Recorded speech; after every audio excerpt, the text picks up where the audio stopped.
I'm first, woohoo!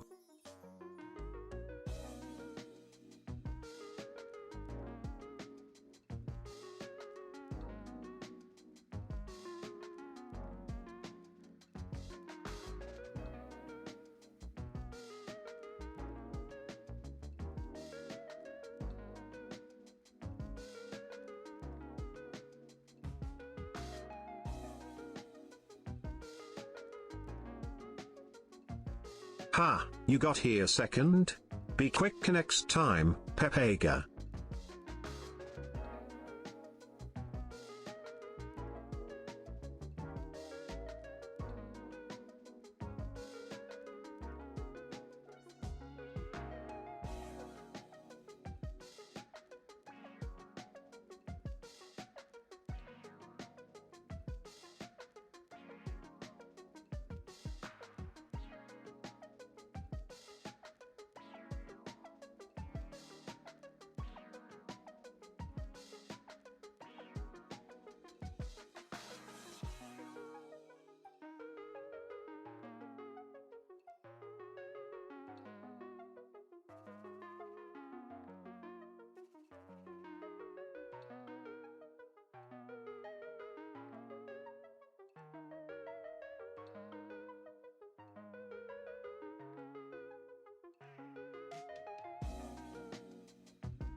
Hello, hello everyone! How are you doing today? Oh, I made this way higher than it used to be when I put the camera back. How are you all doing? Notice anything different? Okay. That looks right. Hi! How you doing? Happy Friday! Sunglasses? No, it's not the sunglasses. I'm female today. Am I? Really? I had no idea. Thank you for noticing. But then again, I feel like I'm female every day, so I don't think that's it either.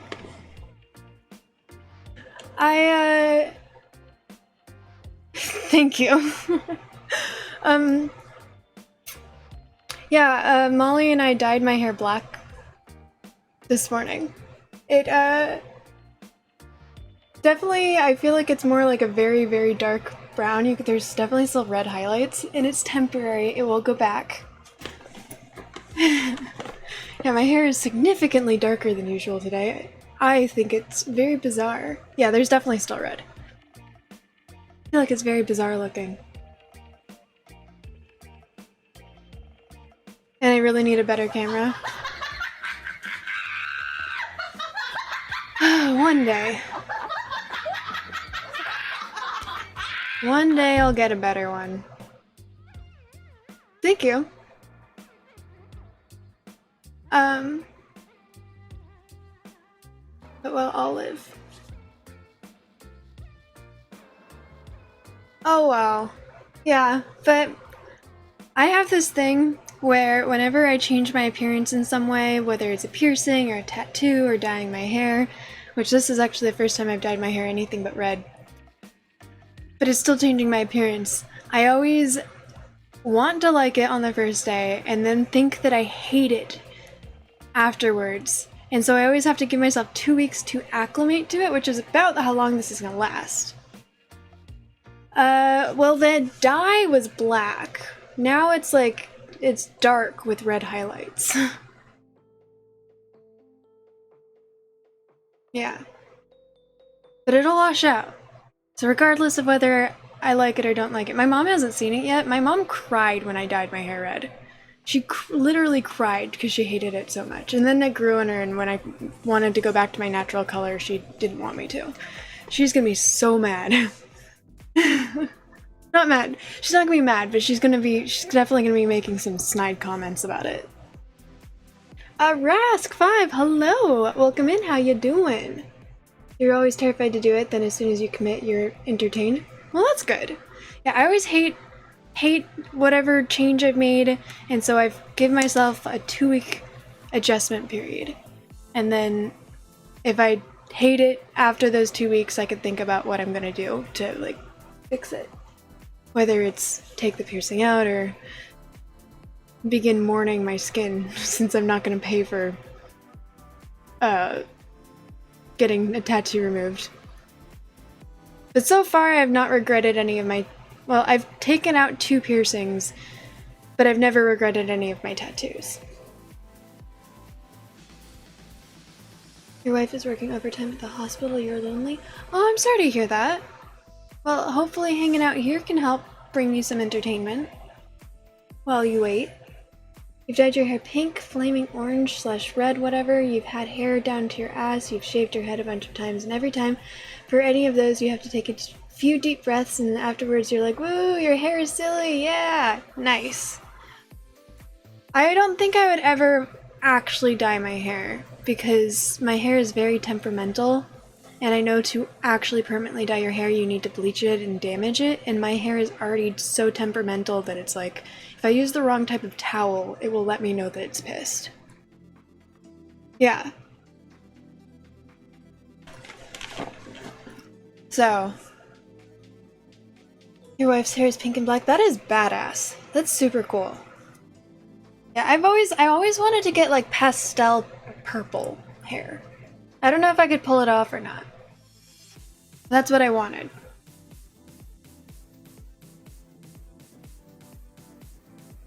Yeah. How are you all doing? How is your guys' Friday going? A little spacey. I'll go back and Evil Raphis, Urkamus, thank you for naming first and second. Diagoose, hello, hello. Carrot King, welcome in. Yes, I must not kill chickens. Thank you for being here. Urkamus, thank you for the lurk. Okay, I think that's it. Her hair changes a lot. That's really cool. I wish I felt comfortable changing my hair that drastically, that frequently. My biggest hair decision in the past several years, besides dyeing it red for the first time, but that was like, I don't know, that was probably like 7 years ago at this point, was this year when I decided to cut my hair to my shoulders, and it's already grown a good amount. And that was only a couple of months ago. Bitch! Wow, it's actually grown a lot. I love you! Rask, thank you so much for the follow! Welcome in! After the second bright pink dye, it turned to brittle straw. If you rubbed it between your fingers, it would flake apart and break like ultra thin. Oh god, no! But then you shaved it and it grew back. Yeah, that's sort of my opinion of hair stuff for the most part, is like when I cut my hair, it's like it'll grow back. But for something like that, I know that it will take a very long time for your hair to fully recover from being damaged like that. And as much as I'm okay with cutting my hair to a certain point and with the knowledge it will grow back, I don't think I would be comfortable with my hair that short. No, I don't want to shave my head. Not at this point in my life. You got a big... I've got a good big round head. It would be awesome. I think that's a compliment, thank you. But no. I think I'm okay.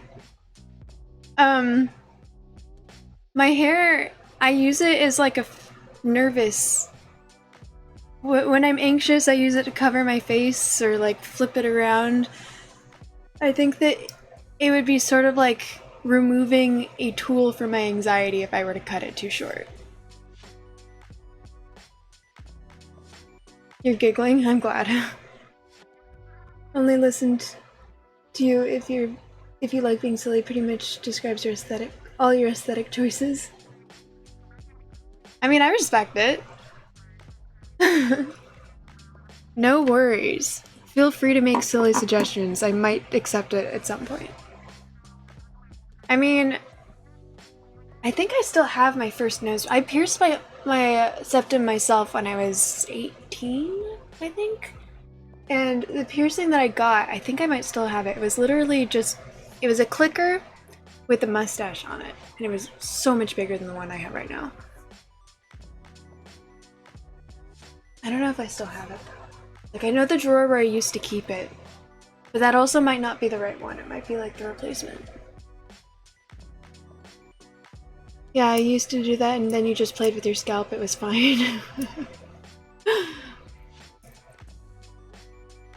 I don't know. I have a feeling that... You know what? What would probably happen is I'd be really, really nervous, and then as soon as it happened, I'd be okay. But I'm really nervous just thinking about it, so I think I'll wait until I'm, like, significantly more confident in my ability to... Yeah. Suddenly having a completely bald scalp is fascinating. You'll not miss playing with the hair, you'll just be playing with the skin and then the stubble and then the fuzz. Is your hair curly? Wife has a nose ring and had to take out the lip ring, kept getting hung on her. That makes sense. That's cool. I thought about getting a lip ring, but I wanted to do it myself, and I realized there's like nerve endings in the lips that could end up paralyzing part of your face if you pierce it wrong. So I didn't do it because I was scared. My hair... Okay, it looks like it's just wavy right now because it's pissed with me right now. You should, like, when it's wet, you can see it a lot more. My hair is curly, and it's nothing like my brother's, and it's nothing like my mom's was before she... Well, when she got pregnant, her hair turned more straight. But before that, her hair was also curly. And what happened with my mom was her mom forced her to shave her head at one point, or cut her hair really short, and then it turned into a literal fro. And the reason I know this is because I remember as a kid we were looking through pictures of her as a kid. I was, I don't know, 6. I barely remember. I was young enough that I barely remember, and it was acceptable but still probably hurtful that I made this comment, where we look at this photo and there's this kid with an actual fro, like an actual Jew fro, and I look at my mom and I say, "Was that your boyfriend, Mommy?" And it was her. It was not a boy, it was my mom. And I would not want that to happen to me, because that's what happened with my brother's hair. But he's fine with it. I don't want a Jufro, though. I do miss my hair being more curly than it is now, though. Nachaholic, hello! Welcome in, how you doing? Is my hair new? Yeah, I dyed my hair black, although it didn't go all the way. Temporary. It's only for, I don't know, a certain amount of washes.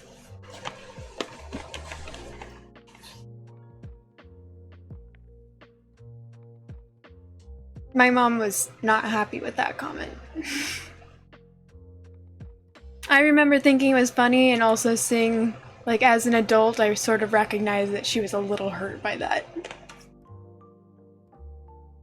You sent me an image of you with flaming pink hair? I'm assuming on Discord. Why didn't Discord open up on my laptop? My laptop's having problems.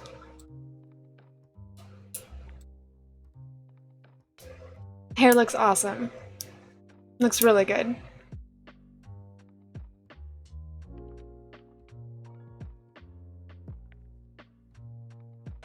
How are you, Diagoose?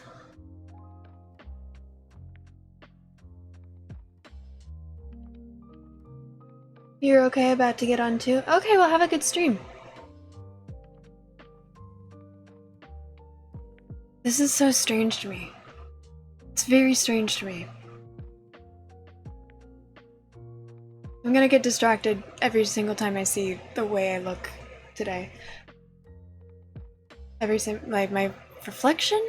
No, camera. Image, I guess? It's like 10 years ago, but your hair is significantly different. Isn't significantly different or anything. Currently it's just short and became natural because summer got really hot, so you chopped it off. Makes sense. You'll be hanging out? Alrighty, well, thanks for hanging out and the lurk. I hope you have a good stream. You're welcome here.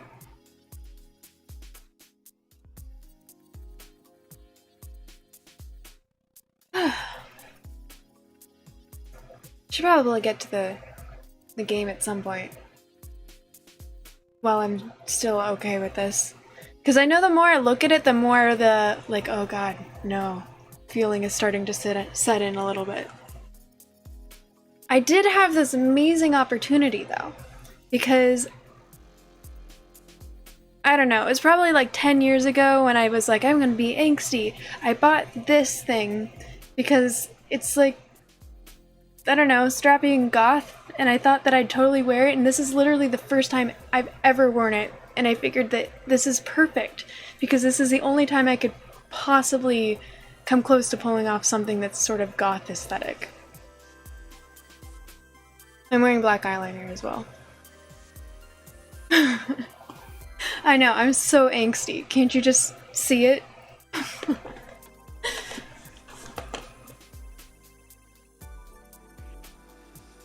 Tracksuit Gohan, welcome in. I'm assuming you just tried to post a link or something, and I have links turned off for anyone who's not a mod.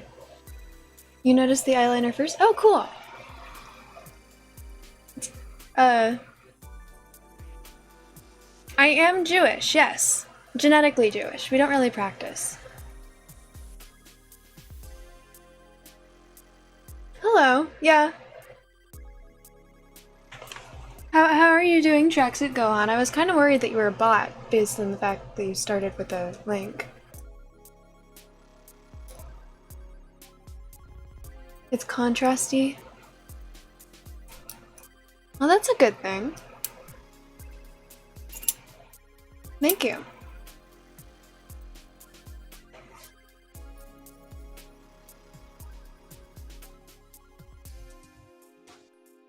Long day? Well, hopefully hanging out here can help you wind down from a long day. Sorry that it felt long, though. What did I do today besides dye my hair? As the people who were here for my stream last night, my friend Molly and I hung out and streamed for a little bit, and then I started late and ended early. We watched Manifest. And then today we hung out in our pool, which was a lot of fun. Yeah, that's pretty much all I've done today. We went to the pool, dyed my hair, gossiped about just, girl things. Oh, I made a TikTok. I'm trying to get more into TikTok because I know that in order to be a streamer, what I really need to get into is content creation. And TikTok is a huge part of that. I really don't like TikTok. I'm so bad at social media.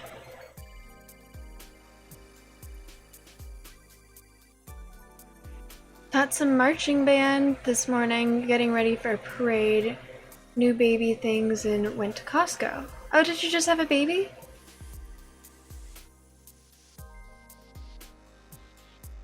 Sounds like a lot of fun.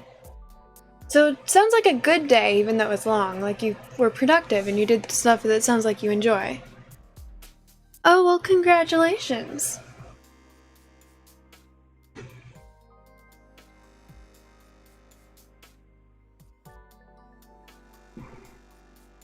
Yeah, good day, just busy.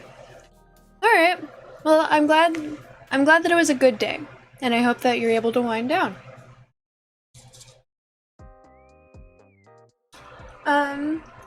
I really want to see if my mustache piercing is over there. Because I think it was funny. I could also try and find it, because I know that it was on my old Instagram, so I could just find that photo. Which also, that photo has my hair when it was curly and blonde.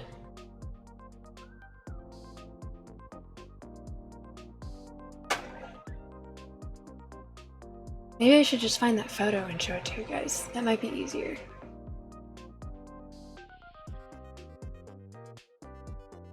This whole content creation thing, I don't even know how to finish that sentence. You don't like it. It's like, the internet is flooded with people with no talent, so they can't even call it art or music or any of those things. They actually fill up media channels, so it's just content.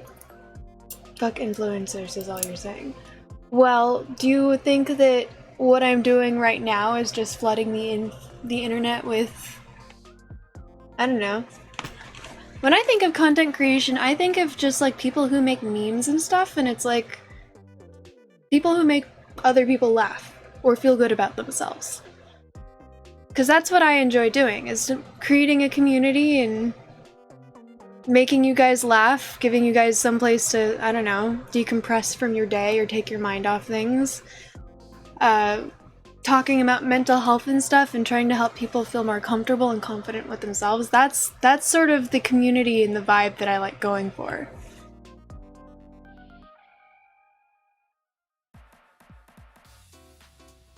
Fair enough. Well, what would you call it then? When you write a book, it's like the contents of the book. This right now, in the moment, isn't really making content, but the VOD itself is content because it's filled with miscellaneous information. Content creators make people satisfied? Imperfect Lizard, hello! Welcome in! How you doing?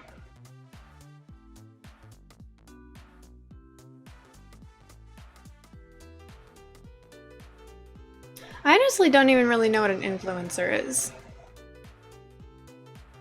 I don't think that's my goal.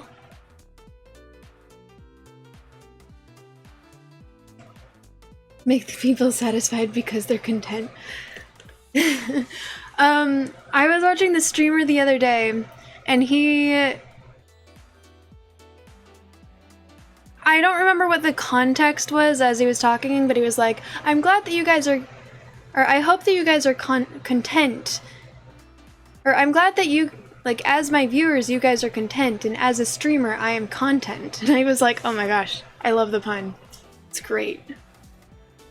Oh, you're an Arent as well, Rask. That's cool. You don't call yourself an influencer, you play video games like back in arcades, but instead it's your own consoles.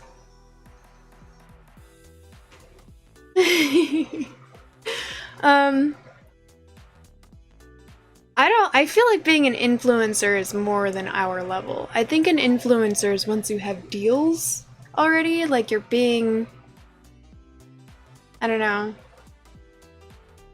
The way that I think an influencer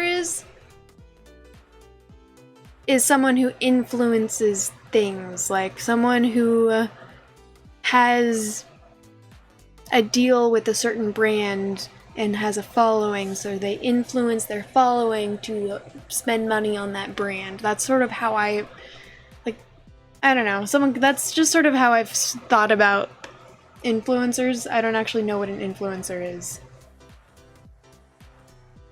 Your wife is a 5th-year resident neuros. Oh, that's cool. That's really cool. Yeah, that's kind of what that is exactly. Okay, so yeah.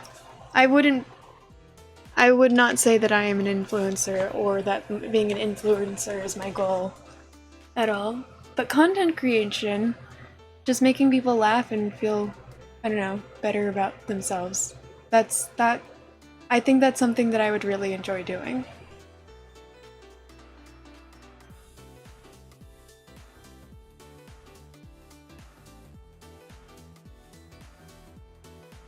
Assuming I can learn how, because I don't know how to edit videos.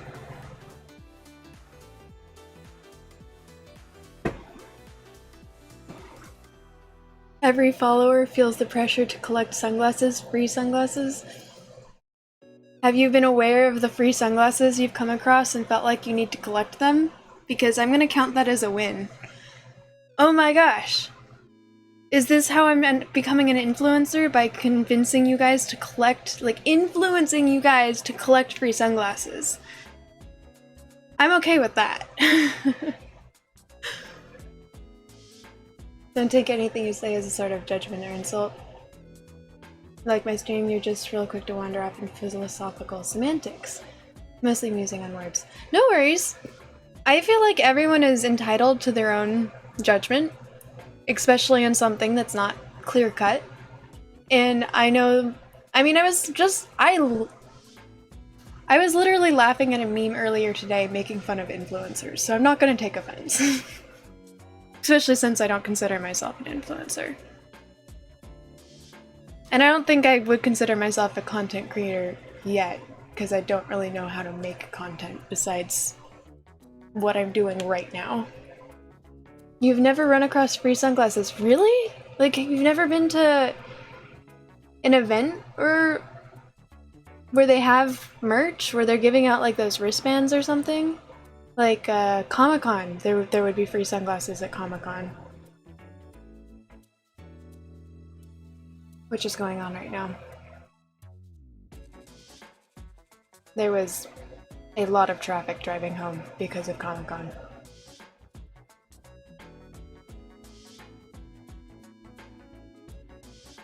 I find that very surprising.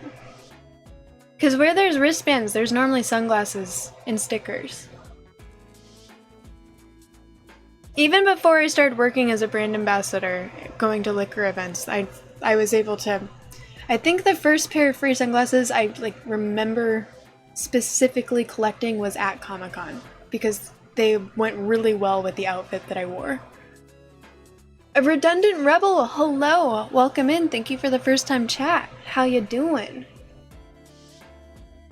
One of these things is more intrinsically expensive than the others. True! But they're still, I mean...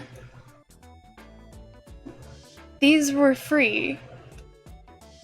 Well, I guess I shouldn't say wave at all of these, because not all of these were free. The ones that are sunglasses were free though. No sunglasses up here were paid for.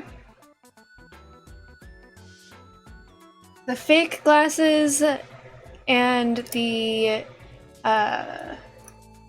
diffractors I did pay for. Okay, the real problem at hand is which wires do you tap to power the turn signals in your mirrors? The white, blue, white, red ones that go to the rear blinkers? I have no idea. That I am not the person to ask for that.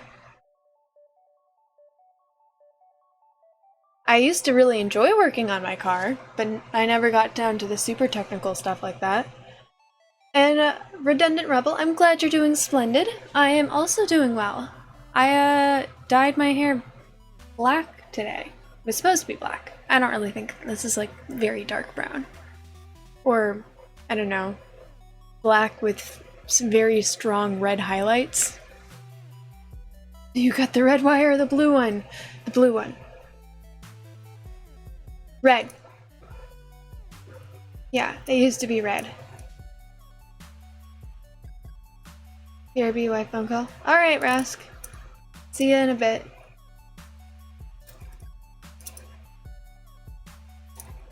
It looks like very dark red. I don't think it looks like it's dark red. I think it's like maybe black with very strong red highlights. It looks very natural. Thank you. I'm glad. I find it unusual for me to look at because I'm not used to my hair being this dark. I'm a natural blonde, so this is like definitely a change.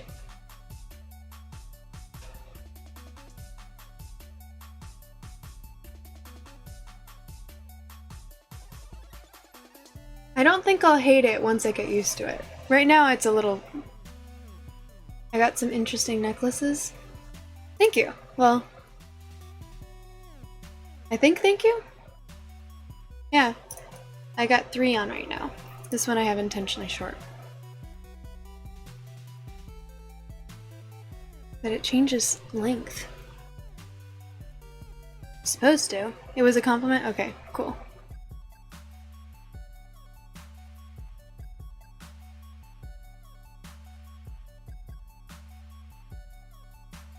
Yeah.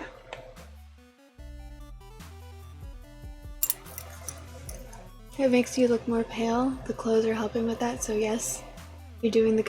Yes, that was my goal! The goth thing!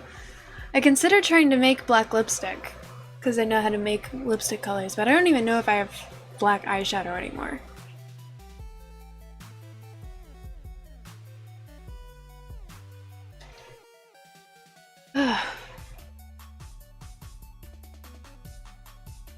Okay, I should probably get to the game.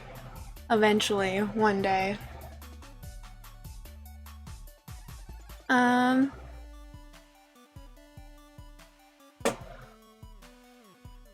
Oh yeah, game?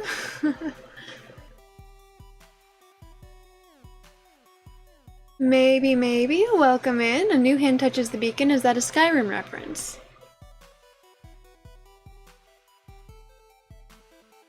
Where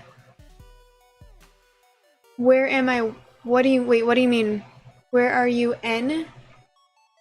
Do the contrast on the camera and you can make yourself disappear into whiteness. I actually did end up tweaking the contrast on my camera at one point. Not contrast. The settings. Because I got a new camera because my old camera did not make my hair look red, and since I dye my hair red, I was pissed. Just like, I don't spend a lot of money on it, but I spend money, so I want y'all to see that it's red, which now it's not red anymore. You're blinking, are you referencing a Blink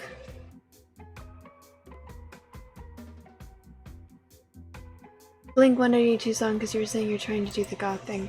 Oh, well, earlier I was saying that during, I don't know, it was probably like 7 years ago or around there, I bought this, which is kind of like, I don't know, goth. It's like a goth aesthetic thing, and I thought I was going to do like the edgy goth thing, and then this is the first time I've ever worn it, but since I dyed my hair black today, I figured I can actually make it like kind of work.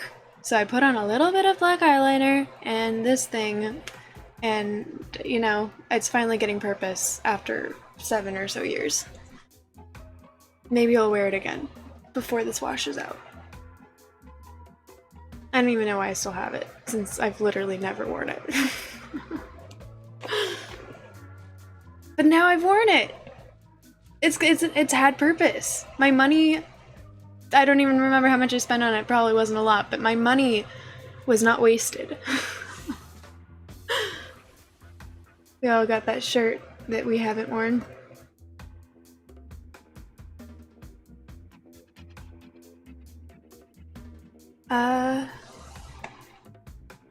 Do I have a shirt that I... Because this isn't a shirt, it's like a strappy thing that you put under shirts and dresses and stuff. It's like... It's definitely a goth aesthetic thing. I don't know, I probably do have a if anything, it's a hanging up. I have a bunch of clothes that I have in my closet that are hanging up that are just, I don't know. I've completely forgotten about their existence. No. And the reason that I was not goth growing up is because I, grew up in a very controlling household with helicopter parents, and I wasn't even allowed to pick up my own clothes, much less dye my hair, cut my hair, wear makeup, things like that, so no. I probably would have been, though. I thought that that was the coolest fucking aesthetic growing up.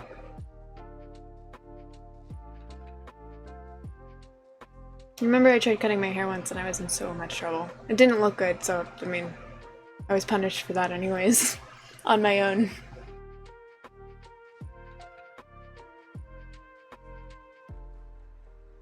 I eventually got makeup, and there was a girl in my school who tried to teach me.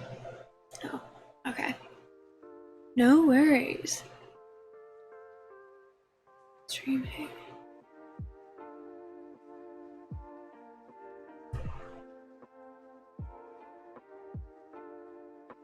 Is it back?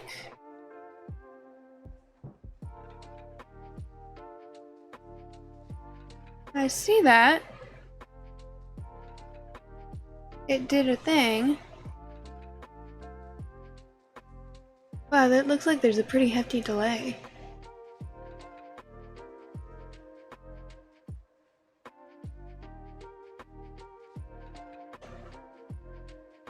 I know that my computer is struggling, so it's very hard for me to tell. Last thing you heard was... Oh yeah. Very controlling. I wasn't allowed to, like, cut my hair, dye my hair, pick my own clothes, anything like that. I thought the goth aesthetic or emo aesthetic was the coolest fucking thing, and if I was allowed to, that's probably the aesthetic I would have chosen for myself, but I wasn't allowed to do that.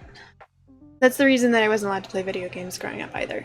Now my parents are like, we have a much better relationship, but growing up it was pretty tense. You reloaded and the hang went away? Okay, good. What's the delay look like for you in for Pink Lizard?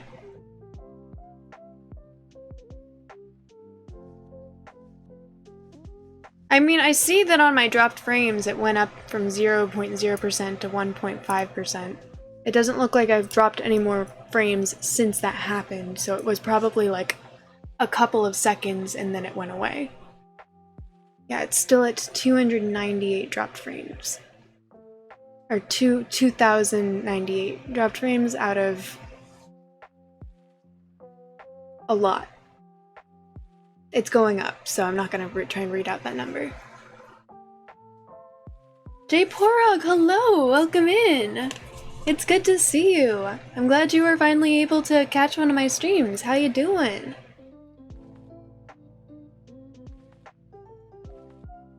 $43-second delay. Is it actually 43 seconds? Because I feel like you guys are responding to what I'm saying on time. Sammy said you need to be here, otherwise you'll break your legs. Oh, snap. Test.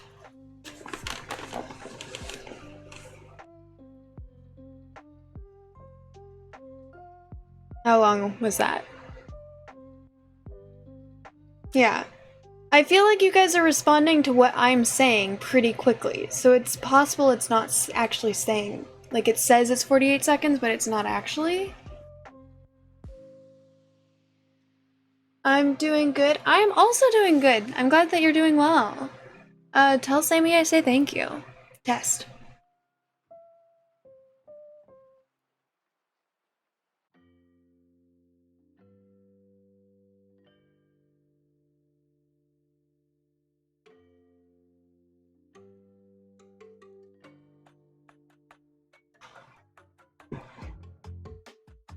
Love the roses decoration. Thank you, they were gifts. Yeah, both of these were painted for me by a friend.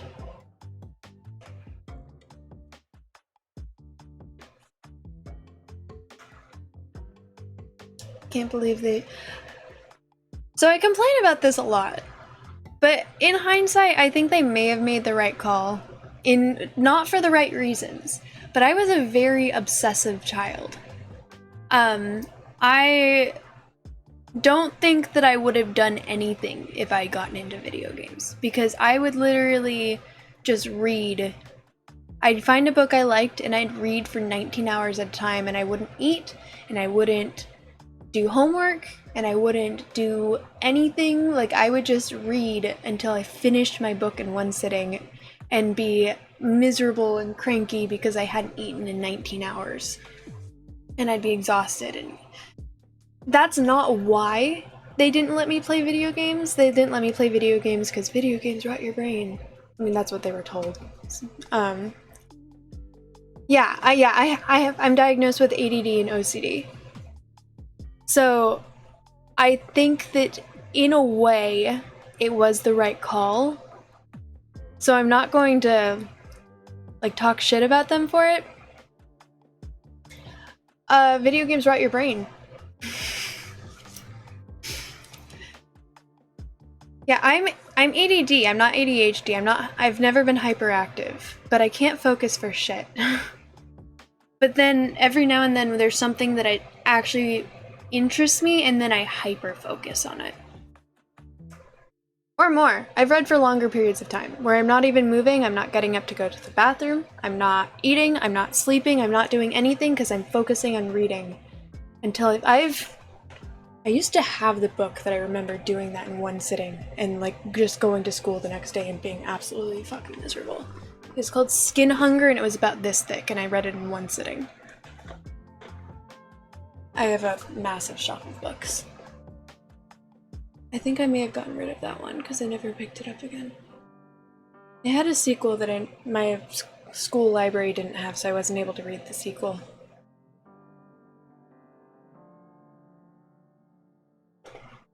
Yeah, I was able to read Harry Potter books in one sitting.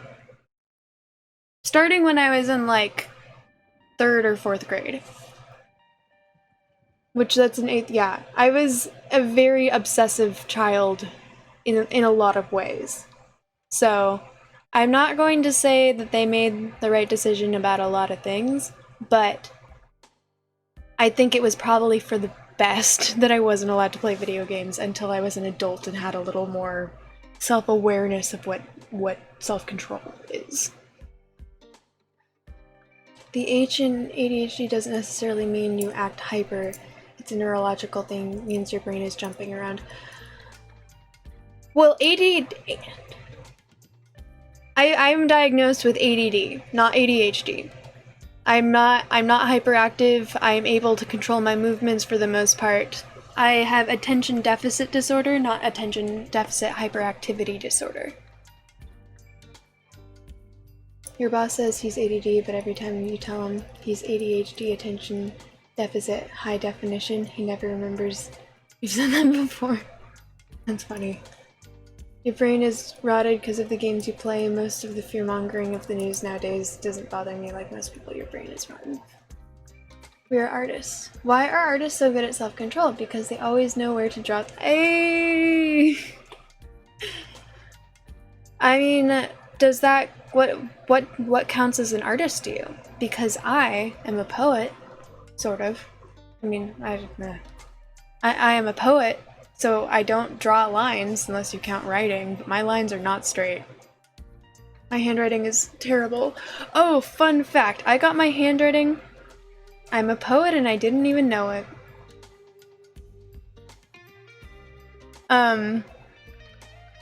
Oh, I know a really, really nice haiku.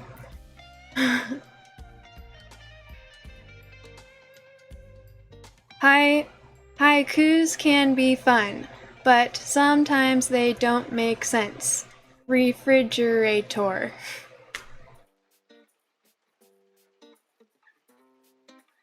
How do poets say hello? Hey, haven't we metaphor? Nice. You were actually quoted in the Times magazine once about video game violence? Really? Trendy games are pretty much designed for addiction, especially social interaction and gratification addiction. I do think I had a phone game. I don't really count, when I say I wasn't allowed to play video games and I didn't get into video games until recently, I'm not counting phone games, because I don't think phone games really count. It's mostly like just tapping on a screen and waiting for stuff. There's not really a lot of skill involved. But I do think there was a while there where I had a phone game addiction after I realized I had my own money. And I could pay for them. You learned a lesson about reporters and media in general. Be careful what you say. They give zero fucks about what you say.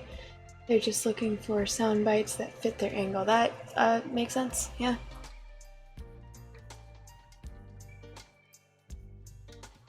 Fungus games don't count? It sounds like discrimination. Poor fungus. I mean, what can I say? I just don't like fun guys.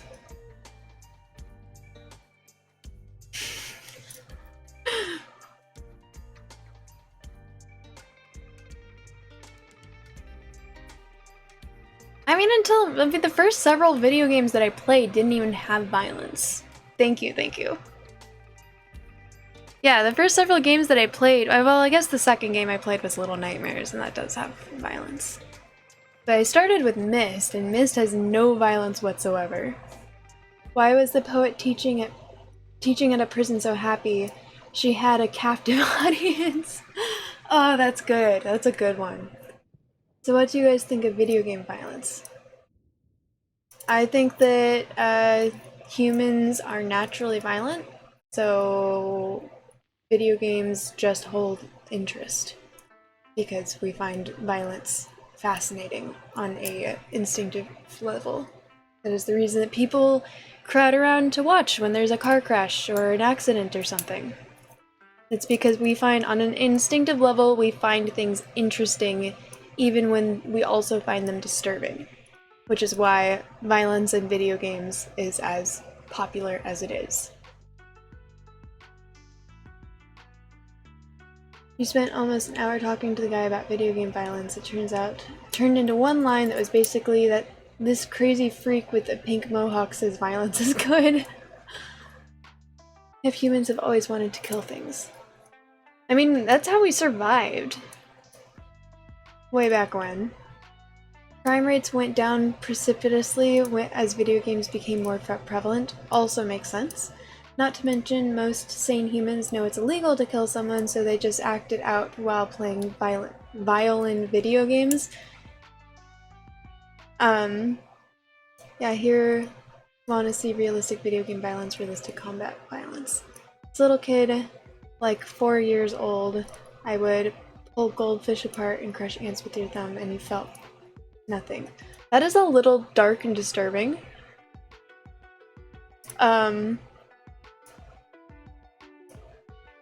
I would behead my Barbies. I was not a Barbie girl. I would cut off their heads. You love violin video games? Or violin? Yeah, me too. Same. Especially the one you're playing right now.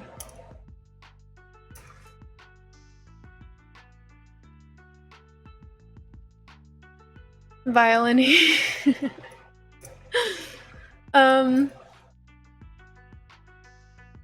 Sounds like a very musically gifted hero. Has the audience hanging on by a string. Yeah, I don't like ants. I really don't like ants. And I remember the moment that I started despising ants. I was digging in my front yard, and apparently I dug into an anthill. There wasn't an anthill, I was just digging and then there was ants everywhere and they were biting me and they were the little black ants. And I didn't even realize that those ones could bite you in a way that hurt, but they can, especially when they're literally all over you. And then for hours and hours and hours afterwards, I felt like they were crawling all over me, even when I was like, and now I despise ants. I hate things, like, I don't mind bees, really. I don't mind spiders. I don't like things that crawl on me without me being aware of it, but I cannot stand ants.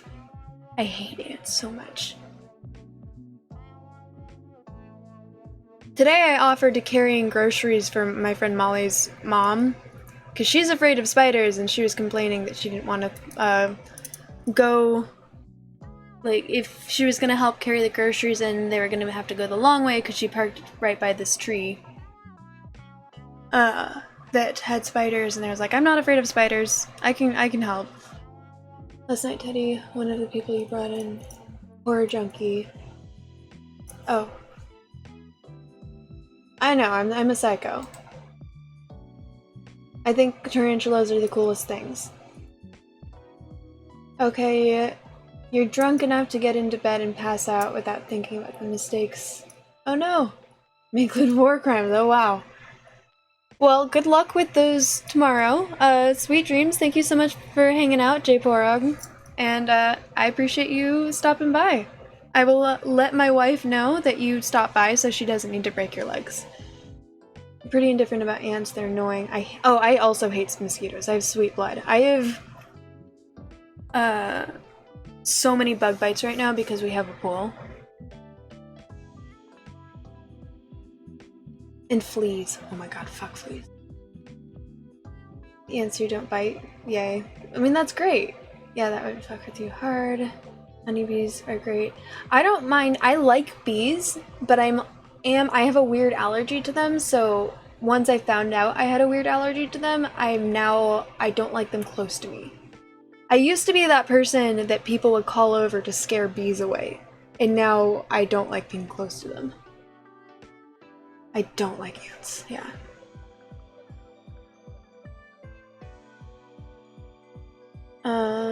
Last night, one of Horror Junkie, we were talking about violence in video games. The entire time you showed him IRL violence. Nice. Cool. Can't believe is censored. Well, it can be referred to a drug addict. So, yeah. Twitch does weird things. Nicolas Cage doesn't like bees either. A lot of people don't like bees. I feel like there's a bunch of people who are new here, so you don't know that a beehive chose our backyard to be its home a couple weeks ago, and I had to cancel my stream because the bee guy that came and removed them, literally less than 2 hours, like I want to say it was less than an hour after they made their home, he showed up to help move them before they could fully build their hive. And he had a spare set of suits. So my mom and I, who are both allergic to bees, were allowed to help move them, and we were so excited about it. There are pictures on my Instagram. But yeah, we were so excited. But we are allergic. Oh yeah, that sucks. Allergies are rough. In general, honeybees are super chill, and of course they're incredible. Yeah, I like bees. Even, like, bees are always getting into our pool, and we go out of our way to try and save them when we see that they're still alive, and stop our dogs from eating them.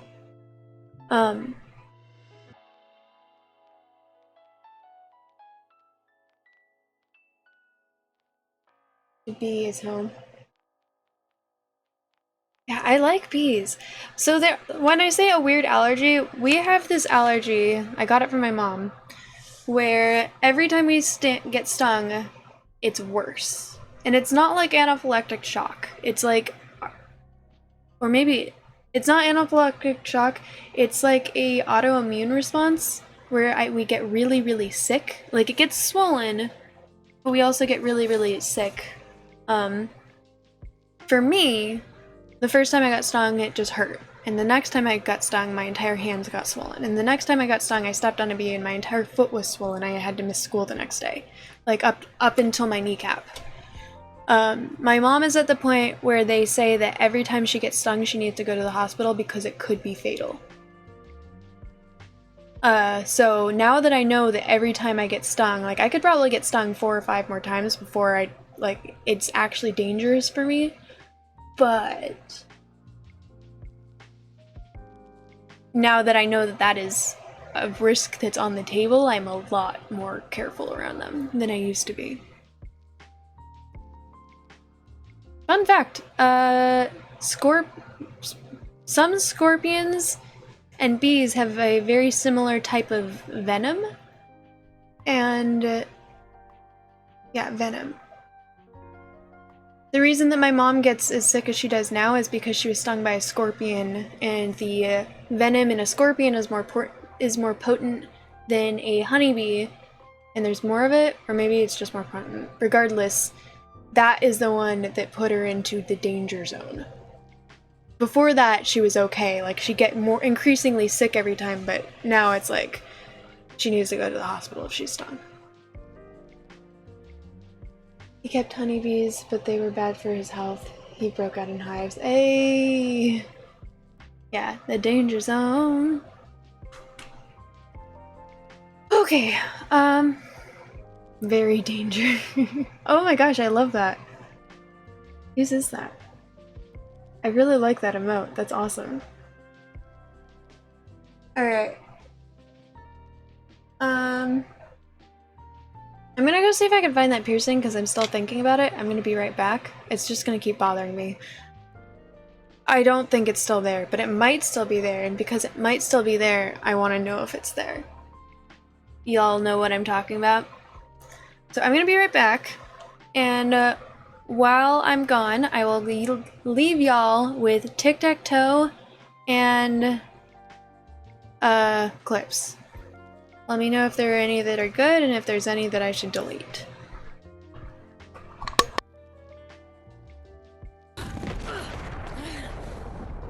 Moves.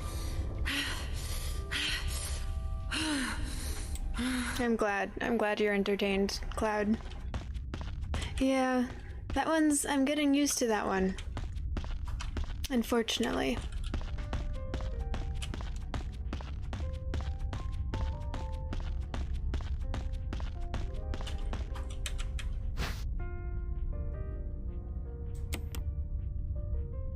Would you say that was moaning on her part? I figured it was more like heavy breathing, like she just, you know, had a panic attack because she almost died. But I've got one more duck to show you before you leave. Unless you're looking. I mean, I have a bunch of ducks, but this one is in front of my face, so I remembered it. If you're not here, then I'll just show you guys some other time. It's a flash drive.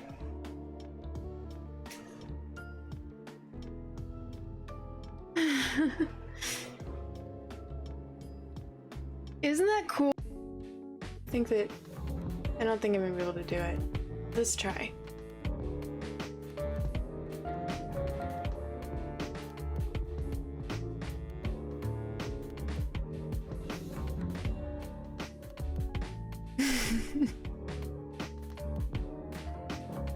There we go. At most 40. I don't remember how to get out of third party. Ooh. Damn. Down this side right here. Watch your right side. Got one. Somebody up on the roof?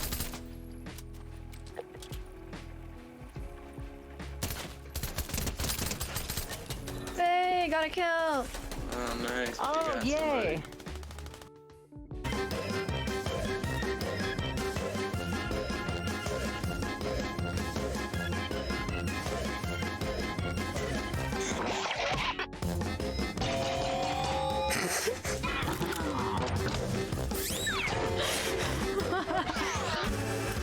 Good job.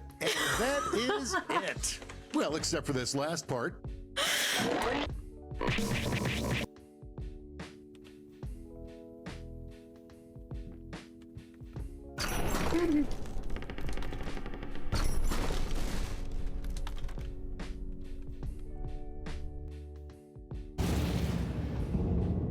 What are you doing? No, no, no, no, no, god damn it, Frank, that was not my fault.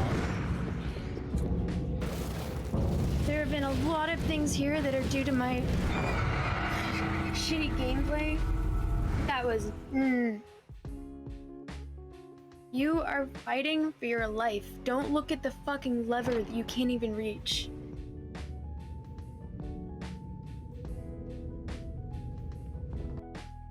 Rather complicated, but I'm sure you'll figure it out. All you need to do now is type in yes, meaning that you will help, and we can get going. That's yes, Y-E-S.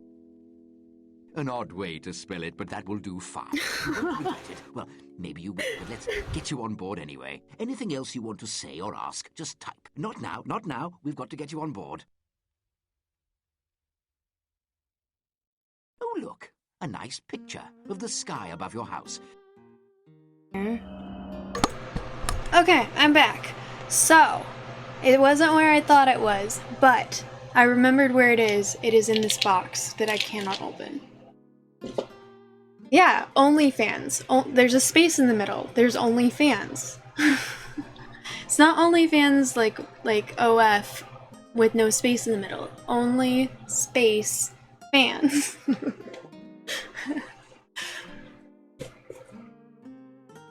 Delando, hello, welcome in.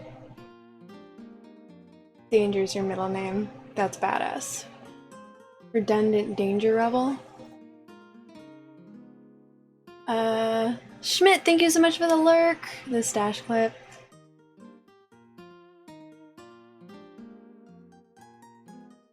Got a fan blowing. Nice.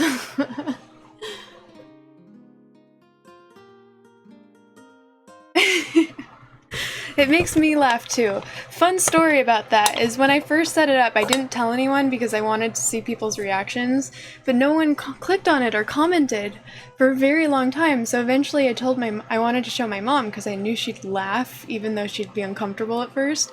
And this is the moment. I showed her the link and then I clicked on it and then my phone froze. So for a solid like 10 to 15 seconds, my mom thought that I made an OnlyFans.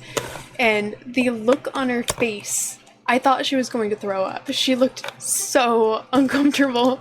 Like, you know, a flashback of all the moments where she thinks that she's failed as a parent. Oh, yeah.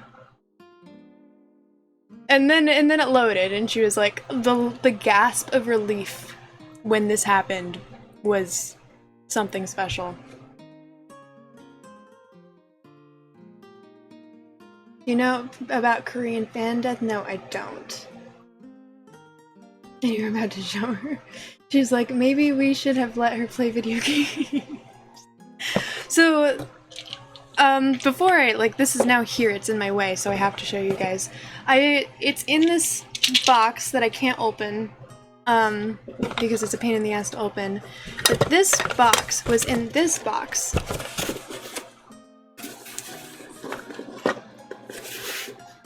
Cool, I did not just dox myself. Which has a bunch of stuff that my grandfather has made for me. My grandfather is like one of those people that when he retired he decided to get into all sorts of hobbies and stuff. And one of them was woodworking. He literally built himself a shed and I just have a box of all of the stuff he's made me over the years. Like, puzzle box. Do I have anything in here of note? No. Like, isn't this just cool? I'm gonna show it off to you guys now, because I'm here. This is just a box, but it has like engraving on it of the screen. I do have stuff in here, but it's not important. And then this was a puzzle that I have rubber band together because it doesn't stay together on its own and it's a pain in the ass, so I'm not going to take it apart. But it was a puzzle that you have to put together to make a dice. And then this was just something, there used to be a bead inside, but then it broke, so there's no longer a bead inside, but it was kind of cool. This was just him playing around, and then he gave it to me. I have another puzzle that he made me, and I gave it away because he said he'd make me a new one, and he never did. And this is the most infuriating puzzle known to man. You have no idea. This puzzle, I have spent hours and hours and hours of my life trying. I'm really good at those 3D puzzles that are a cube shape. I've put them together on my own when it's not even the correct, like I'm just able to do it. This is my grandfather, not my dad. My dad is also very talented, but this is my grandfather. For whatever reason, the fact that it is a rectangle makes it so I have spent hours of my life. I have put it back together because, okay, careful. Inside it shows how to solve it. So I've put it back together, and even though I've had to put it back together a couple different times. Oh my goodness! Steve TGK, thank you so much for the raid. Welcome in. Hang on, I'll show you all what I was talking about in a second, but let me get you a shout out. How was your stream?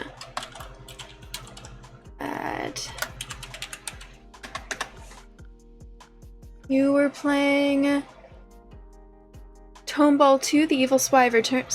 I haven't heard of that. How was it? How was your stream? Thank you so much for the raid. I appreciate you trusting me with your community. Welcome in the Chris Perkins. Steve, hello. Yeah, welcome in, welcome in. Pete, hi, how you doing?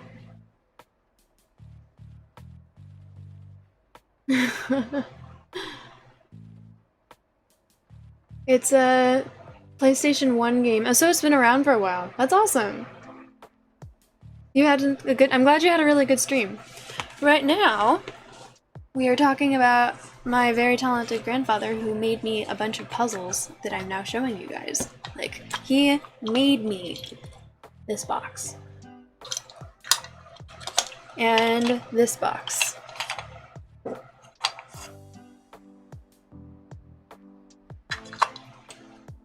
But what I was actually showing you guys when you first got in was me bitching about this other puzzle he made. Like, this is also a puzzle that he made.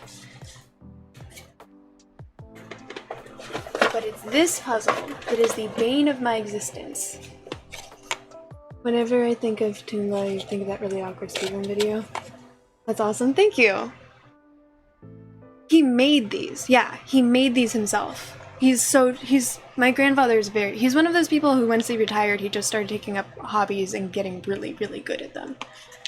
He also, he was a calculus professor, so he's, like, already sort of got the brain for it. Have a blue eyes white dragon? I don't believe so. Did what get ripped up? This puzzle, I'm good at those 3D cube puzzles. I can put them together without looking at the way it's supposed to be done. I can put it back together in ways that is not actually the way that is in the instructions on how to do it. I'm just good at those. But this one, for the fact that it's a rectangle, I've spent hours messing with this, trying to put it back together, and not been able to do it. And then I've actually, like, eventually, yeah, there's the instructions on how to put it back together in here. So I've put it back together following the instructions a couple times just so I'm able to put it back in the box. Please don't fall apart. This is what it looks like. So, and even though I've done that a couple different times, I have not been able... Oh yeah, this is the grandfather that I play chess with, that I always complain about every time I have to play chess with him. And then there was that one time that I actually beat him with my own skill. He wasn't going easy on me, and I was like, I can never play chess with him ever again. Yeah, but this is just, I have spent hours on this puzzle. Hours. And I've never, it's right now, it's kind of out of sight, out of mind. But this is the puzzle box with the piercing that I wanted to show you guys. Can anyone guess how you open this box? It's a little more obvious right now, honestly. We should spend a stream where you work on it again without instructions. With a hammer. Open the top? Like here? There's nowhere to open it from here. Yeah. Slide it where?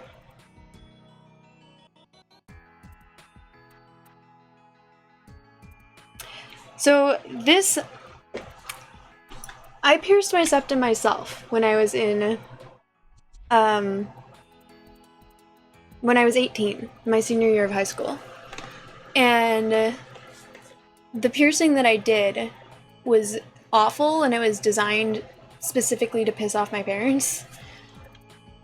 The way you open it, I'm just gonna tell y'all, is you grip this corner and this corner, and you pull it out from there. But it's old, so it like isn't as smooth. I think the last several times I've done this, I needed to get like pliers to open it because I couldn't get the grip necessary.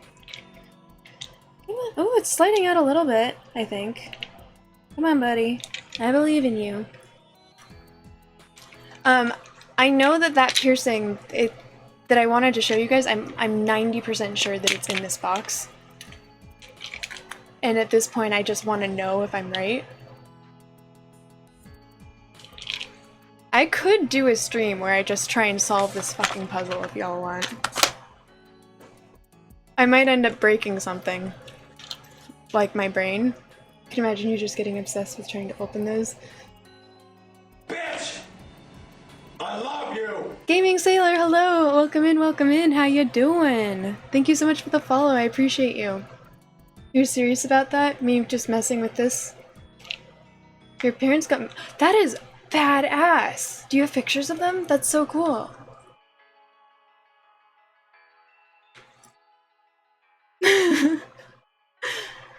Yep, bitch! I love you! Good, by the way, I just call you Sailor. Everyone does. Okay, I'll try and remember that, Sailor. You Mr. Sky. I think it's awesome that you know who it is. You know, it's almost like I put it in crooked. You know when you put a drawer in and it's just slightly off so it doesn't get stuck? Because it looks like this side is starting to come out, but this side hasn't. But I also feel like it's probably a mistake to try and push that side back in, because then it will be in again.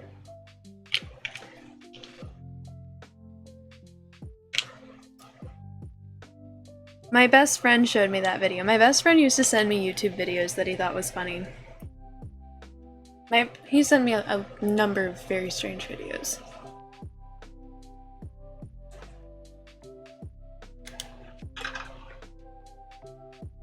Come on, buddy. Ooh, this might be working.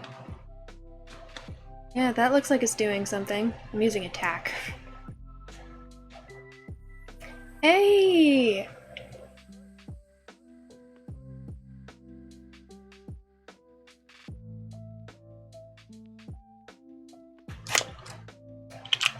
There we go.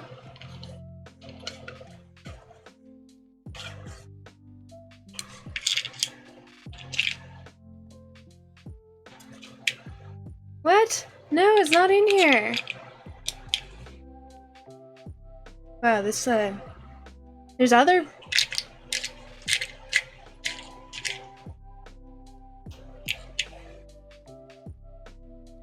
Here's my other piercing that's in here. Where the fuck did my mustache piercing go? Okay, you're right, I'm not gonna close this all the way. Post it in my Discord. Email this for me? To you?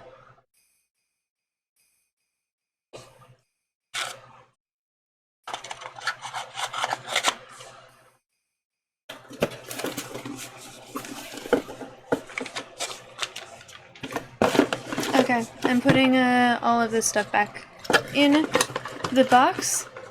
Thank you for appreciating how talented my grandfather is, because I'm very proud of being related to him.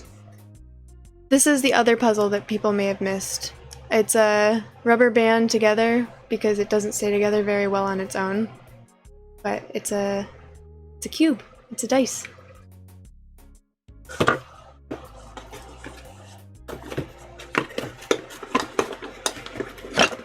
Yeah, both my brother and I brag about being related to my grandfather because he's really cool. He's had a very cool life. Him and my grandmother, his wife, are just two of the smartest people I've ever met. Believe it or not, my grandmother, I think, is smarter than him. Or was.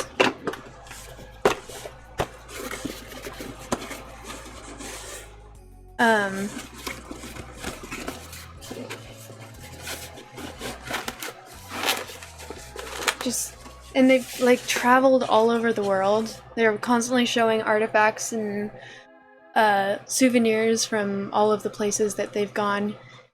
He has a geocache that's named, I think it's named after him? That's in Chile. Seems like older people just have more interesting things to talk about. Yeah, I agree. They're both in their 80s now, I believe. My dad always talks about how he's noticed that a lot of people, they retire and then they just don't really, like, they don't pick up hobbies or anything. And it seems to, like, make them decline faster because their brains aren't working. But my grandfather, he's just been thriving. Yeah, well, my grandmother has Alzheimer's, so she's not doing very well anymore. But my grandfather is.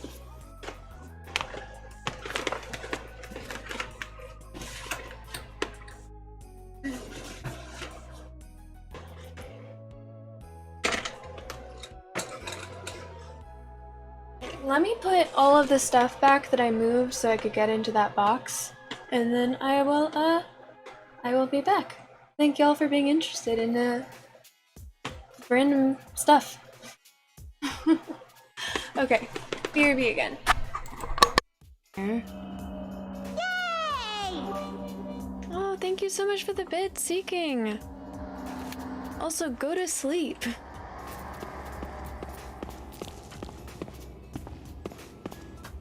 Oh, come on. Hydrate, bitch!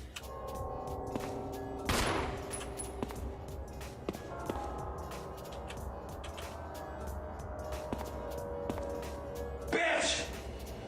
I love you! Since when have you ever shown— I don't trust this. Since when have you ever shown remorse for scaring me? The first time you did it, you clipped it and named it "Soul Has Left the Chat." There's no remorse.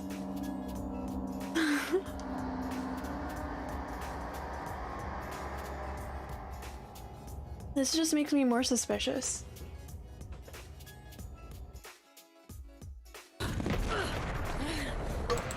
Okay, I'm back. Thank y'all for waiting. Thank you so much, Pretender Rebel. Thank you so much for the follow. I appreciate you. Welcome in.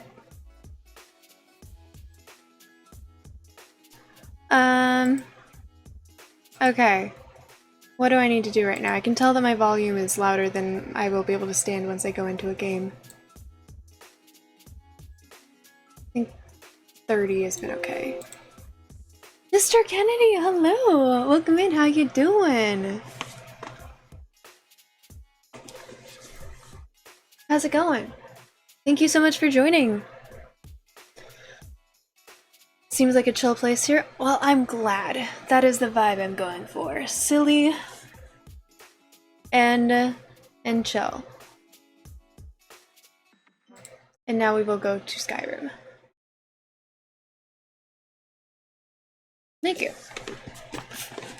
But before we go to Skyrim, it will be our stretch.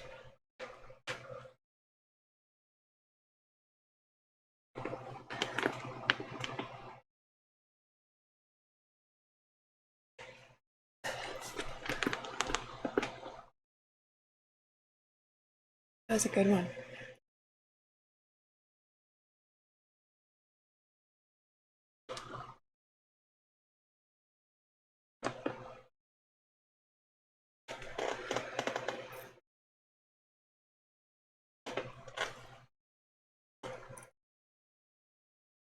Thank you. That was necessary. I'm pretty sure that's the main reason people redeem stretch is because I crack like a glow stick sometimes. And people seem to enjoy it. Okay, so what do I need to do for this? Ah, god damn it, I need to move that. You're moving down here with the other desktop applications that I don't use. Going great, it's freaking hot out, 85 and sticky, and just got back from a fire call. Well, good job, glad you're safe. I'm sorry that it's miserably hot, it's also pretty hot here. It's actually not too bad today, but it is hot enough that I'm probably gonna end up putting my hair up. Spine when crick crack crackle pop. I need to show you a nice stretch and adjustment for cervical and thoracic spine. It's hot, yeah. I'm glad that it's finally hot enough that I can... Well, I'm glad it stopped raining, so I'm able to do the fire streams. Because I can't do those indoors. But I miss it being cold. I'm glad that I'm able to use the pool, even though I never do.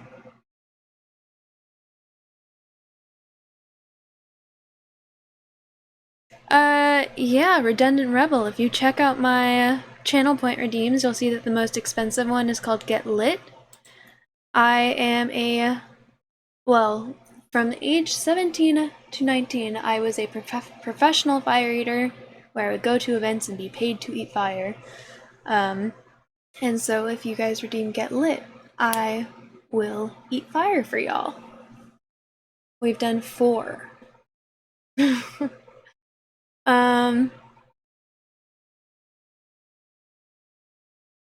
Yeah. I don't think I have a convenient link. There's a couple people that have been saving up for it and I know they're close. I think Diagoose is close and Marshming I think is at like 37... Was it like 37,000 last I heard? It's probably more than that now.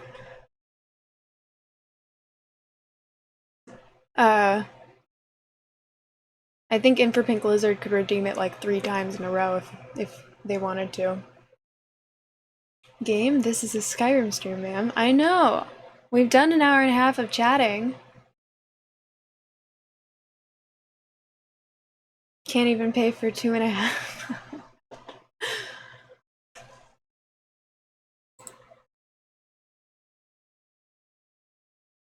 Okay.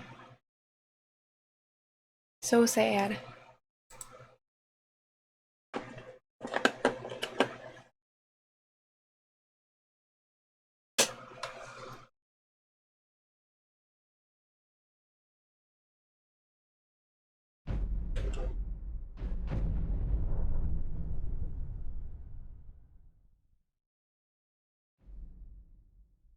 Are y'all able to see it? Yes. Yes, you are. I don't remember where we left off.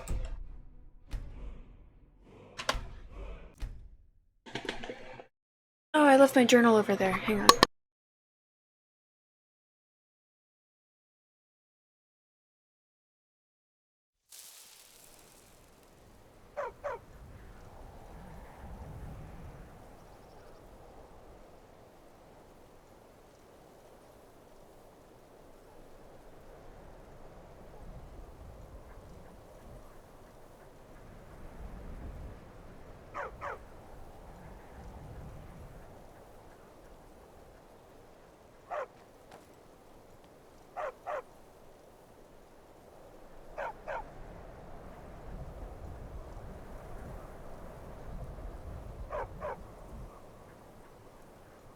Time for an interruption of this just chatting stream. I know that I talk for a lot with it, you know, I've gotten better, okay?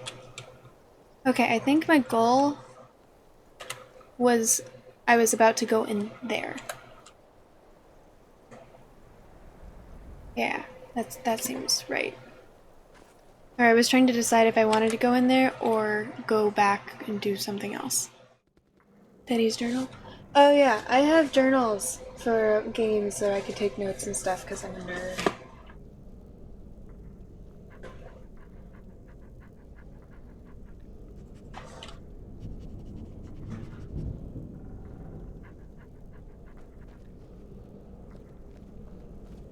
And Sammy, welcome in. How you doing, wifey? Urka sent you here to enjoy a tragedy, but we both know that his stream is the real tragedy. Obviously. Love you too, wifey. Mr. Kennedy, thank you.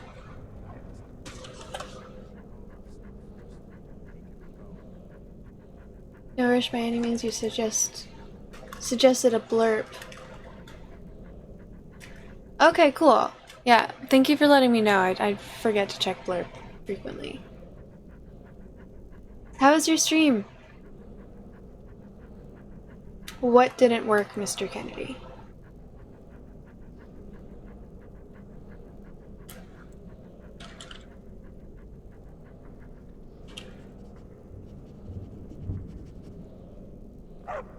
Oh, no, dog. You're not allowed in here.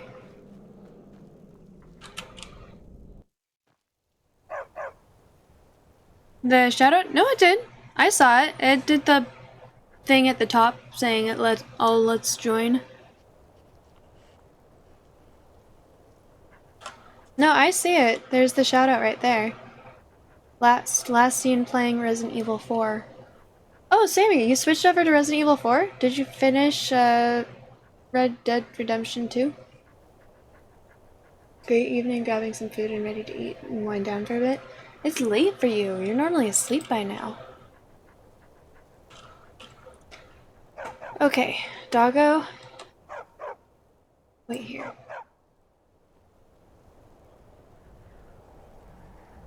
Must be because you're on your phone. Maybe refresh the app. Sammy, do you like my hair? It didn't really turn out very black, but it's definitely significantly darker than my hair has ever been. Once was a woman as fair as an evening of springtime in old Stroh's Mackay.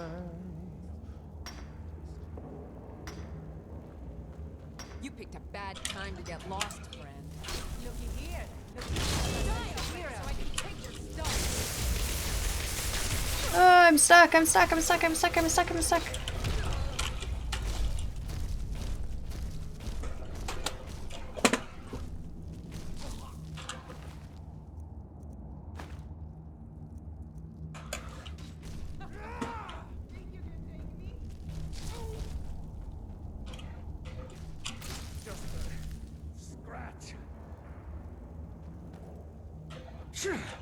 Oh, no. Whoa.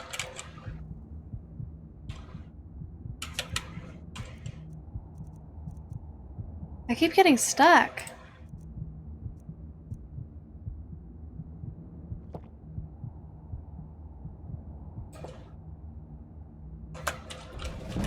Well, fuck. You dead? I am dead. You played some Red Dead Redemption and then wanted to play a scary game for a bit? Nice!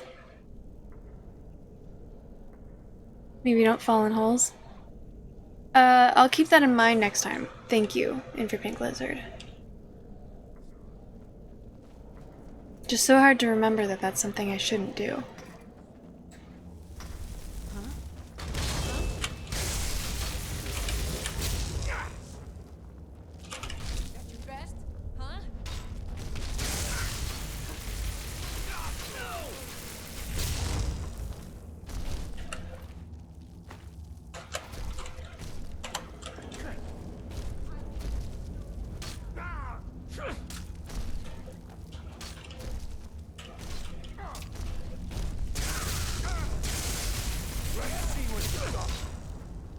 Remember, hit the one in the middle. Scratch. I'll kill you.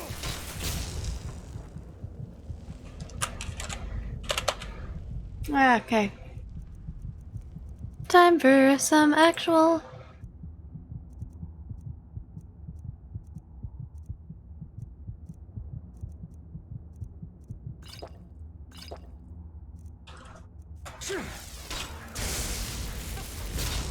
Whoa! Why are the humans so strong in here? Well, well, well, hey.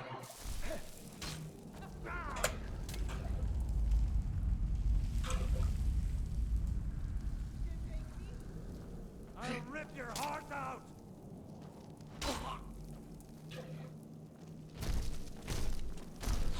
Why are you not attacking, buddy?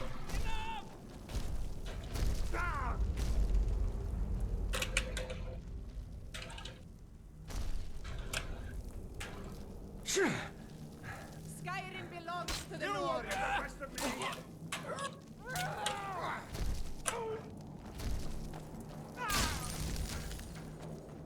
I'll carve you into pieces!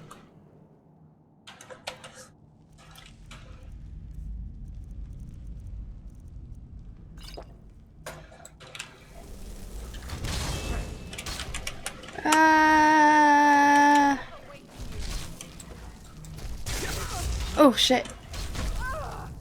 Well, accidentally killed my friend. Why are the dudes in here so strong?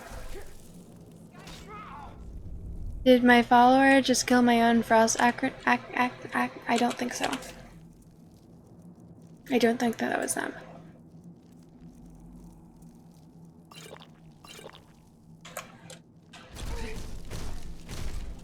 Sure have mercy on you!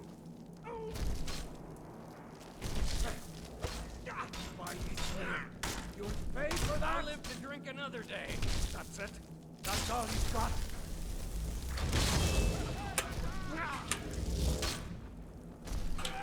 You smear curse you! Do your work. Enough!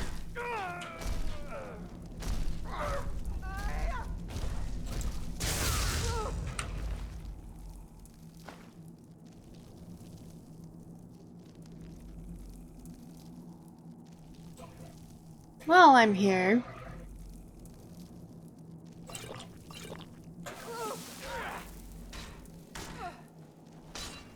I'll raise a cup to your grave. You'll be so much easier to run. You're as good as dead.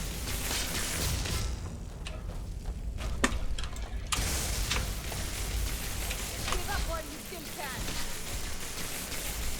Die, die, die, fucker, die. No. Not like this. No more. I see and die. Ugh. Yeah, but they always get up and attack anyways, so no.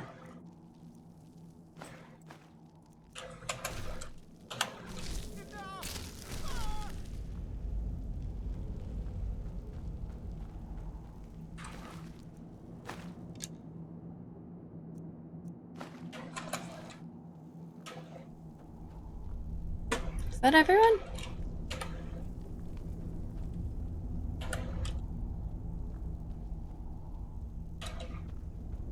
I think there's only 2 difficulties, right?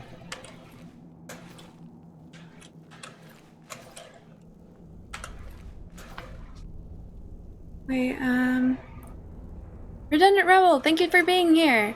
You would love to try Platinum, but you have to work up to that for that? Platinum what? Jeez, what difficulties on? Those were some strong bandits. It should be easy. I mean, I suck at video games.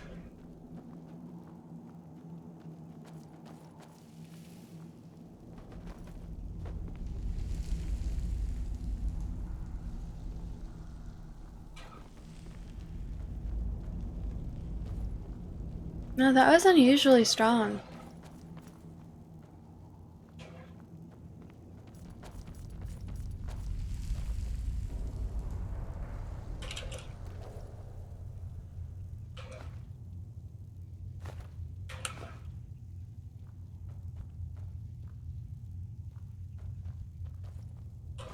Oop.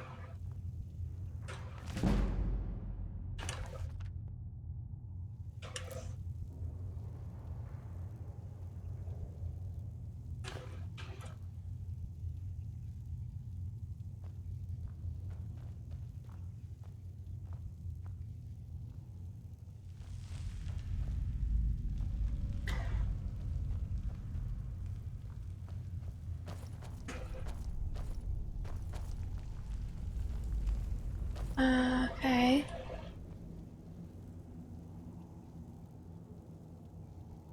Have you rimmed the sky yet? I don't believe so.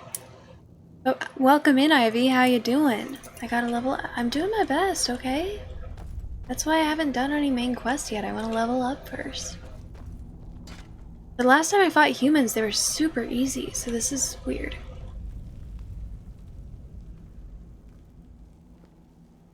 Was this thing... was that it?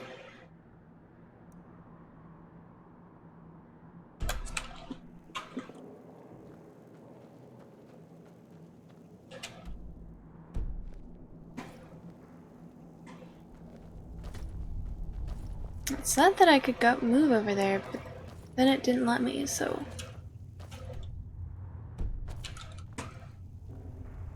Must be up here? Is that literally the entire... Like, there's only those, but I mean, no wonder they were so strong.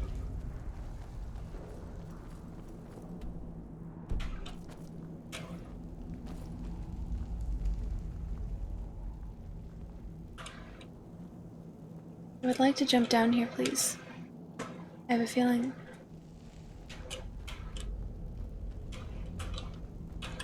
Can I please go down the hole? I feel like there's no reason for me to not be falling down this hole right now.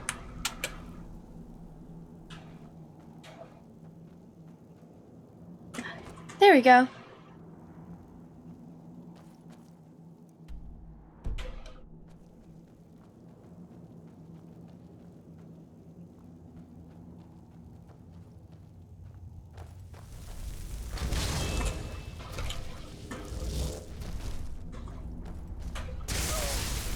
Oh, your cost. Oh my god, dude, I'm sorry.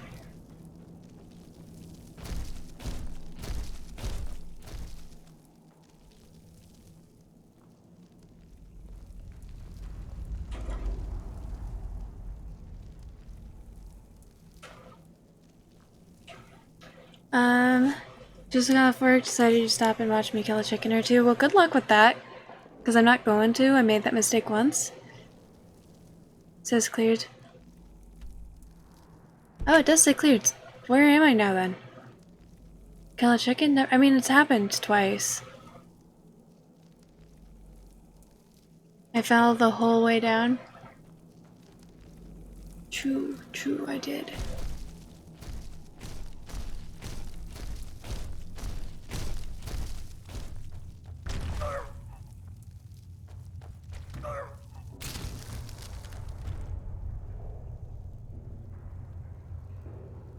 What the fuck happened to you?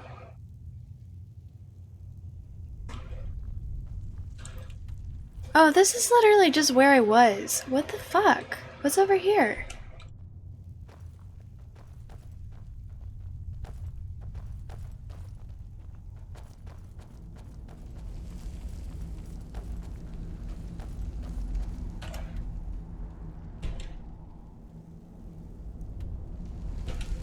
Oh, it's over here.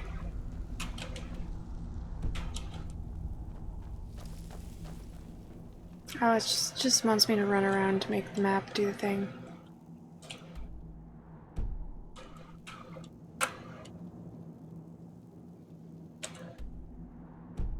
Yeah, there's nothing over here. Okay, so it was just a mine. I should really work on my sneaking. If I forget the final boss, the last thing Teddy will do is kill a chicken and call it good. Or hood, you don't judge. Wait, what? I feel like you're judging, even though you said you weren't. Sneaking is king in this game. Well, I never sneak. By the time I think, oh, maybe I should sneak, it's too late.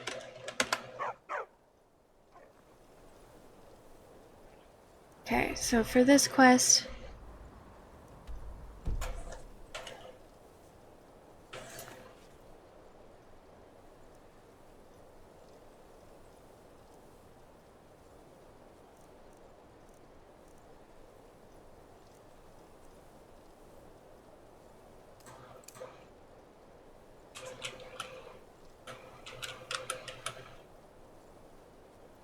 Collect the bounty? Okay.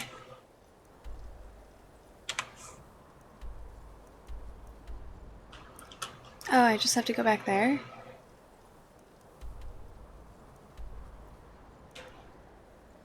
Okay. It's in the name, sneaking. The name? Wait, no. Oh, because it's king. Oh, ha ha ha, wow. That took me too long. Seeking here? Did it just not see him talk? I don't see seeking in here.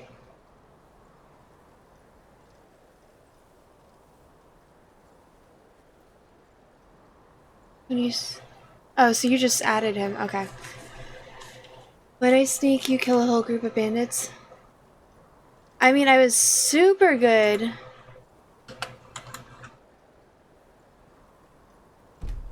at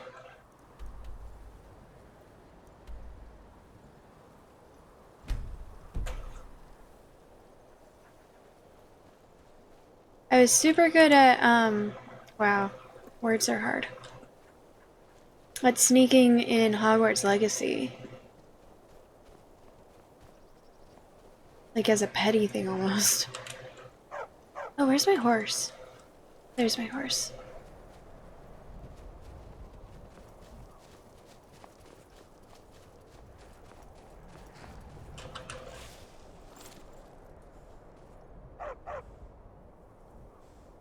A ha-ha, if you will, or a tee-hee perhaps.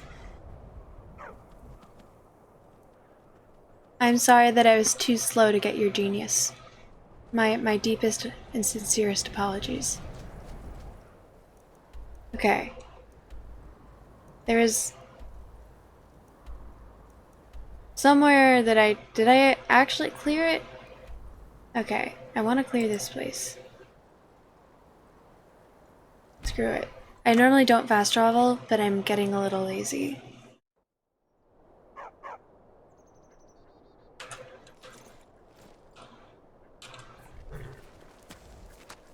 I know that this is part of a quest that I haven't completed yet, but I'm gonna go do it anyways.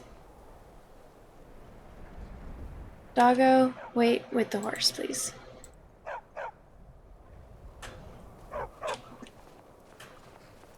Because I don't want you to die. It's okay, you forgive me? Thank you, thank you. I appreciate it. I was very worried that I would forever lose your respect. I think I came in here and I left because I had picked up too much loot and I wanted to go sell it.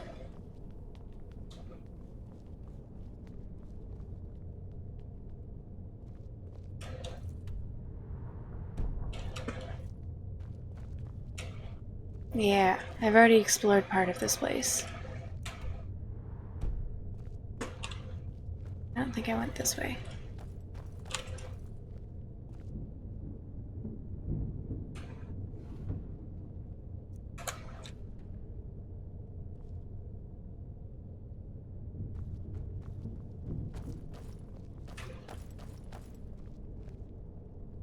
Is barred from the other side.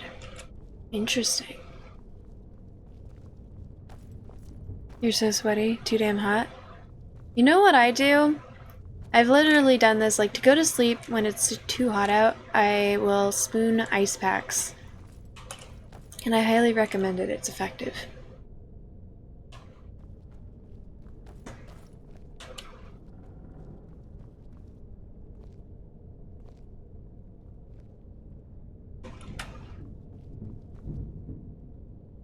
Are my knees weak or my arms heavy?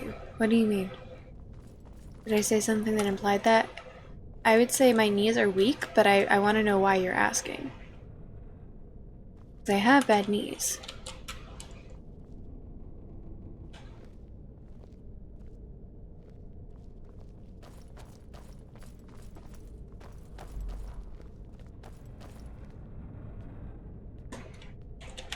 Am I venturing into unexplored territory?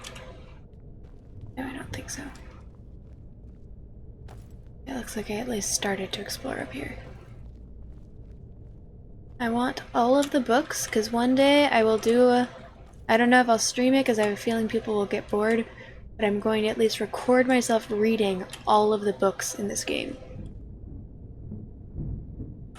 I have a feeling people will get bored, so that's why I'm not going to do it on stream.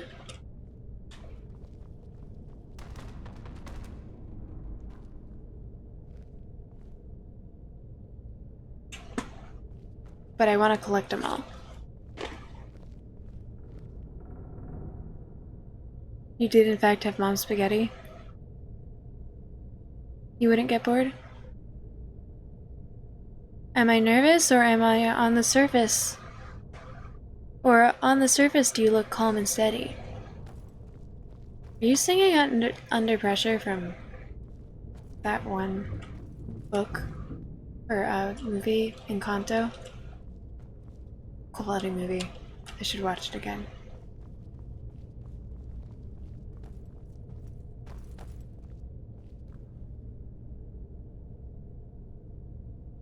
What happened to your poem readings on YouTube?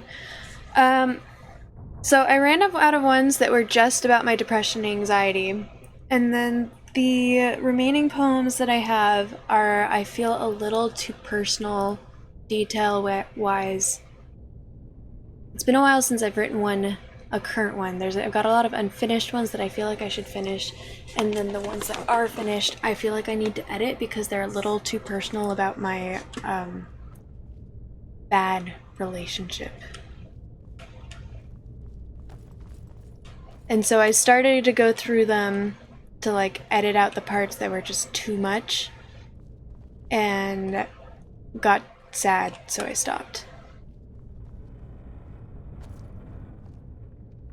Read a book at the end of each stream like a Magium stream without Magium.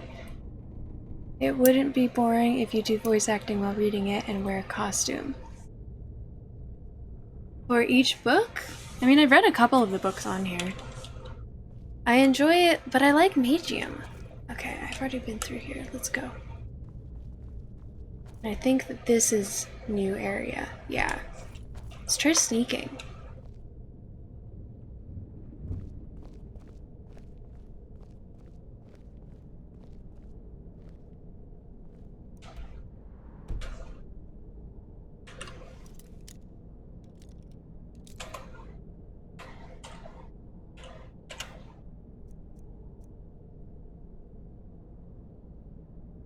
You may not know all the lyrics. Argonian Maid. Do I have that one with me right now? I don't know.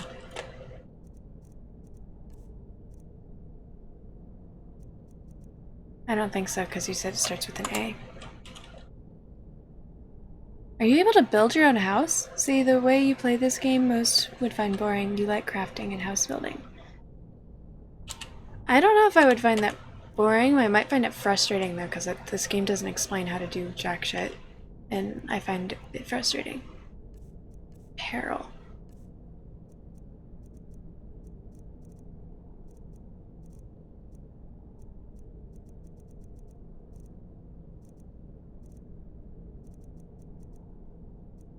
Necklace of lockpicking. Ring of lockpicking.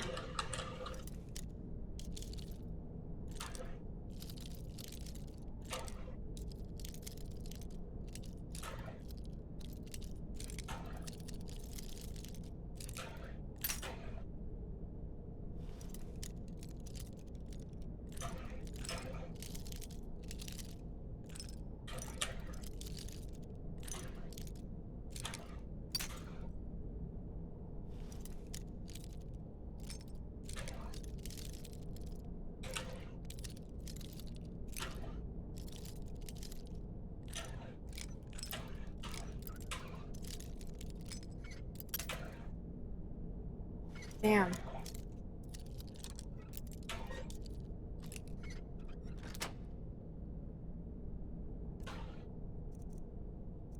Okay, back to my other one.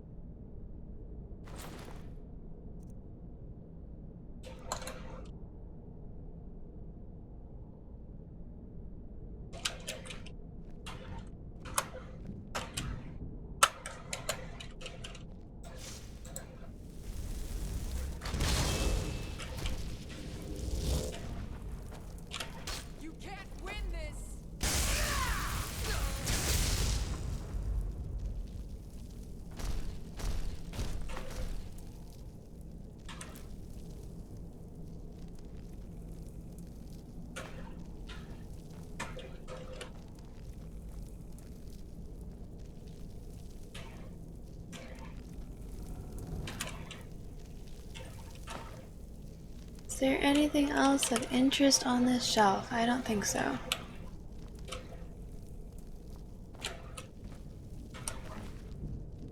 Arrow.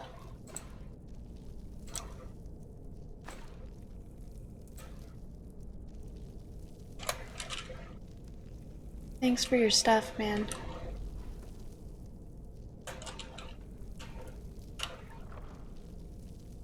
Ooh. 5 lockpicks? Nice.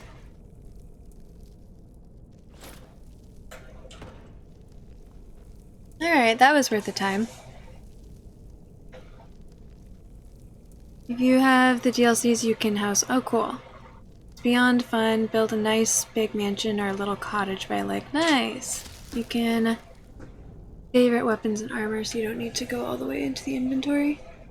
And spells and potions. Are you able to do. Would that be like Q?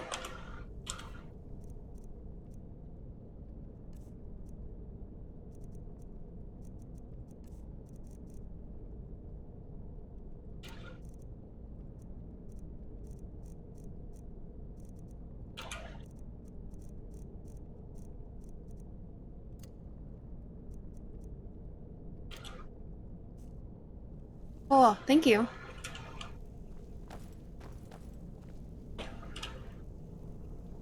You're about to be over. I know. It happens. Quite frequently.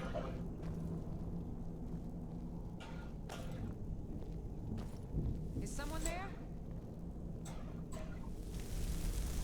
I will end this little game. Oh.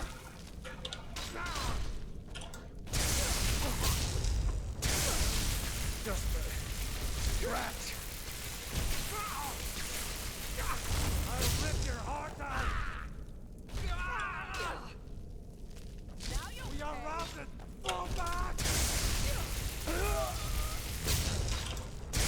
No, not like this.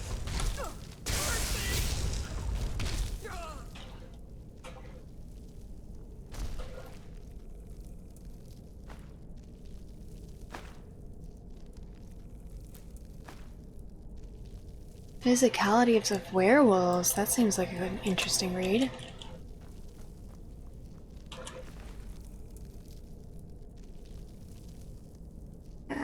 Great. Oh, this guy has so much stuff that I could sell.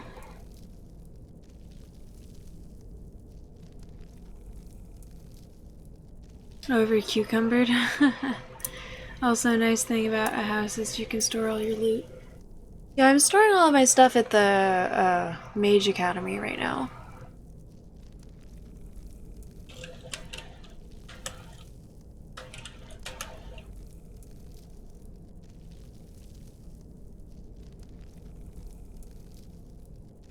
That's not really worth it.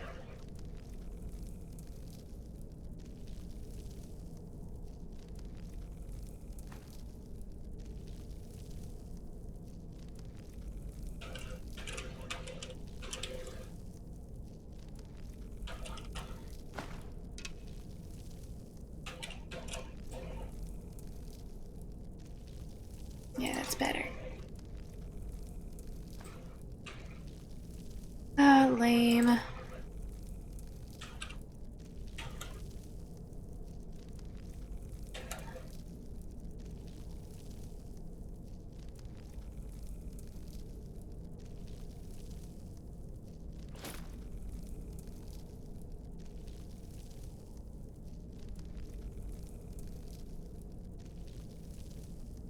Oh, why am I not wearing that?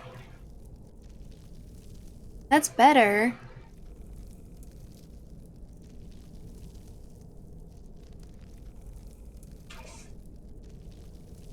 Lydia loves your dragon bones. Do you know the difference between an enzyme and a hormone? Maybe because you can't hear an enzyme. Hey, I've heard that one. Alright, do you want the ones, Mr. Kennedy? Your go-to? Oh, I grabbed the wrong ones. Or you can give a lot of loot to your follower. Oh, does my follower carry stuff?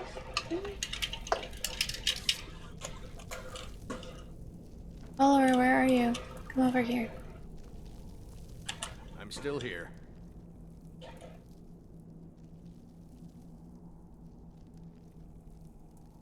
What do you need to take?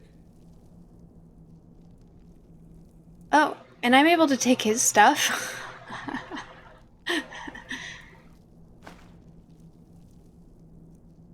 I'm literally able to just take his stuff.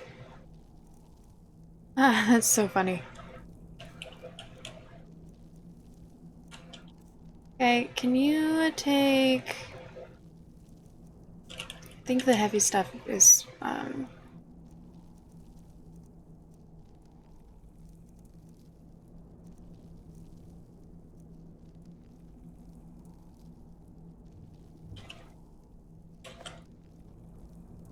Thank you.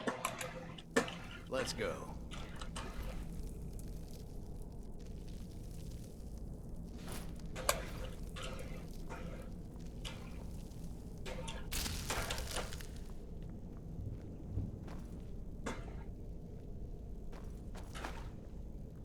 Cool.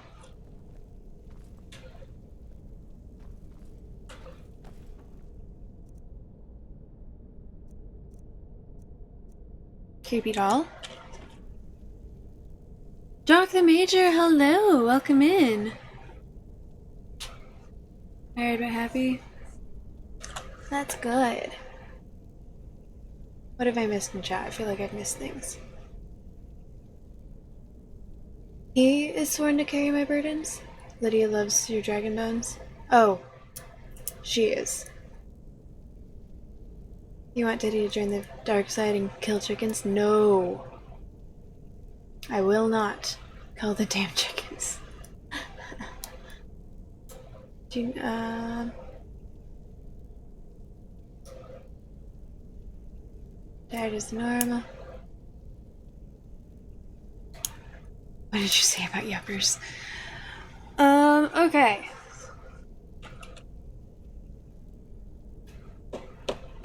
What should... Not much, just chat or bantering. Well, I appreciate the bantering. I like to keep up with it. Have I missed anything else in here? Why am I not... It's not letting me jump. There we go.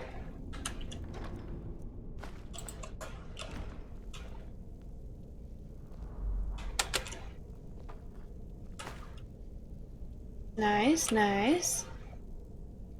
Burned book, not so nice.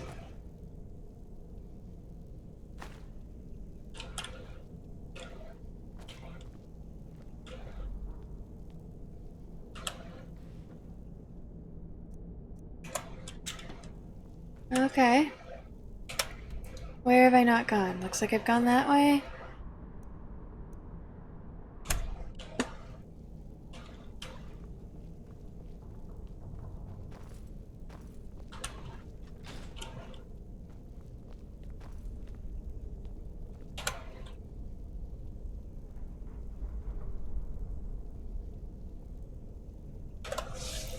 Oh, good night. Too much of the work today. Alright, well thank you so much for hanging out. I really appreciate you being here. Have a really good rest of your night. I hope you get some sleep. Sweet dreams. Good luck tomorrow. Well, the tiredness has slapped you like a semi-truck. Is it time for you to get some sleep as well, Jock the Major? You didn't eat breakfast or lunch today, so you're wolfing down dinner. Thank you for getting some food and nourishment. Good for you. See ya, Daddy and Mr. Hurry up with the PC man. Sleep is for the mentally stable. I suggest it. I'm not one of them, but I suggest it. Do as I say, not as I do. There's nothing wrong with being weak.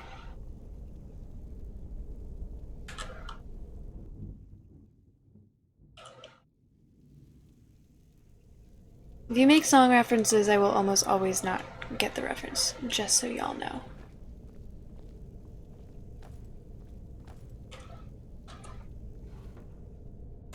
Oh, wait, no.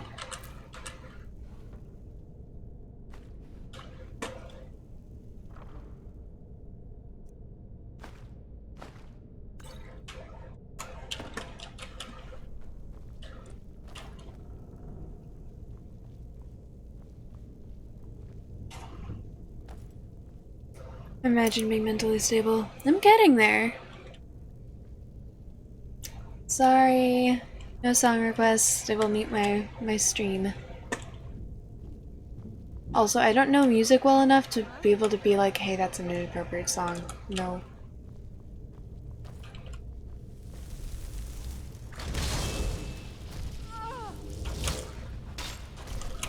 Whoa, but hey, you're blocking me in.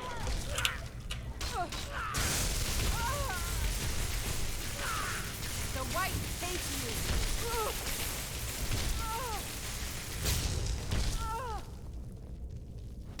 Mercy! Mercy.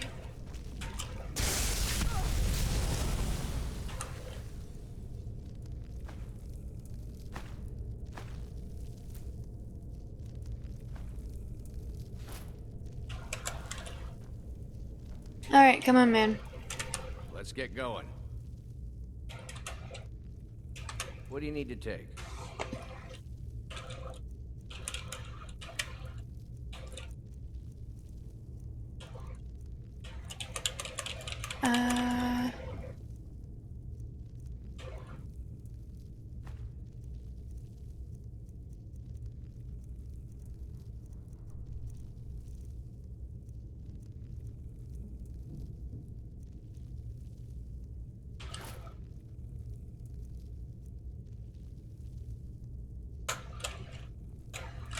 Let's go.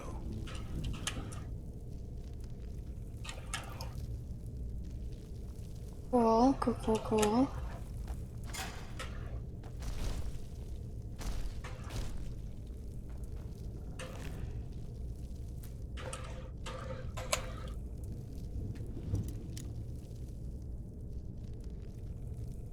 Okay, Daddy, and if you don't get our song puns, we're never. I get that one.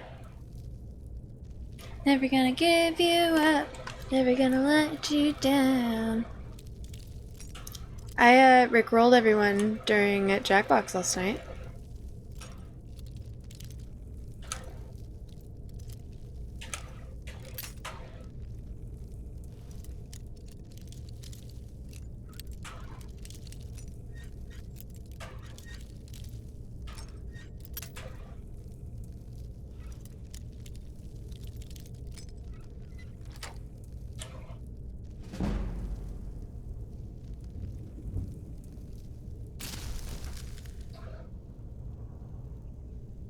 You missed that too?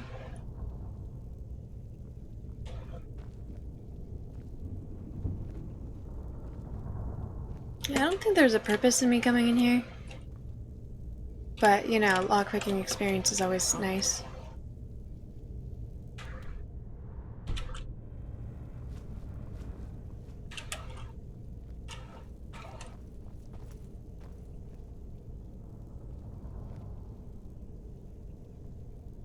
So much stuff to sell if I was stronger.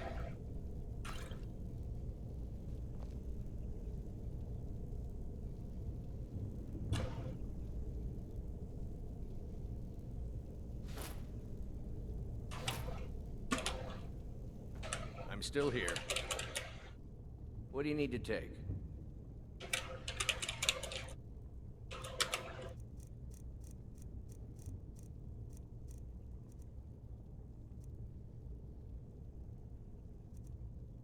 Where was it?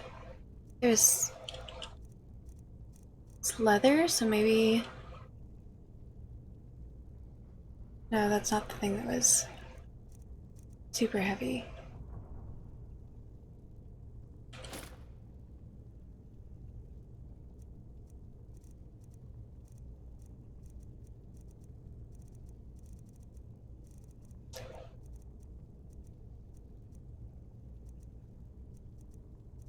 Where was the super heavy? Oh, there we go.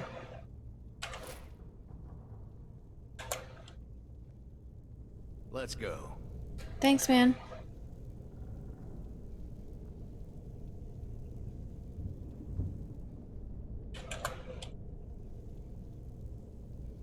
Dude, that OnlyFans link is probably the funniest thing you've seen all week. I'm glad to hear it. I'm glad to hear it, that I could bring you a bit of joy in your life. Yeah, just remember, there's a space in the middle. Only space.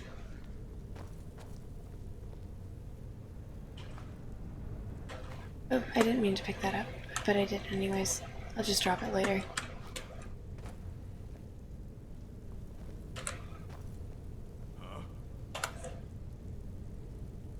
Over here.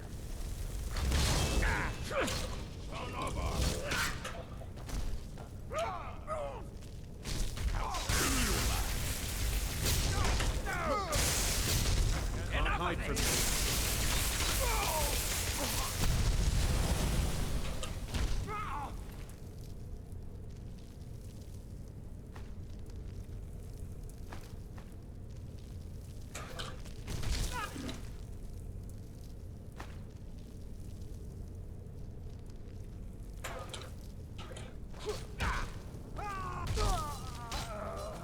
Stand still.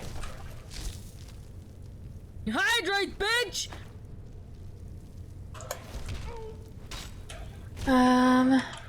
Is there anything else that I need in here?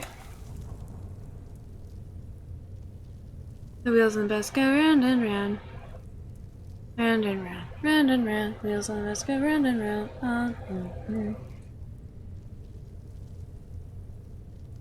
Fun fact. What else have I missed in chat? Baby shark boot doot doot doot.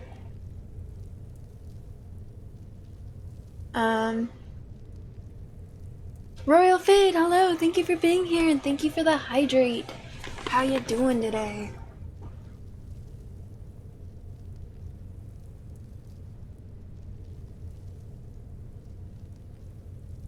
I think it was 3D who said that it just looks like it's very dark red. I kind of am agreeing the more I'm seeing it. It definitely does not look black.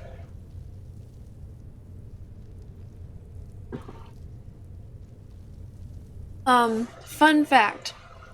When I was in high school, I lost a bet where it was like who can stay awake the longest. We were in this Skype call.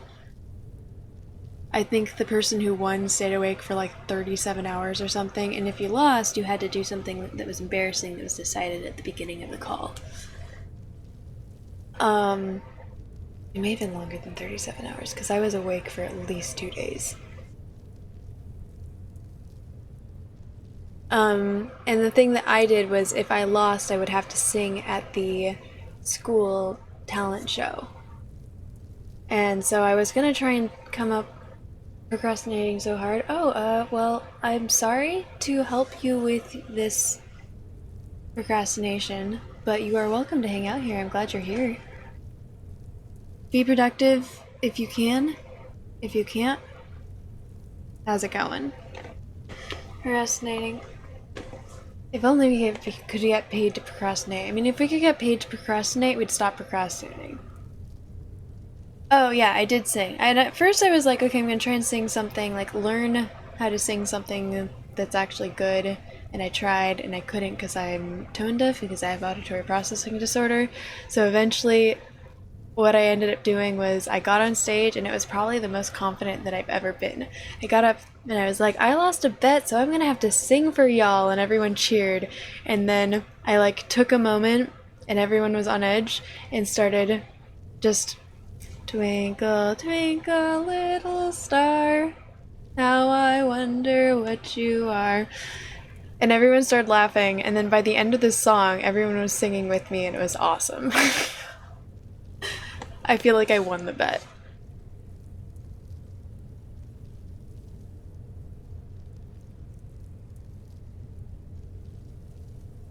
It was nerve-wracking though, yeah.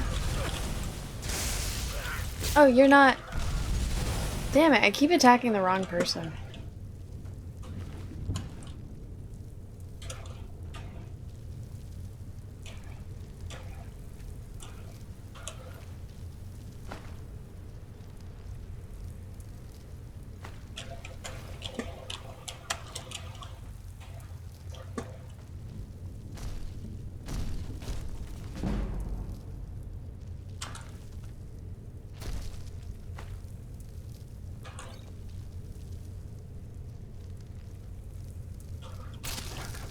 Nothing else of use in here.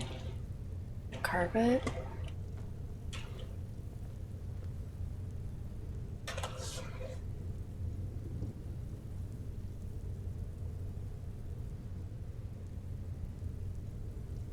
Like a boss. Thank you, thank you, thank you. But yeah, I don't know what you're trying to do.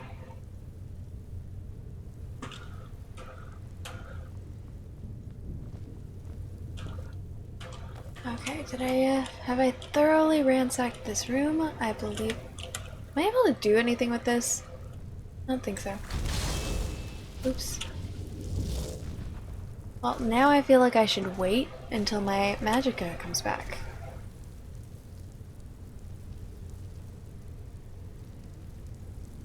Oh, I forgot to put these on. I'm so sorry. I got them out and everything.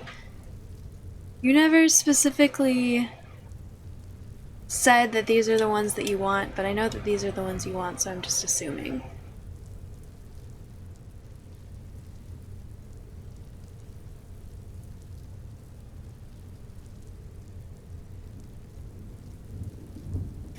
Oh, Ivy! That's the only song that I've sung at karaoke. On my last day of work, when I worked at the casino, I participated in karaoke night. Maybe it's my second last day.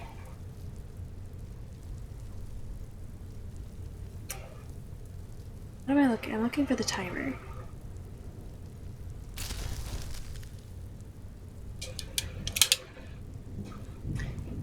Alright, let's do this. 10 minutes, starting now.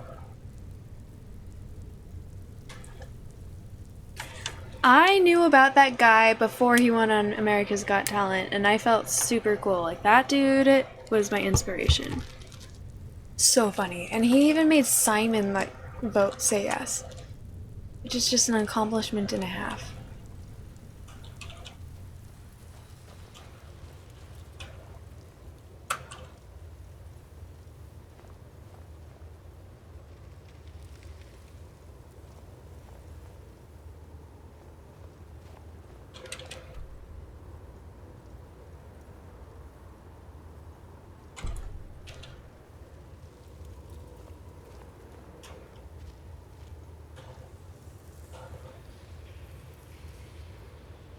Have I been detected?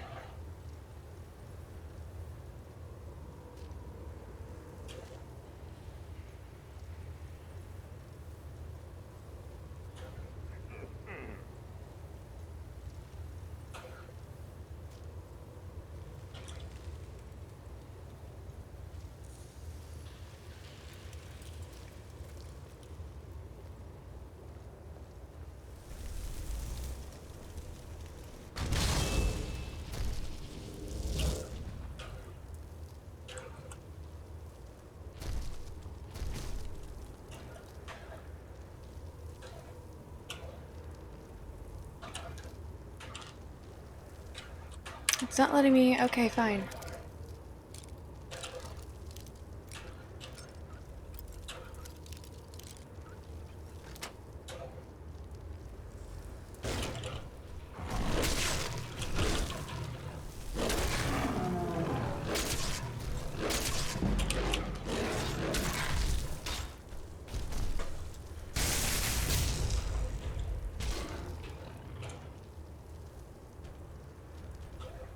Bye. Can you move, please? I would like to go in there.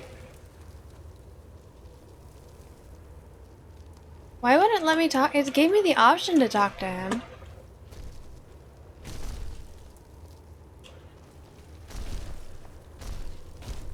Okay, this dude looks dead.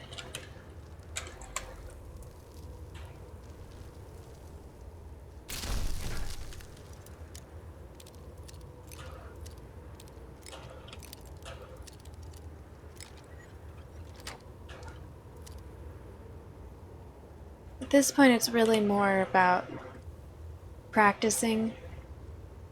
Move, please. Thank you.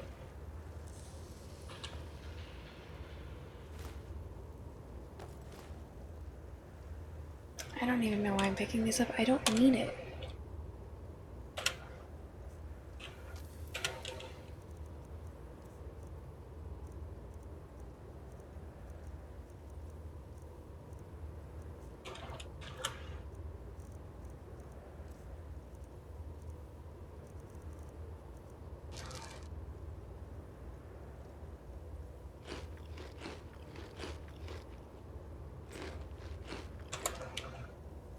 Oh, I'm running low on health, so that's useful anyways.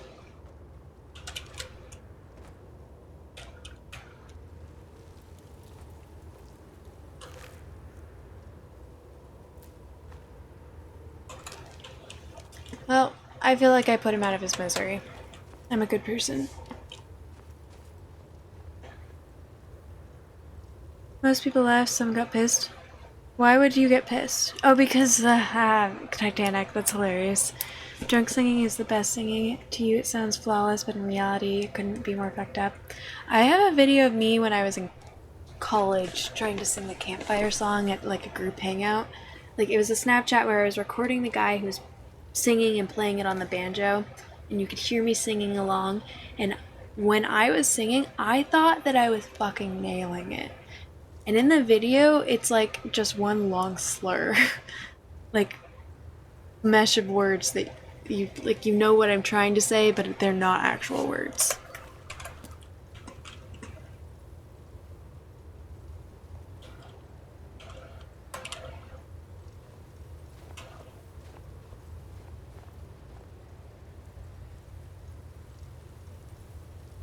Someone there?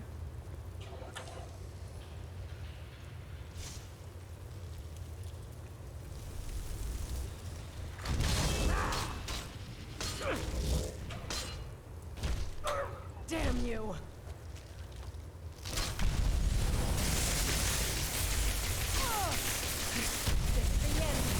Please don't kill me. Sucks to suck. Shouldn't have attacked me, bitch.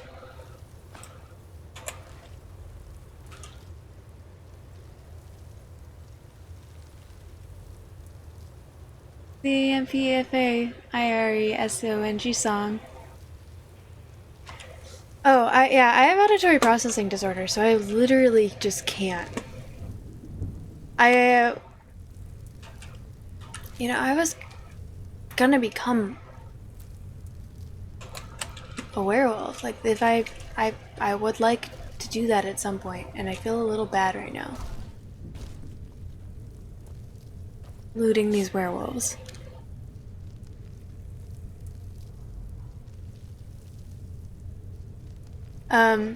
So there's this other streamer that I found recently who's getting into voice acting, and since people like my voice, I've been thinking about trying to get into voice acting, but I saw one of his videos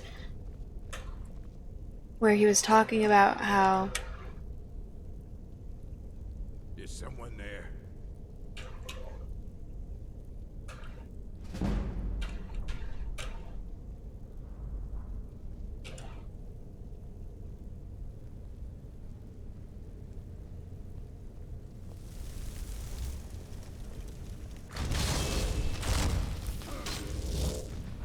I'll show you what a real orc can do.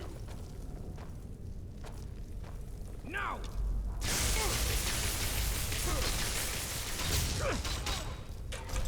Do your worst.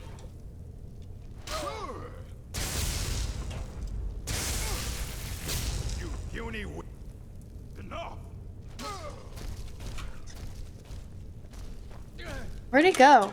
I want to look at his body. Where is he? Die, you son of a...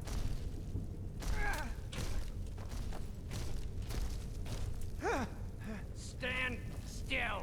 Good story? I'm glad. I'll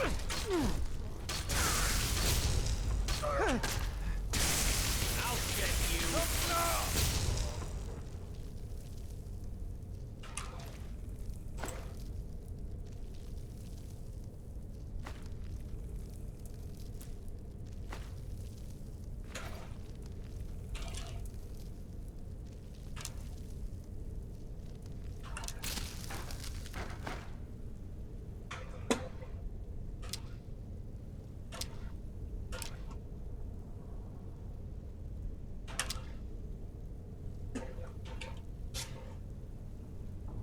I'm a goofy goober. Trying to sing, that's you. Oh, I keep losing my train of thought because I keep running into dudes that I need to kill. He was saying that a lot of people, when they're trying to get into voice acting, you can take voice acting classes which will teach you the basics and also, but it's more like business oriented. But if you want to actually get into like learning how to use your voice, you want to do actual acting classes and singing. And I'm just like, fuck, because I can't sing. I know, I keep doing, sorry, there, that's what I was gonna say. So now I'm like, maybe I should try and look into singing classes or something. Are there more people in here? I don't think so.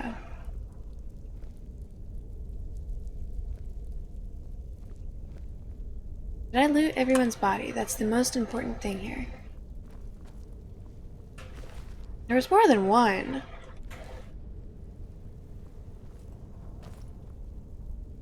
Where are their bodies? I'm interested in voice acting because people like my voice, and like voice acting isn't just doing cartoons and stuff. It could be reading like audiobooks and stuff, or actually being able to do more. I feel like I don't really have a lot of range, but maybe I don't know. I am interested in it, but I don't even know how to get started. I feel like if people like my voice as much as they say, I should try and do something with it.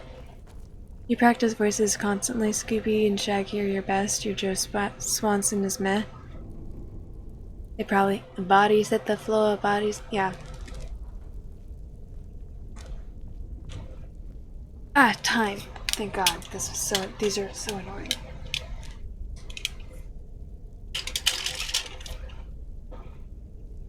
I should podcast?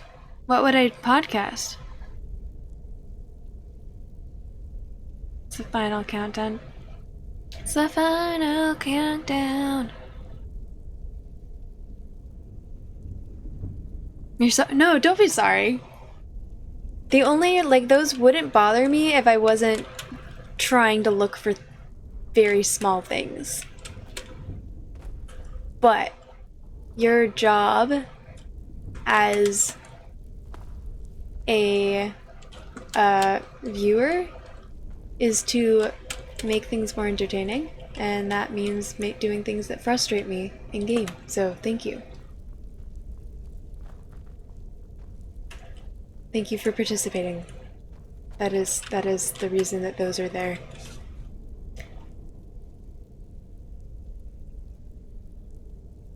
You'd listen if I... Redundant Rebel, one of the things that I do... Dismiss. Ah! Good God! It's hideous. But beautiful in an ugly way. But mostly hideous. Trying to use my eyes. Is my quality going down the shit? It says unstable right now. Why does it say unstable? Are you guys able to see me right now? Stuffed request? Perfect. Thank you for redeeming Stuff's request. But Mr. Kennedy, you are allowed to use those glasses. If they bother me enough, I will just take them down and make them not an option. They're there for a reason. Feel free to use them. But I will put on the bag. I understand. I will protect you guys. Mr. Kennedy is doing the real, like, God's work for you guys right now. Hiding my ugly face.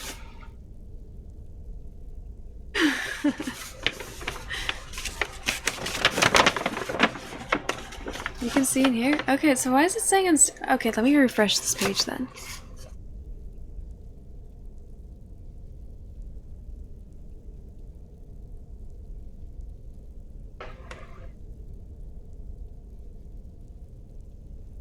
Okay, yeah, it looks like it's back. Excellent quality, cool.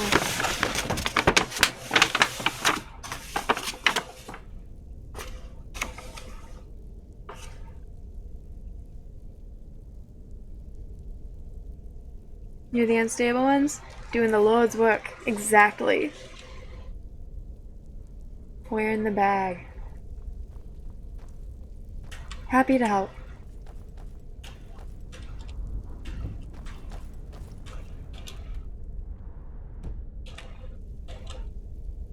Much better.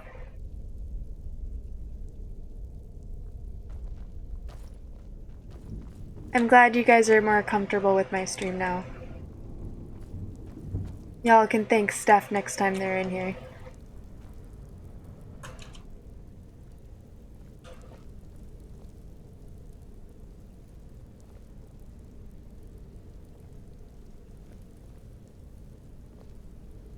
Although, I'm here to see your face when you communicate with me, not... You're here to see my face when you communicate with me, not my gameplay. I may have just ruined your experience here. We'll see you in 5 minutes. Was it 5 minutes? I thought it was 10 minutes.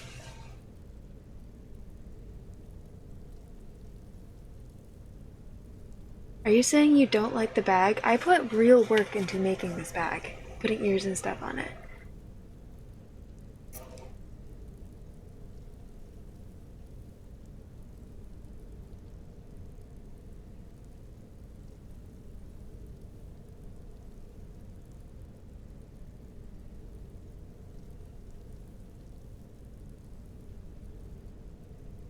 No one has done the voice span. I forgot that that was there. Why am I not able to see it? It's 5,000, right? Thing mode.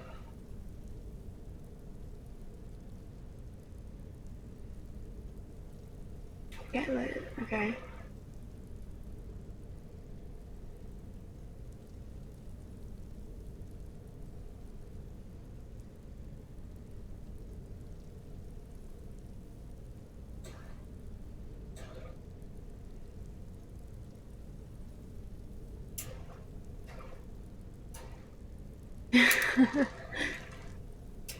Good quality bag. Thank you, thank you.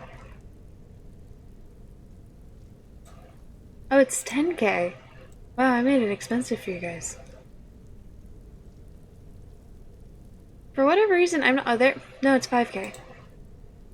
Oh, it is 5 minutes. Well, shit. I'm gonna change it to 10 minutes. Because I don't mind wearing it.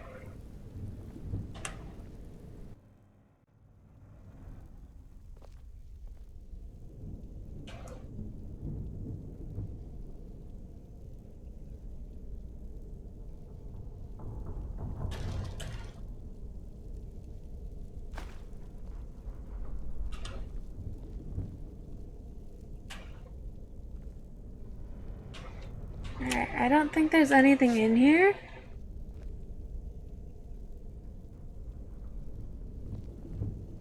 To me, it says 5K for the bag.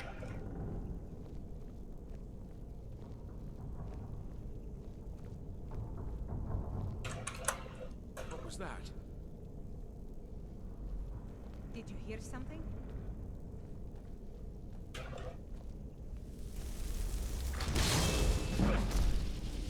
Damn you! Do your worst.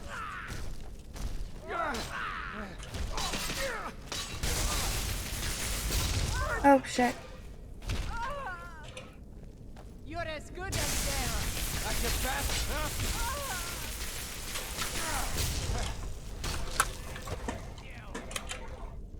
Yield.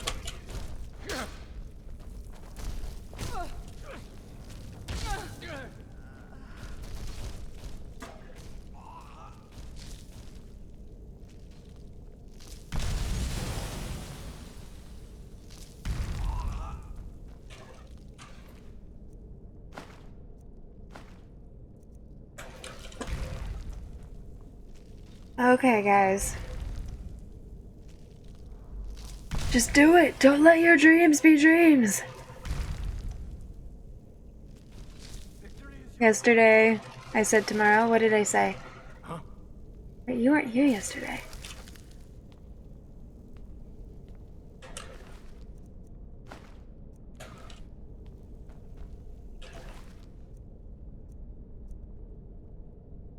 Ooh. Ooh.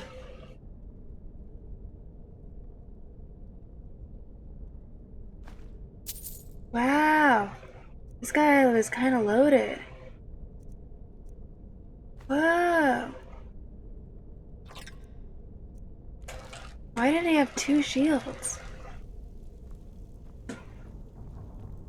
Alright. Was there anyone else in here that died?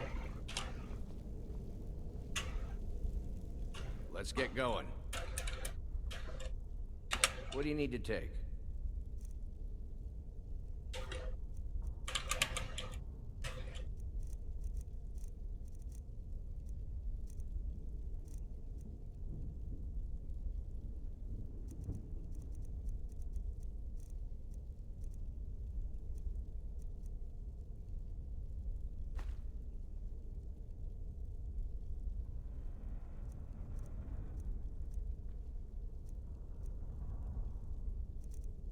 Okay, I know there's more than this.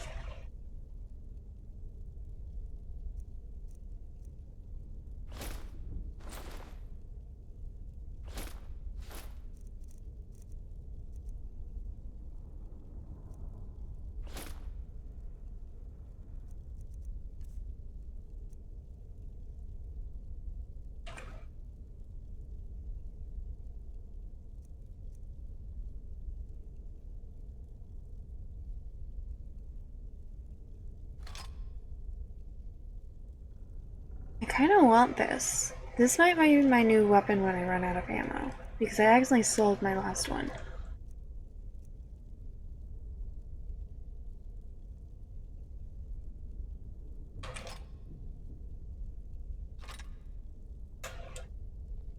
Oh, oops. Apparently, I am naked now.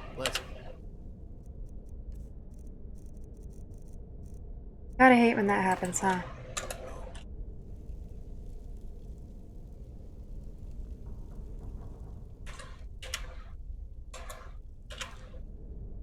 Let's go.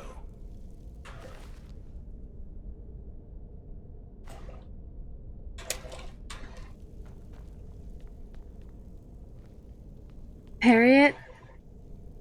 Hello, welcome in. How are you doing, Harriet? Thank you for the first time chat. What exactly are you referring to right now? Daddy Shark? What's going on in chat right now? I don't even know. Alright, you gotta go to bed. Redundant Rebel, have a really lovely night. It was lovely meeting you. I hope you sleep well and have a really good rest of your day or your night. Yeah, good luck tomorrow morning. Yeah, lovely to meet you. And how are you doing, Harriet? Welcome in. Yeah, I don't know what's going on either.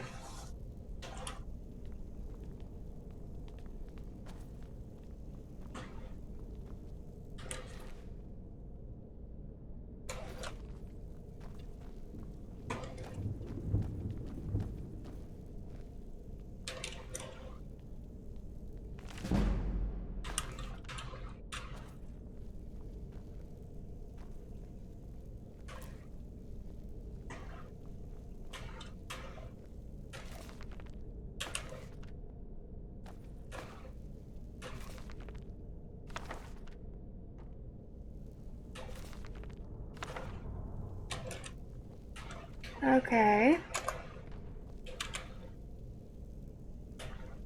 I've done the thing. Ooh, that's an actual chest.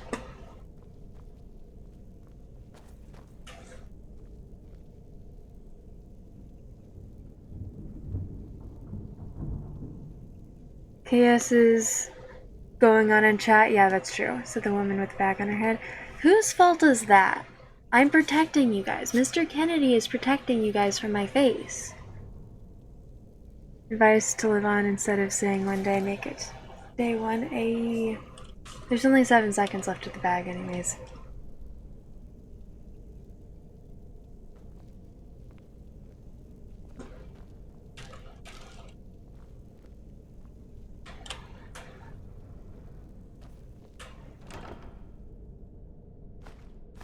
Well, Storm Atronarch. It was a storm. Ooh, is this better or worse? Staff of familiar, summons familiar for 60 seconds. Nice. Major Squire increases light armor. Whoa, cool. That was a good score.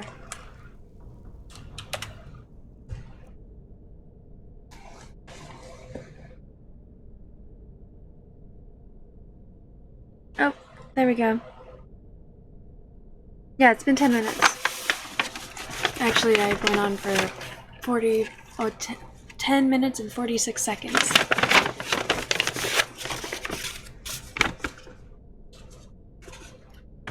Was that not long enough?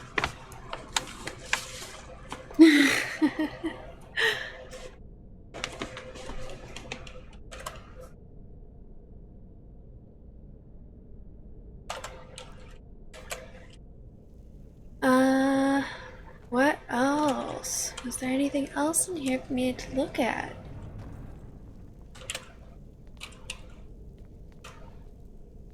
No, that's not worth it. Okay, let's go. Storm Atronach is better because it doesn't area of effectiveness hits. Does it work as a tank? Because I had a Fire Atronach, but it wasn't a tank and it did long distance instead of in person, so it wasn't like I would need the ice one because it will tank for me because I am weak.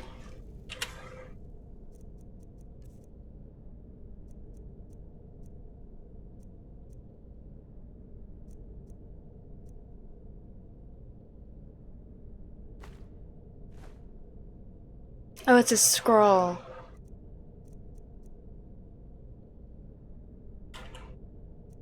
I would rather a book so I can do it myself.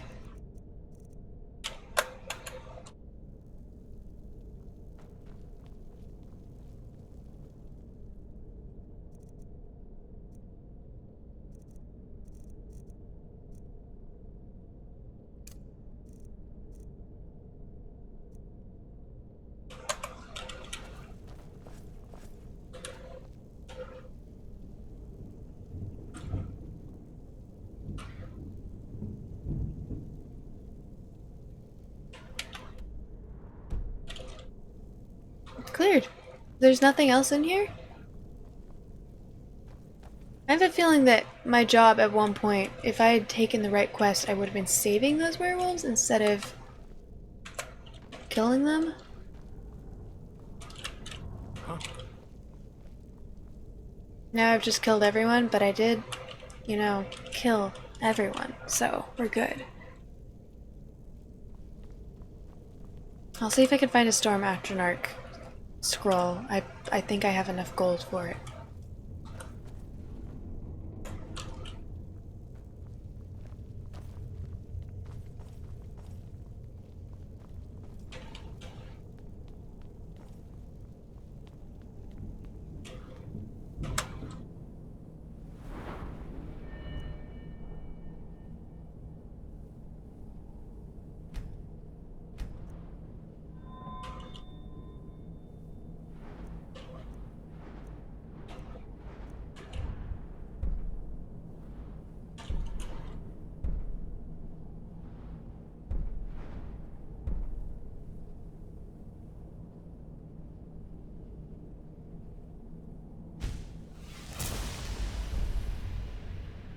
Automatically gives you a copy of a picked lock's key if it has one.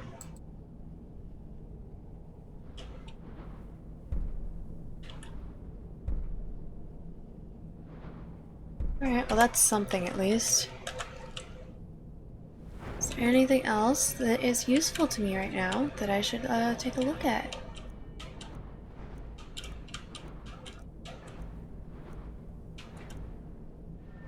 I can look at speech.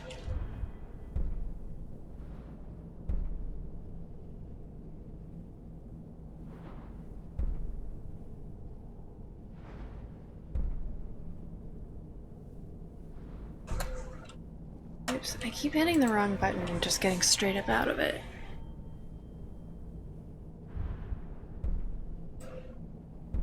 I don't really care about this one that much.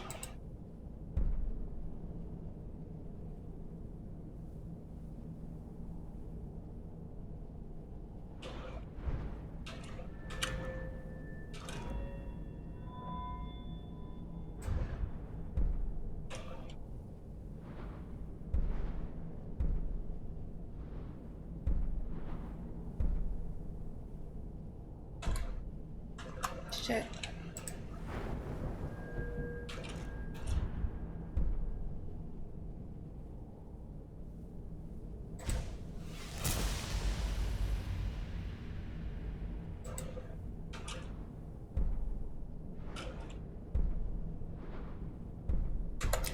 Well, that's something at least.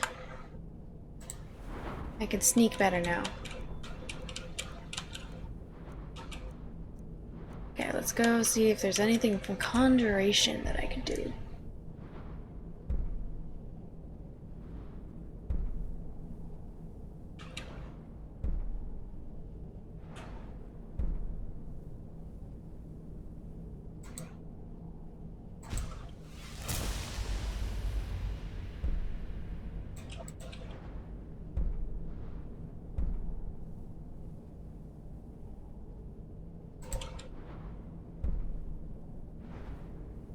Okay, I don't know what a bound weapon is yet.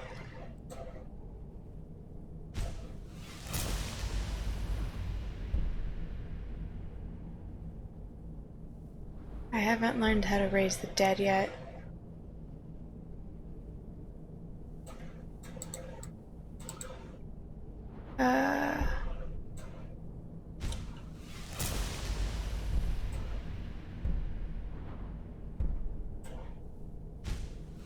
Double the duration for conjuring. Hell yeah! Fuck yeah.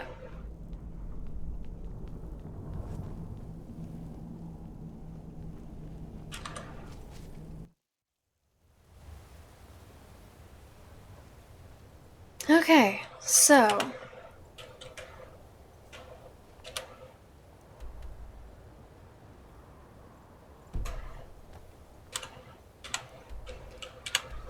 my goal is still to go here. There was really no reason for me to clear this dungeon. I just did anyways.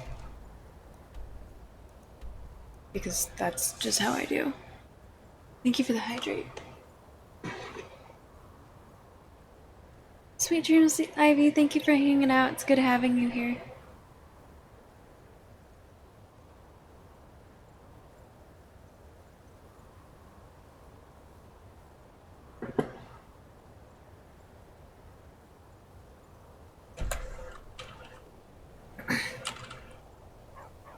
Okay, we're going that way. Where's my dog and horse, though? First. Will do. Will. No, no, stop! Stop! Oh my god. Over here. God damn you!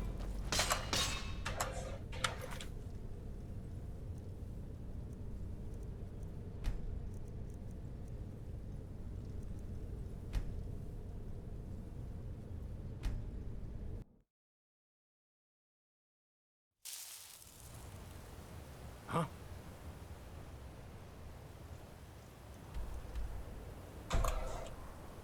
Alright, well.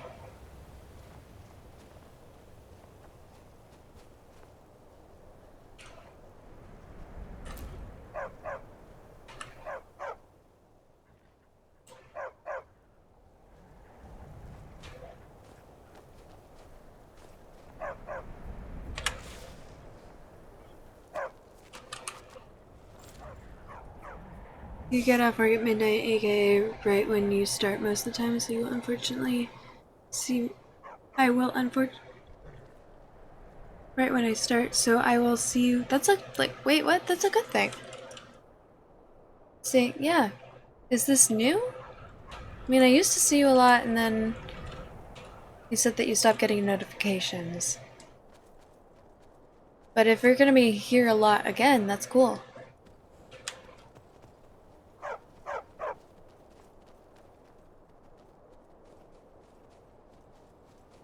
You started work a week ago. Okay, well, congratulations. I hope that you like it.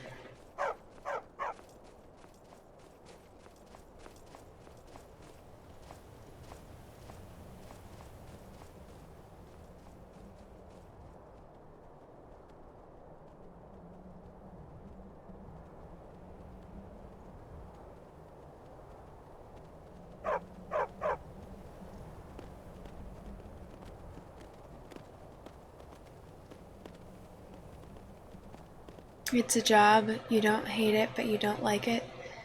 Well, I'm glad that you don't hate it and that you're taking care of yourself. You don't need to like it, but I'm proud of you.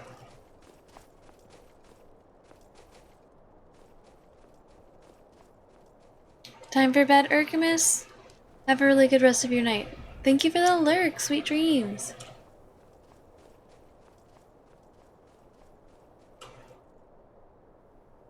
I love my daddy, my superhero. Urkamus, thank you so much for the gifted sub. Very much appreciate it. I think I've been down there, but I'm not sure. Can I get down there safely?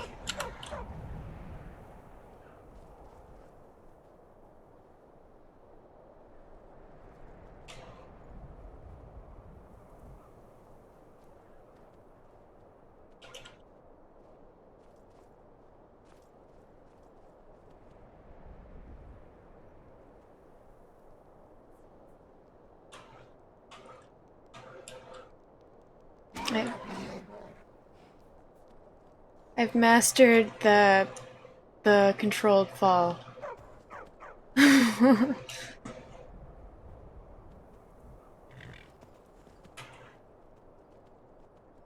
did Vigilance get down here for real? What is this?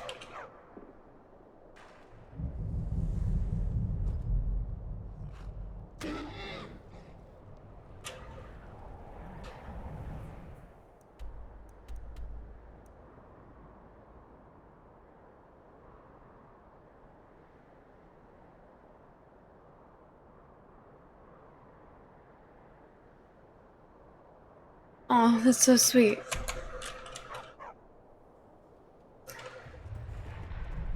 I appreciate you guys being nice to each other. I like that my community supports each other and appreciates each other. So thank you.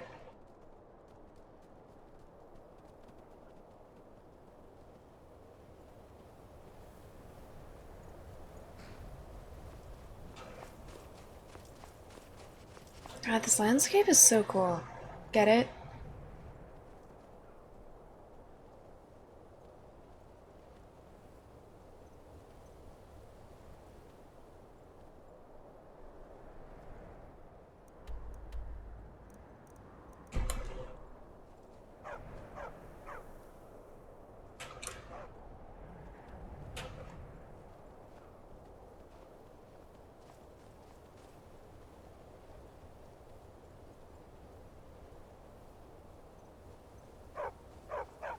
Thank you, Mr. Kennedy.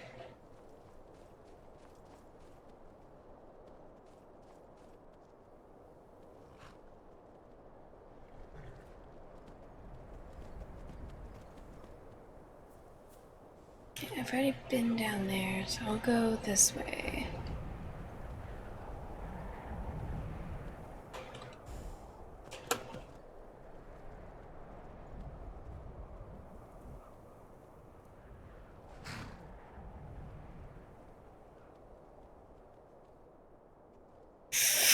I fucking love horses in this game. Did y'all see that? That just makes no sense.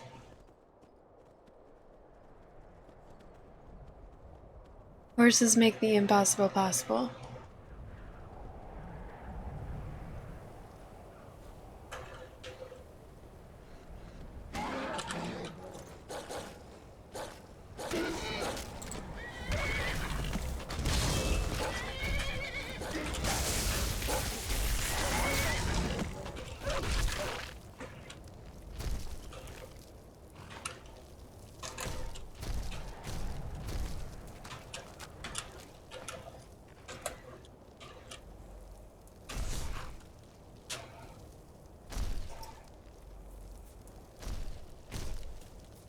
You heard that dad joke? Thank you, thank you, thank you.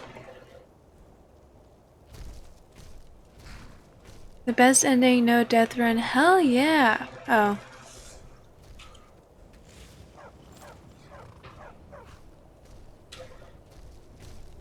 Okay.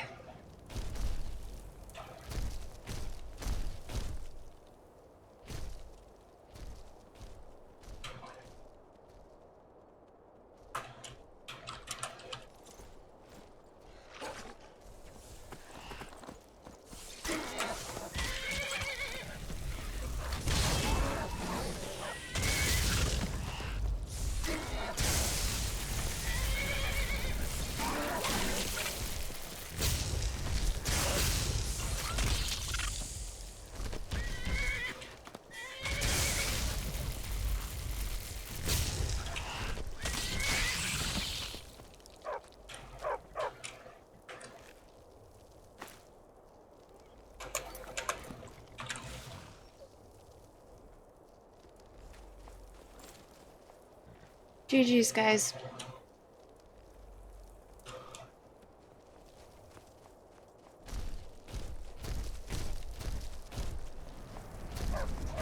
Good progress, so a new personal best because you got the ending. Hell yeah.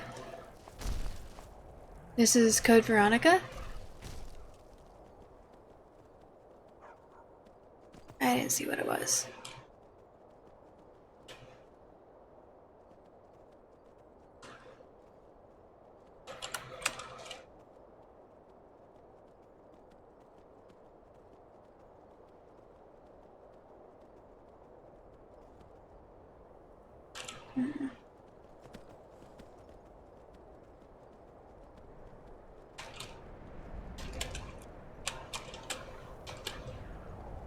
Come on, I believe in you, horse. You got this.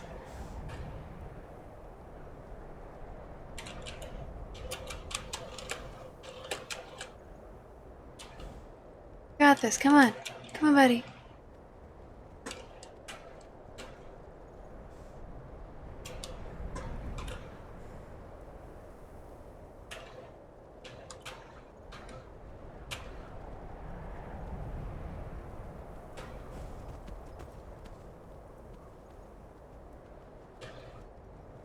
Got this. Yeah, there you go.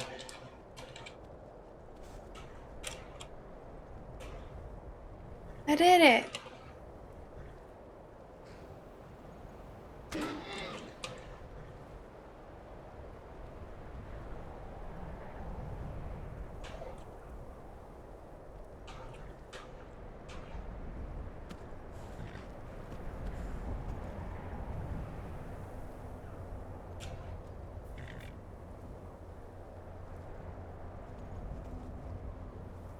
Wow, you guys got here fast. I'm impressed. Looks so majestic just floating in the air. The horse is not a mountain goat, are you sure? Azafel, welcome in. How you doing? You're going to work on trying to go to sleep. Sleep has been elusive tonight. You should definitely go to sleep. Sleep is important.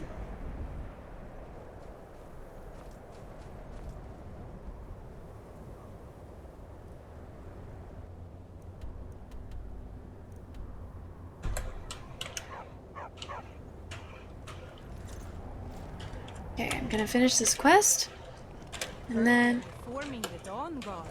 Vampire hunters or something in the old fort near Riften. Might consider joining up. You lost.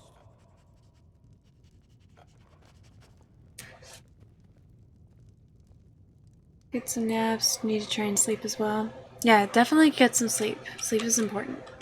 My job is to serve the Jarl, not waste time talking with travelers. The bandit leader at Fort Fellhammer is dead. I'm here for the bounty. Excellent. You've done us a great service. Here is your reward. Until next time. I don't really know anyone at the college. I guess everyone just assumes I do because I'm a Dunmer.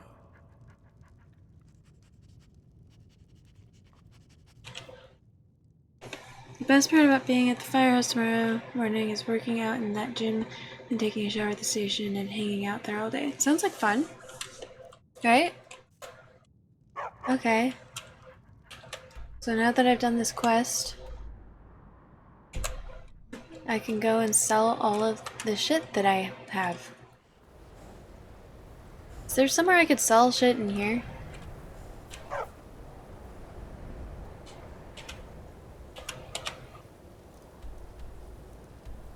Frozen Hearth.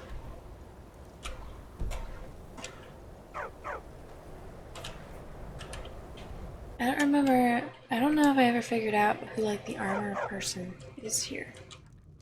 Unless you're... I'm just trying to have a quiet drink here, alright? It's not like there's anything to do here but... What? Don't you say that name to me. I understand you knew Isabel Rollane. Ever. What? Don't you dare. Ever. If you've business with the college, You're welcome to stay here. It's where most of our business... Take a look.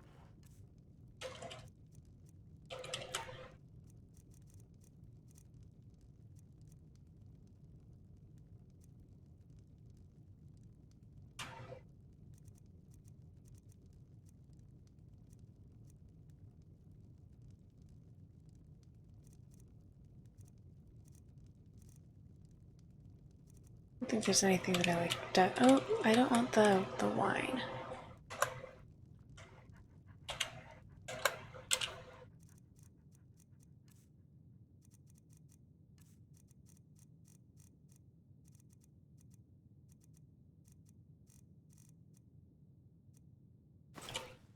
Until next time.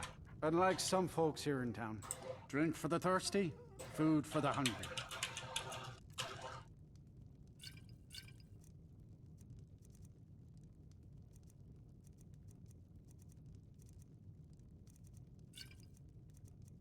Anything alcoholic I really don't need and just takes up inventory. All right.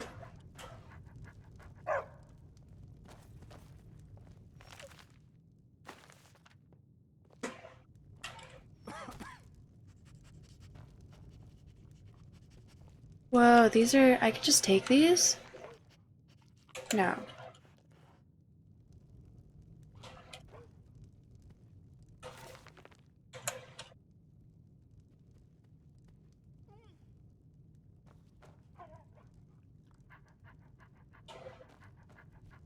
He's asleep. I could probably get away with it.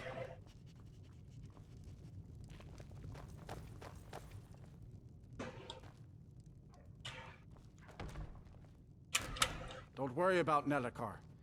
He has a permanent room here at the inn. But he keeps to himself and he doesn't cause any trouble. Alright, let's go sell some shit now.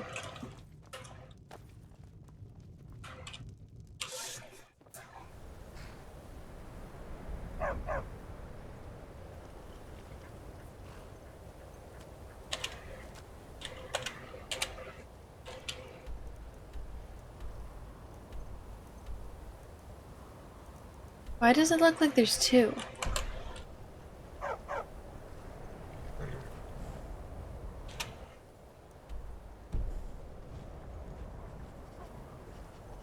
I have land or something in here. Hey, look, it's a chicken. I'm not gonna kill it, guys. I know better.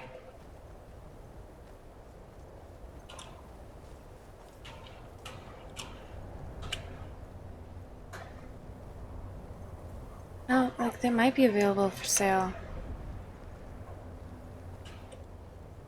5, 6, 7, 8, 9.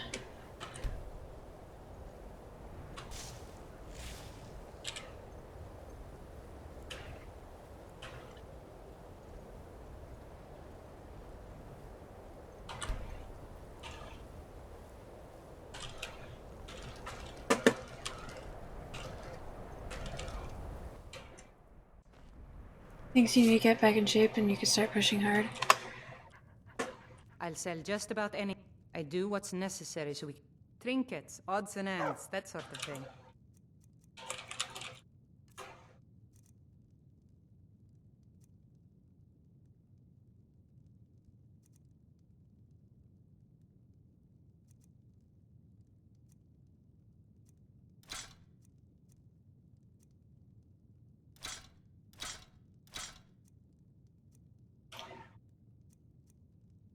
Bolt of lightning that does 20 points. I actually use that one.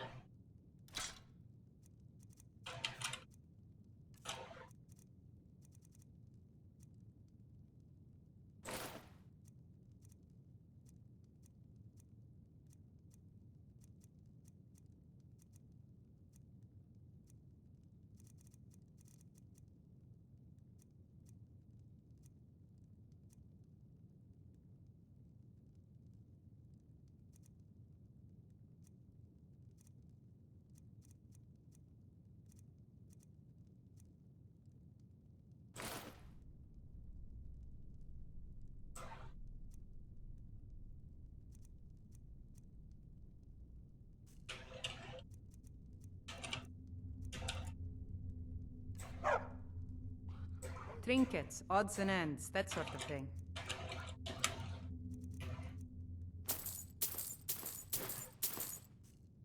Now she'll have enough money.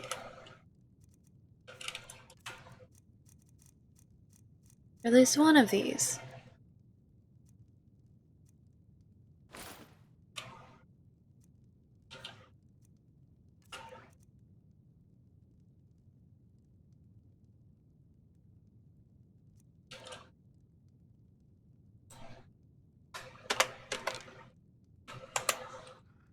Sorry.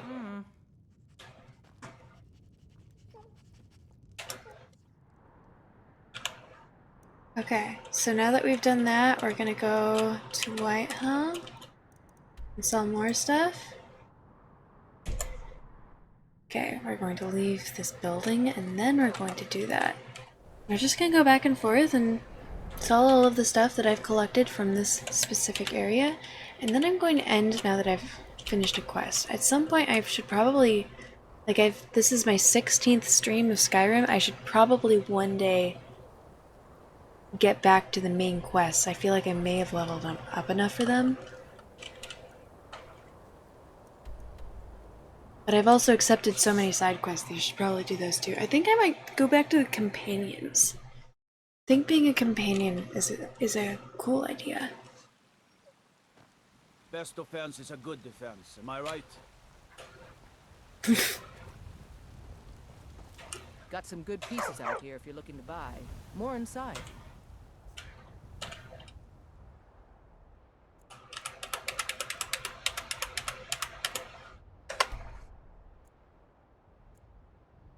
Just gonna stand outside this building all night. Like a stalker. I'm able to get rid of all of this stuff in time. Got some good pieces out here if you're looking to buy. More inside. Can you please open your shop so that I can sell you stuff? Please. Oh, I stood there for 13 hours actually. I don't claim to be the finest weapons and armor.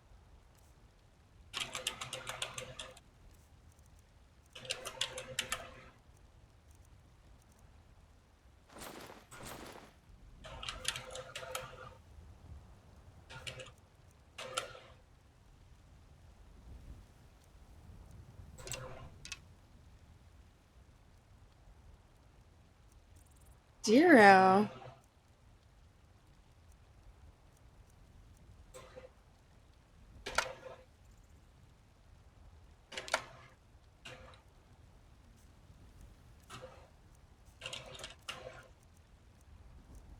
Anything that I don't want. I don't really care about these. Don't forget to check inside the shop if you need anything. I need lockpicks, but I know you don't have them. Did my stream just go down the shit again? It says it's unstable. Voidstorm, hello! Welcome in, how you doing? Thank you very much, I appreciate it. I just dyed my hair black. It didn't work very well. It looks like it's dark, like dark red maybe. But this is the darkest my hair has ever been. That's the Skyrim experience. The side quests will always distract you from the main quest. Well, I was intentionally not doing any of the main quests because I wanted to level up first and get a feel for the game. And now that I've done that, I should probably get back to it, but I've got so many. Be good for my crops. Never is. Yes?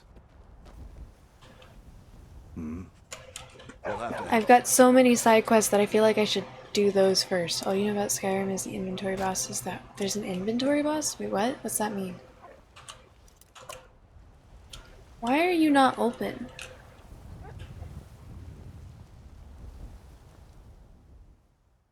Got something for just about everybody in here. Give a holler if you have any questions. You look rather... Take a look.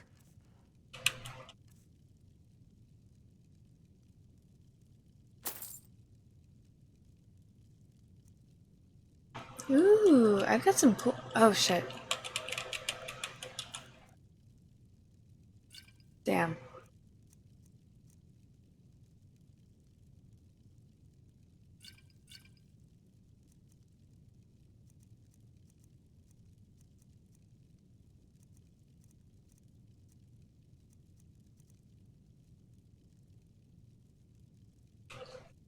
Funny nose means my back. Yes, the inventory boss is the hardest for sure.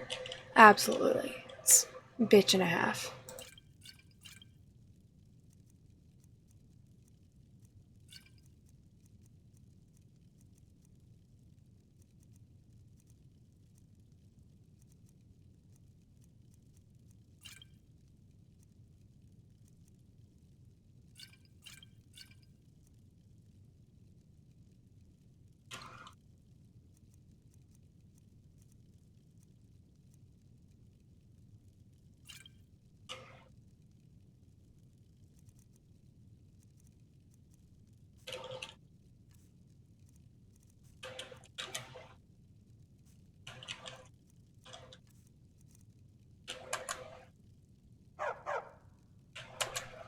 Come back anytime if you need a remedy.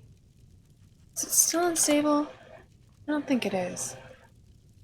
Doesn't look like it is to me, but my laptop has been glitchy as fuck recently. Just casually stands on fire. Ooh! Am I not allowed to leave?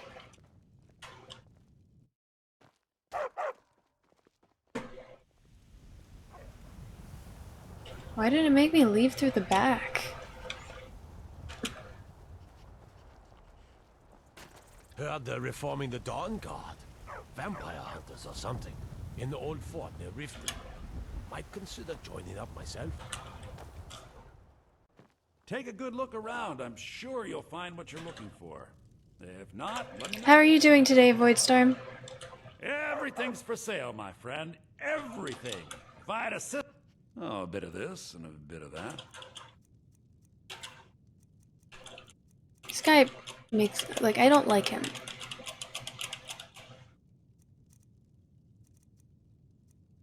Dude, he's got no lockpicks. Lame.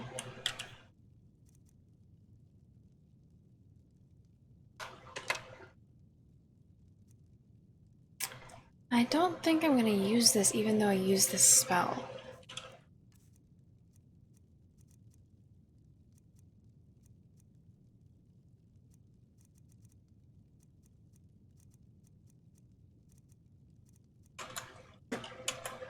Do come back. No, don't worry, I'm not going far. What do you need to take?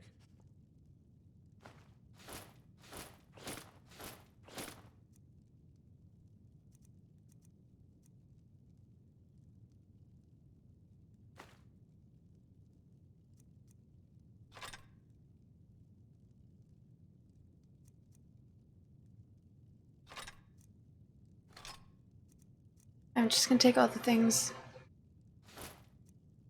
that he's not using.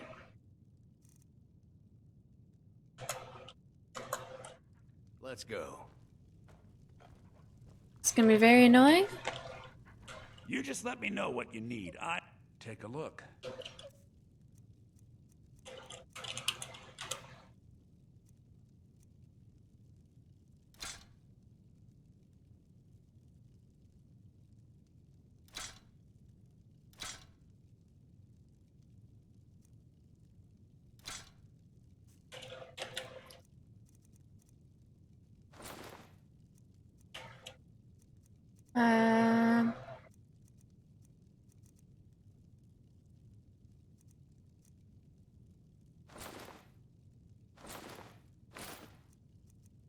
I like that I'm taking this dude's money because he annoys me. That's what she said.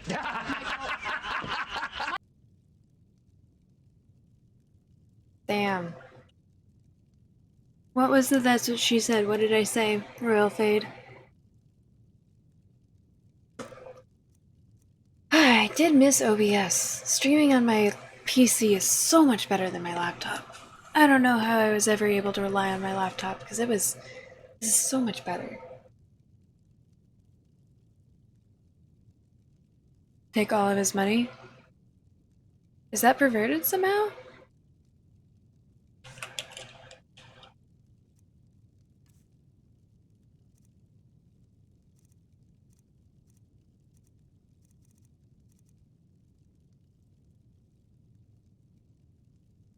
I think I already own this one, and I would like to take more of his money. Actually, Misk, I'm sure that there's some random crap that I accidentally picked up that I could sell him.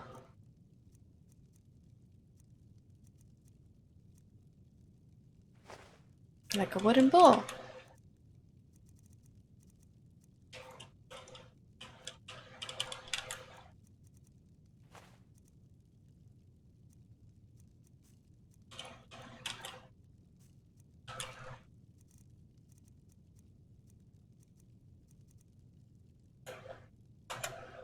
Remember, I'll give you the best deals or die trying. Does it have to be perverted? I mean, that's generally what it's used for. I guess it doesn't have to be.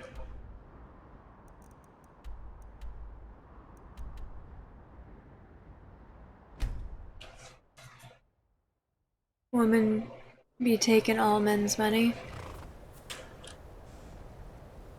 I mean, yeah, he is the one who's buying it.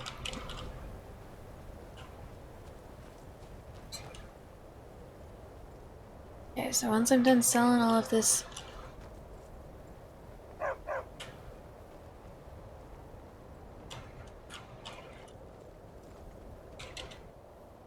Oh, I think it was Rina's house, wasn't it? Do I have to wait? Is that why?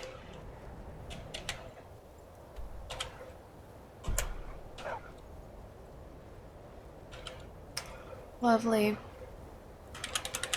13 hours again it is. I'm not creepy, I promise.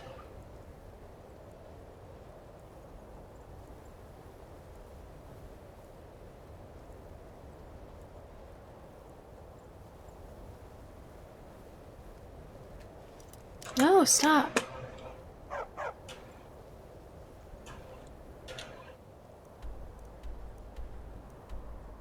Imperials think we need their laws.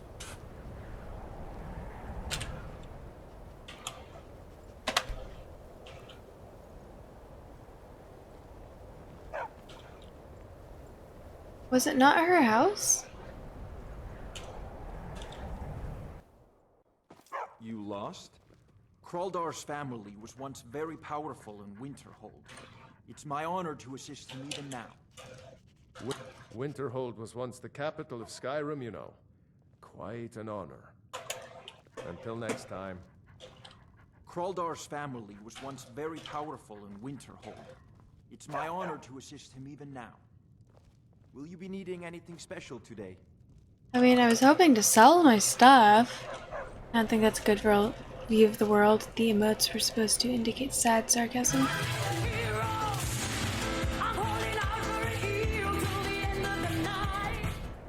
With joy! Thank you so much for the raid! Welcome in, welcome in. How are you doing? How is your stream? Let me get you a shout out.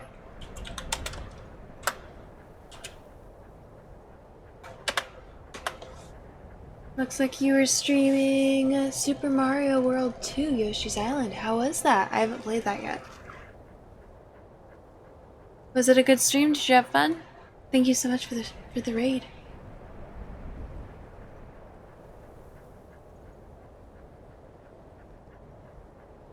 Yeah, this really didn't turn out black. Good game, can't wait for me to play it. It was good answer. Oh, that's awesome! It's really nice revisiting childhood stuff like that sometimes. I'm glad you had a good stream and you had fun. Right now, we are playing Skyrim. I'm kind of trying to wrap up. I'm trying to sell all of the loot that I've gotten so that I have inventory space at the beginning of my next stream, and then I'm going to go. This isn't nice, but also nice. Apparently I'm at 6.9 dropped frames throughout my entire stream, so it's like going up and down, but 6.9.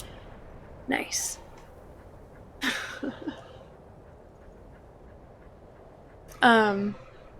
That's not nice, but nice. Yeah, so I'm trying to I'm gonna sell stuff, and then I'm going to put stuff away, and then if there's time, I'm gonna try and read Magium for a little bit. But thank you so much for the raid, I'm glad you're here.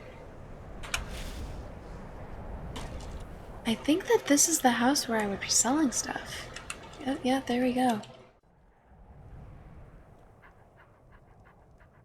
You can drop 9/10ths of a frame? I don't know what you mean. I do what's ne- Oh, a bit of this and a bit of that. Oh wait, no, that's buying. I don't want to buy.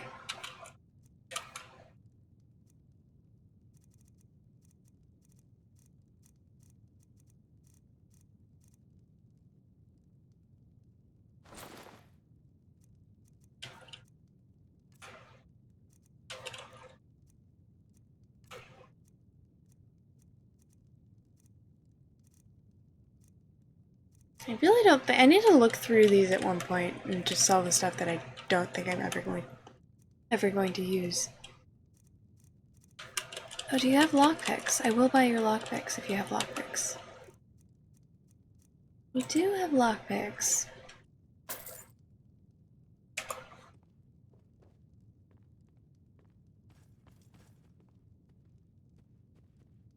So what it means by that is as you're watching this, you're watching every frame.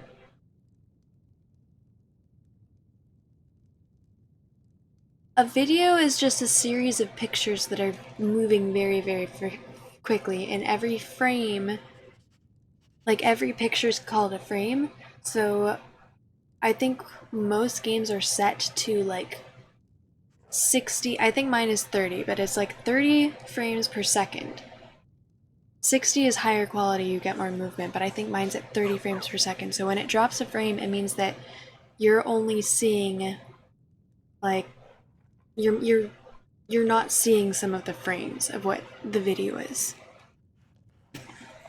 Which is why it looks like the screen freezes, because it's dropping frames. Until next time. I'm still here. What do you need to take?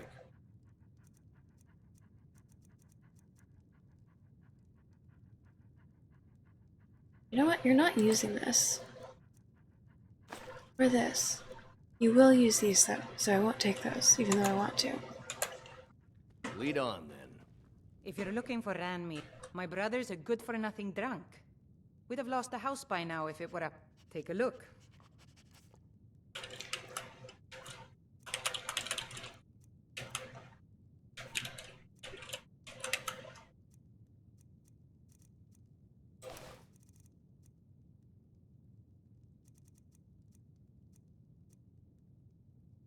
I really don't think I'm ever going to use this. I'm going to sell it.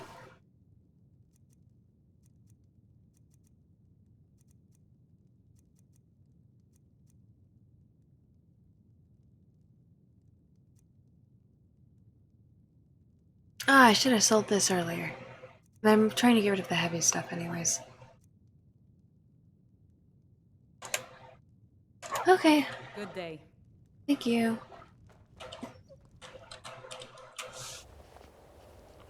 Can you drop fractions of a frame?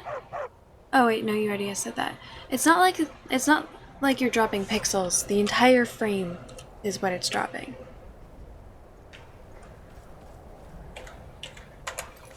Okay, I'm just gonna run over here and drop the stuff that I wanna Heard they're store. reforming the Dawn Guard. Vampire hunters or something in the old fort near Riften. I'd consider joining up myself. I haven't attacked by vampires, just on the street, so probably not gonna do that.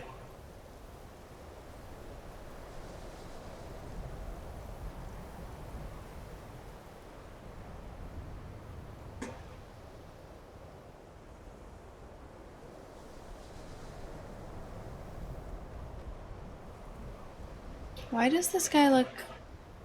We shouldn't have been disturbing Sarfar, no matter what you found down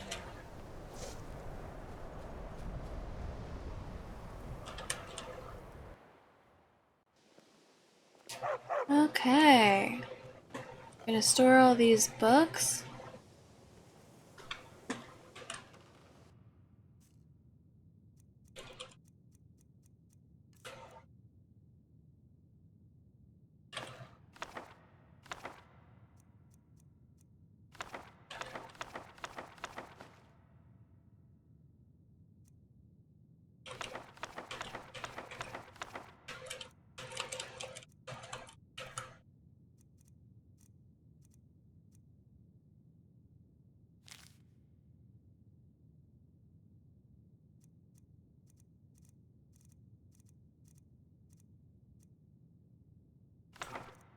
I have 2 of these ones, so I'm gonna sell those.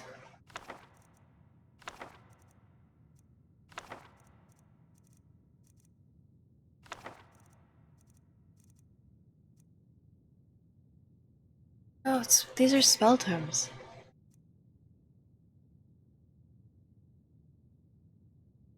Yeah, I'm never gonna use that.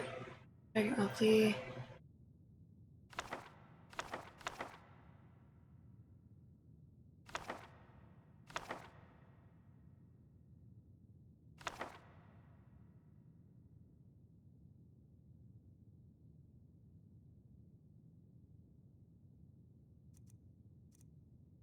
Did I get 2 copies of this? Is the fact that there's 2 of them here mean that they're exactly the same?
Because these are used for...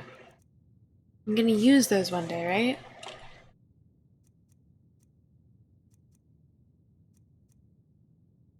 Make things for enchanting and stuff. I think I should keep these.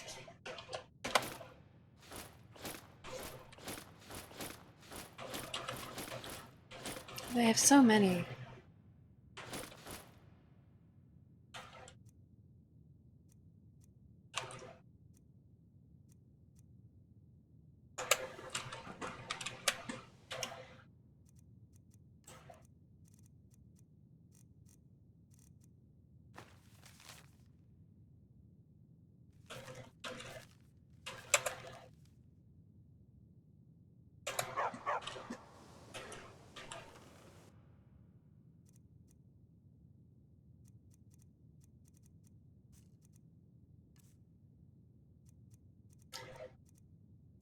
I think I got rid of both of them. That is unacceptable.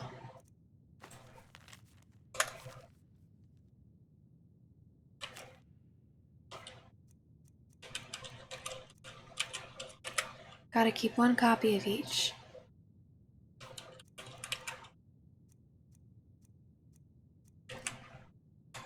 Okay, yeah, looks like they're exactly the same. That's quite strange in my opinion, but you know, whatever.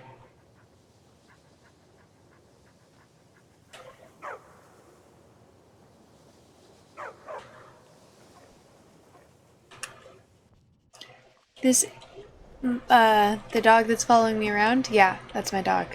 Not allowed to name it, and I don't know if it's even, I feel like I'm renting it or something, but it can die, so even though it, like, whenever I go into a dungeon or something, I make it wait outside because I just want a dog. I'm not strong enough to protect it.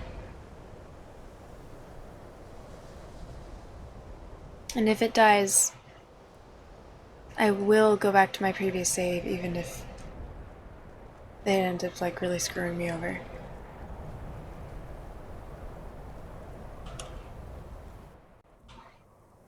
Although she was running on low on money, wasn't she? I'll sell just... I do. Some may call this junk. Me, I call them treasures.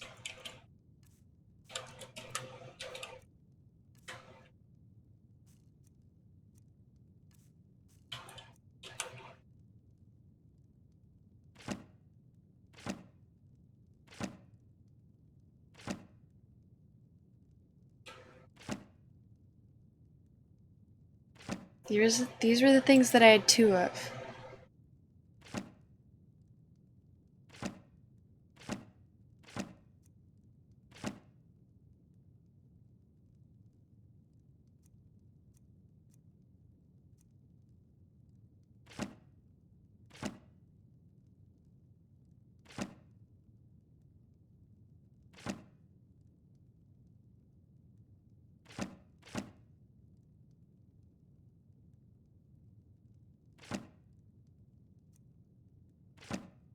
Wow, that kind of worked out.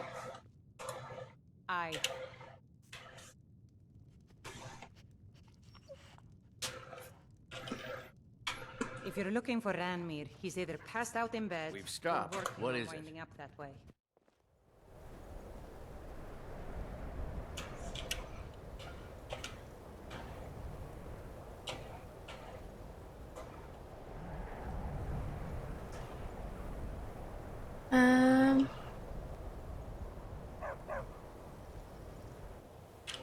I think at some point I just have to trust myself and that I didn't accidentally sell things.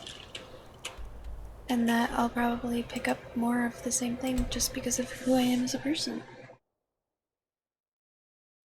There's a nip in the air. Cold won't be good for my crops. Never is. I don't claim to be the best blacksmith.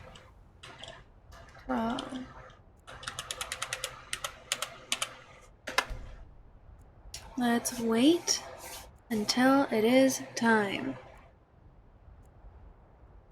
Oh no, I'm losing circulation. Moreland Greymane's got that honor. Man's steel is legendary. All I ask is a fair chance. Got some good pieces out here if you're looking to buy. More inside. Have you met my father? He's the steward up at Dragon's Reach. Can you go and sit down so that I can... Yes, thank you.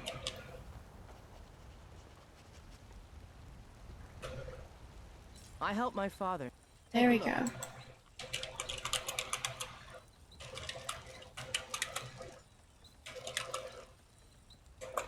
I don't know what I was thinking. Don't forget to check inside the shop if you need anything. You tried mercenary work? This definitely is not the person to go to. There's a nip in the air. Cold won't be good for my crops. Never is.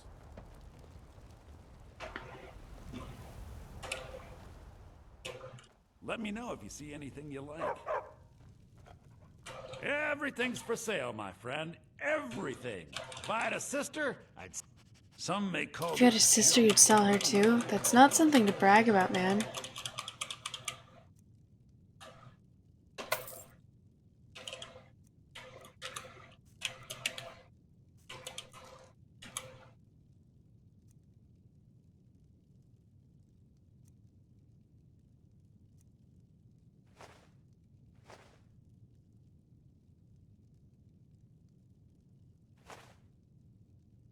Oh, I have a sconder. Wait, this is a scroll, so it's just doing it.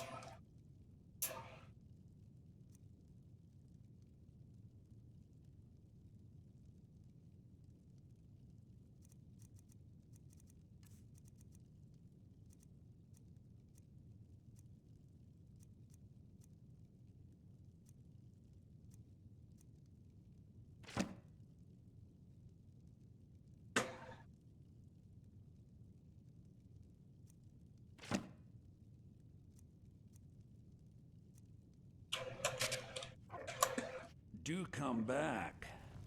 Pathetic. Okay. I think I'm just gonna end here. I work quickly. I should be able to do some Magium. Or I could just end, because if I do Magium, I won't raid out. I don't know who's live right now.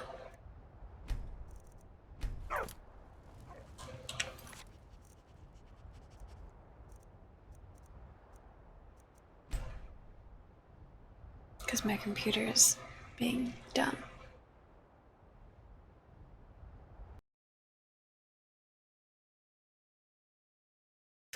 I want to do Magium, if I'm able to.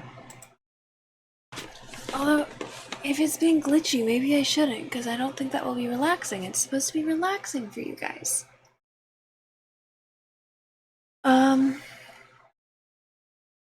Magium? Alright. Okay, we'll do Magium.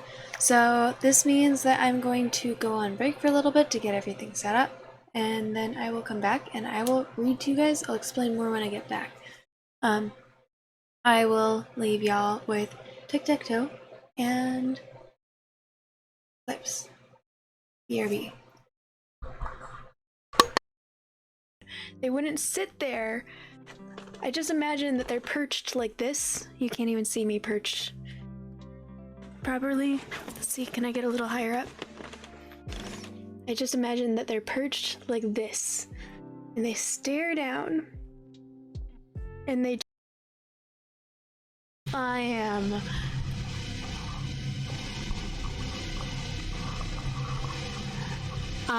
the god of this world. And you're hopeless. Hopeless and alone. Golly. That's right. Your worthless friends can't save you now. Oh, you know the route! You know the route! You know it! That's your route! Oh my god! It didn't Ellie! Come on, man! They're not wanting to move. No one's wanting to move.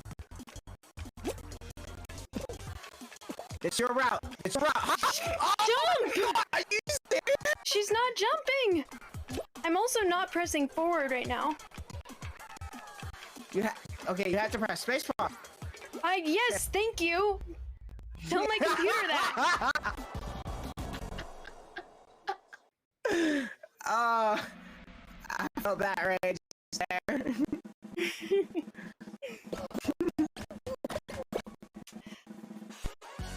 Ellie... This, Oh! No, stop! No!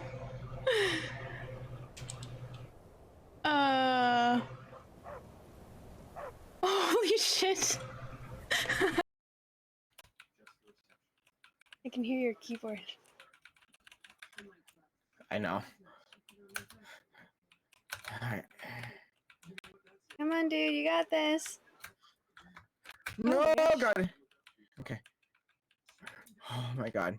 It's a pretty cool body flop, though. Sorry, sir.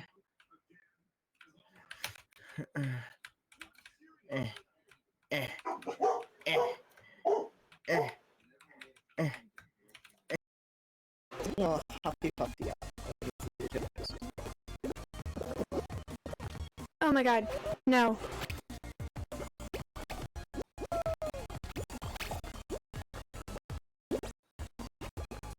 I believe Teddy's got this.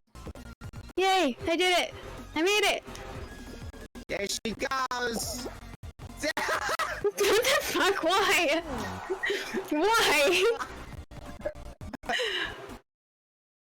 That's not it. Where's the arch? I knew we had a shared passion, Hunter. Thank you for the gifted sub. Thank you. Gosh. I need to change that noise. It shouldn't scare me when people are helping me out by gifting subs.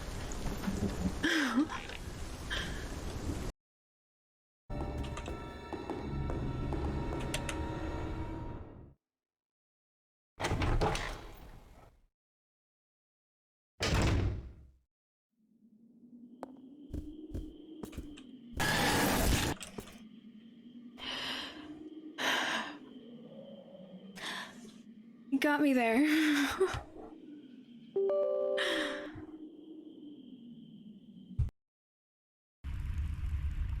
You know what? Before I start putting things in holes, I'll go check out that other door.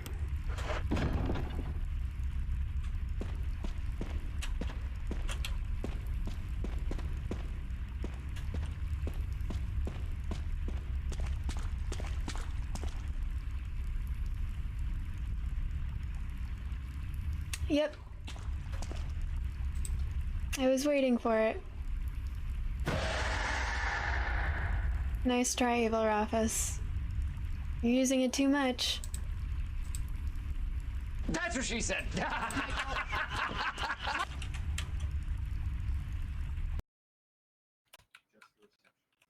I can hear your keyboard. I know. Alright. Come on, dude, you got this. No, God. Okay. Oh my God. It's a pretty cool body flop, though. Sorry, sir.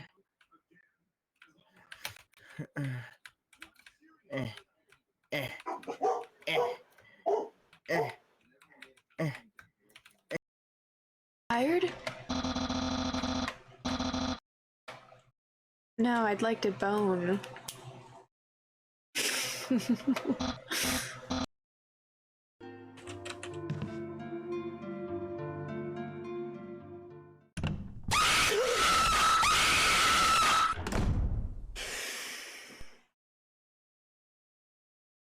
Is that what you were waiting for?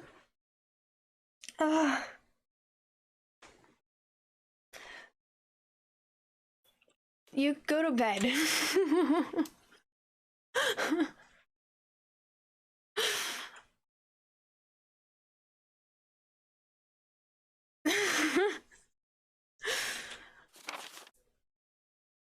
See, there you go. You weren't just scaring me. Okay, so now I'm going back the way I came. He's a master at scaring me at this point. He's very talented. You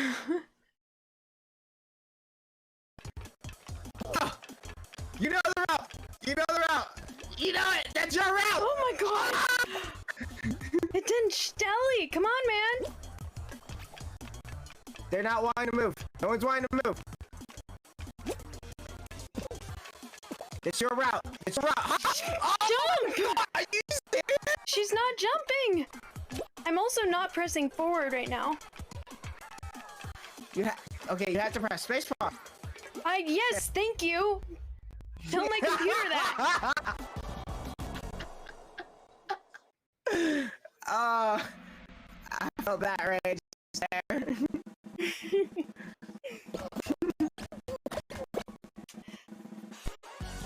Ellie... Anything like that before. The dragon that attacked my carriage was wearing a collar.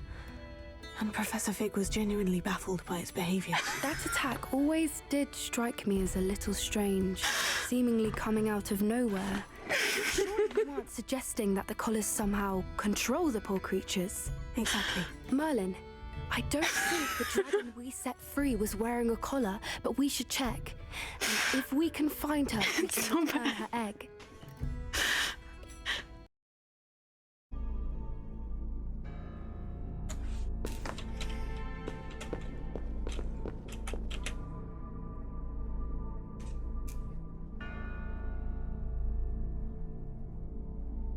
I creep up on my victims.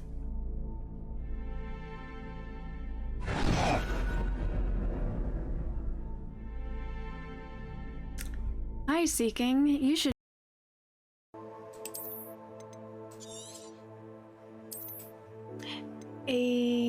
Nice.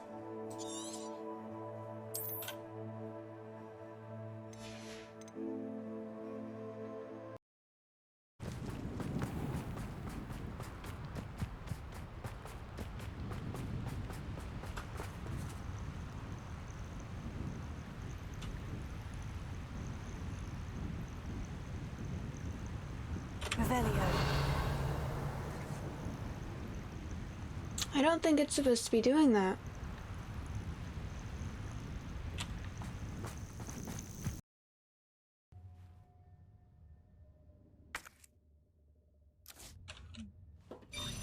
Holy shit!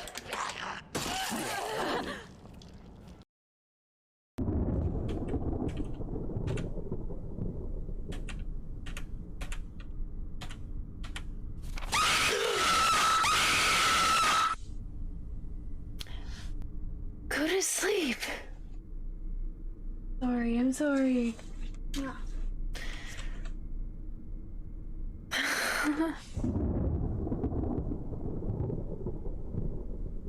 Jesus, relentless. I conduct myself with the class of a lady, and it's it's suiting that my name is Lady Teddy because I conduct myself. And the people who are saying it are not sarcastic when they really should be. Fuck. I'm like, I'm sorry that I've misled you, but I'm actually a 12-year-old boy.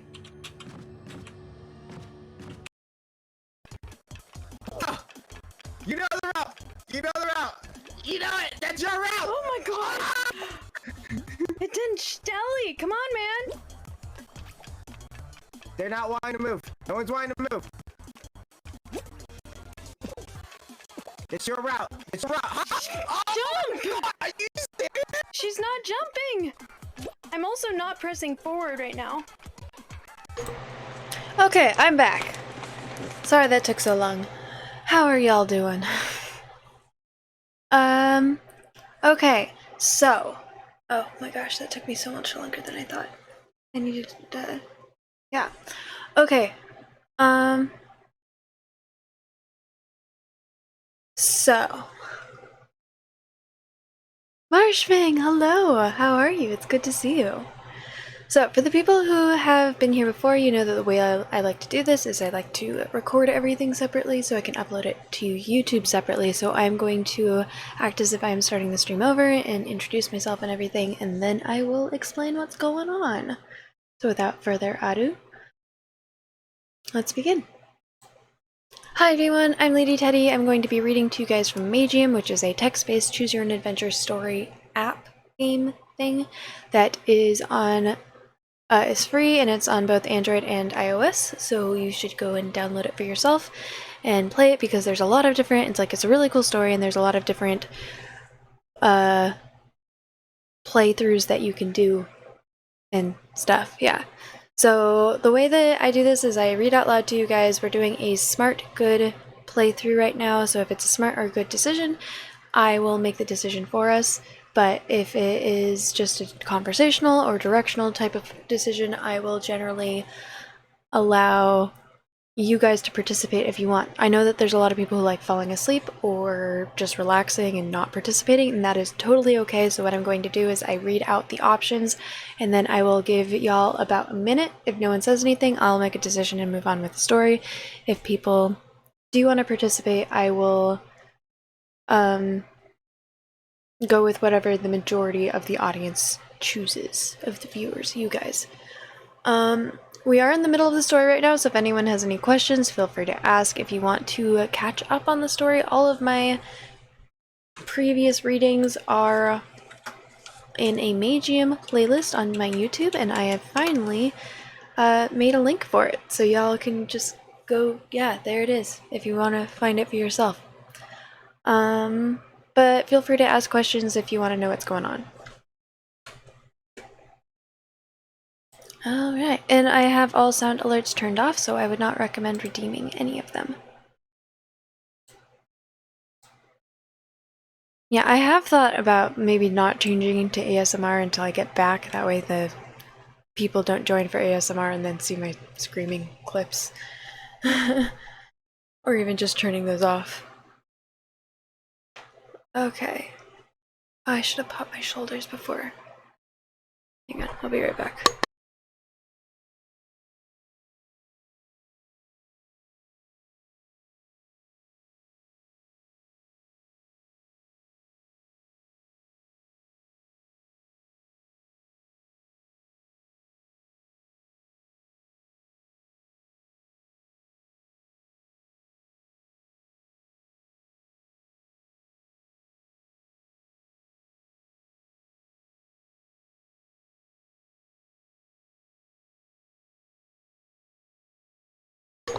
Okay, sorry about that. I'm back. What just happened is they were ambushed by an elite squad from the Dragon King who wants them dead and so is sending out hunting parties. They managed to defeat the mammoth that was summoned to attack them, and now they're sort of deciding, like, this is just right after the battle. It's the main party, and then Noldorin, who is the previous master or teacher of Darren, who is the tank and healer of their party. Okay.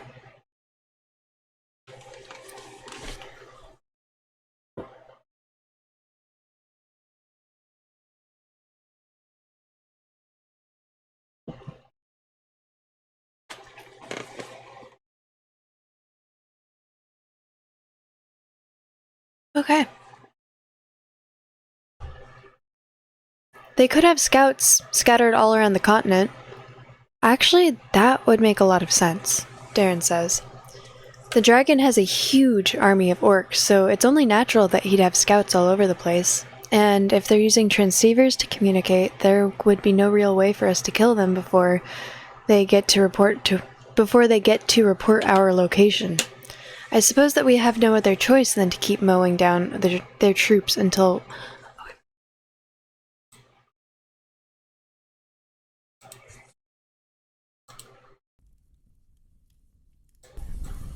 There we go.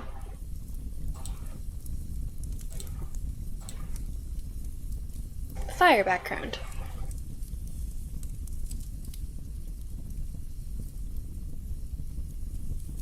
I suppose that we have no other choice than to keep mowing down their troops until they decide to stop sending them after us then. Hey, look! Your elementalist friends are coming down, Noldorin says. I think they're done killing the wyvern riders. No. Wait, there's one more left. He's coming down for us. Get ready! Hold on, I say. Don't attack him. He's the one. That one is working for us. He is? Darren asks, confused. Yeah, I bribed him with some gems and he switched sides in the middle of the battle, I say. Ha! Hadrick says. What did I tell you about Barry and his resourcefulness? It's like he has this constant supply of crazy ideas in his head, and whenever he needs one, he just pulls it out like it's nothing. I mean, seriously. Who else would have actually thought of trying to bribe an enemy orc in the middle of a fight? As Kate and Flower come landing on the ground next to us, the wyvern rider stops a dozen feet above the ground as the wyvern keeps slowly flapping its wings to maintain its altitude. All the other orcs are dead, human, the orc says. I have fulfilled my end of the bargain. And now I will fulfill mine, I tell him as I take a diamond out of my gold pouch and throw it to him. The orc catches the diamond in his hand, and he studies it from a few angles to make sure that it's not fake, and then he puts it in the sash that he's wearing around his waist. I must leave now. I must leave you now, human, the orc says, before any other of Tyreth's troops come to this location and find out that I am still alive. Perhaps we will meet again. Yeah, I say. I'll make sure to say hi if we ever visit Furon's camp. The orc nods, and then he utters a command to his wyvern, which makes it go up and then as far away from this place as possible. Is it over? Kate asks. Are they all dead? Or is there some third wave of enemies that's still waiting to ambush us? Nah, Uraka says. There's no one else. I even checked above this time around. If they're going to bring new reinforcements, I doubt that it's going to be anytime soon after the beating they've just taken in this fight. We should at least be prepared in case it happens, Darren says. Let's start with some healing. Come over here. I'll tend to each of your wounds in turn. For the next few minutes, Darren spends his time magically healing all of our bruises, including Hadrick's black eye. When he is just about done, I see a tent getting opened in the distance as Melindra slowly comes out of it. Just as she exits the tent, I can feel the air currents around me fading away until they disappear completely. "Look who finally decided to show up," Kate says. "Hey, Melindra!" Flower shouts as Melindra is already advancing towards us. "Over here! You missed the fight. Also, Darren's old enchanting master has come to visit. He's standing right there. He's standing right here next to me. His name is Noldorin."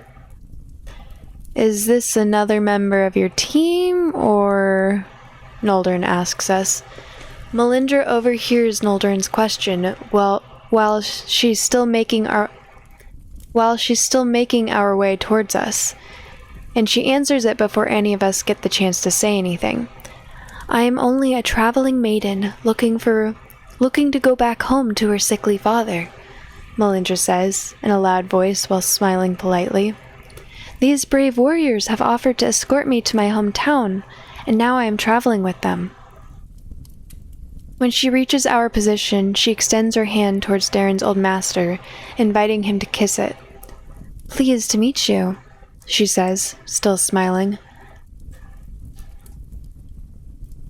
Likewise, milady," Noldorin says, as he grabs her hand, kissing it softly and then releases it.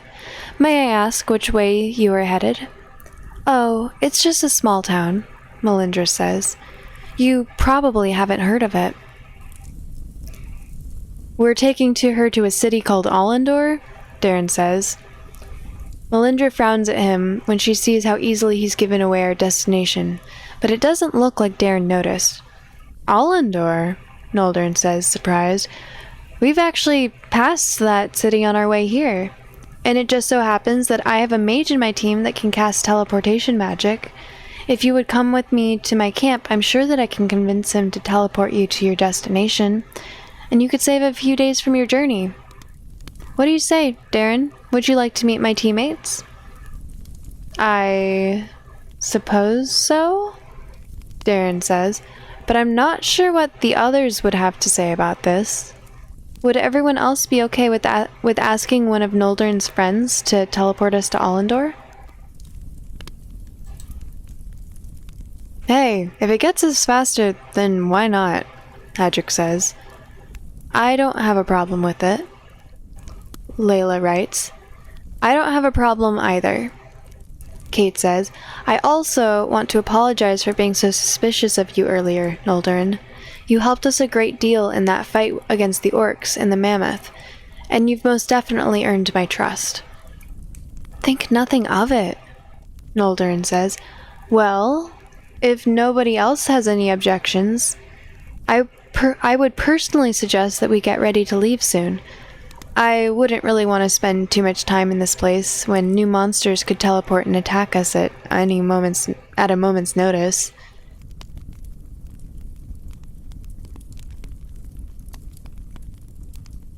"All right," Darren says. "We should go pack our tents. Then we'll meet back here when we're all done." "Oh, Barry, darling," Melindra says with a forced smile. "May I speak to you in private for a moment? There's something very important that I need to talk to you about."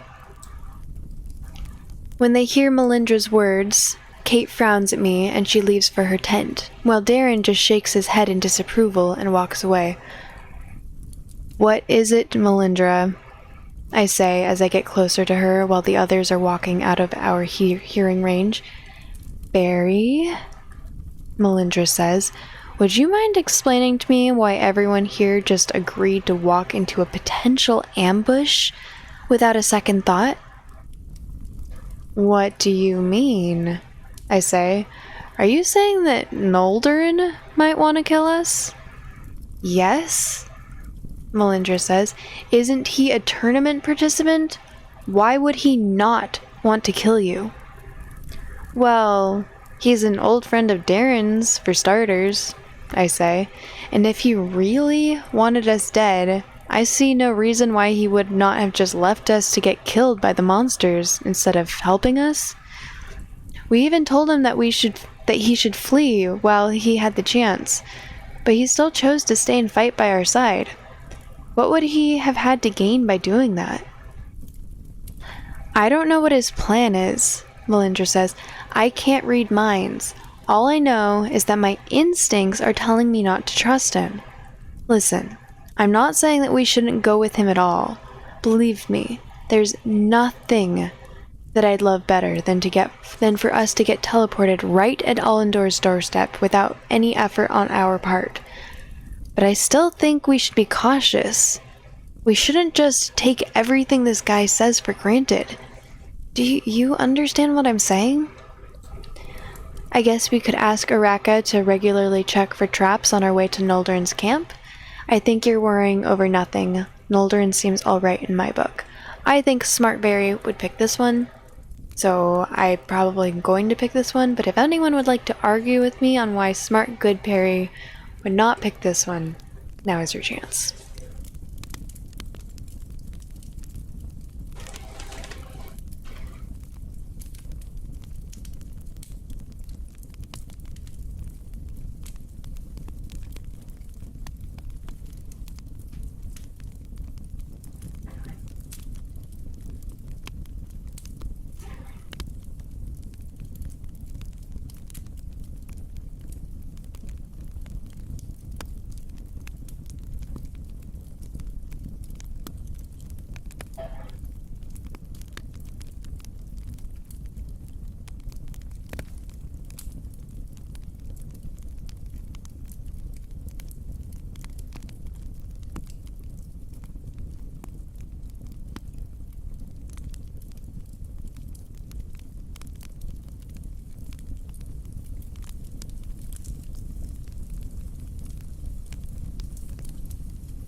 You were going to say you're worrying over nothing, but you can't override Lady Teddy. I mean, you can absolutely override me. But in this case, since it's a playthrough style, you have to convince me why Good or Smartberry would pick the other one. Because I feel like Smartberry should be aware that no matter what's going on, it's always smart to check for traps. There's no reason not to. Also, when you guys, I know not you specifically, but you guys as in the chat, the viewers, decided to sleep with Melindra, you locked her in, and I warned you guys, you locked her in as your love interest. So there's no reason to piss her off. She has magic Viagra.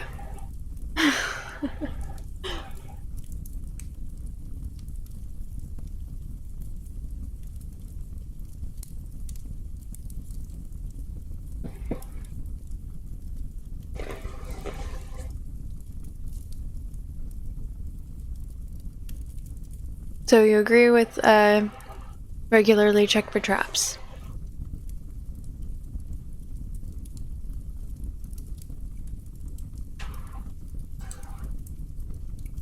I guess we could ask Araka to regularly check for traps on our way to Noldrin's camp.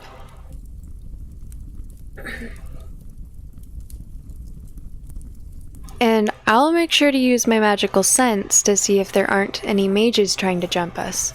Melindra says, I still don't get why everyone is so willing to trust this guy when they've only just met. They're all still treating me like I'm some outsider, but then this new mage comes along and suddenly it's like he's already a part of the team. What makes him so special? Well, I say, maybe if you told the others about the trouble you have with controlling your wind powers, they would trust you more.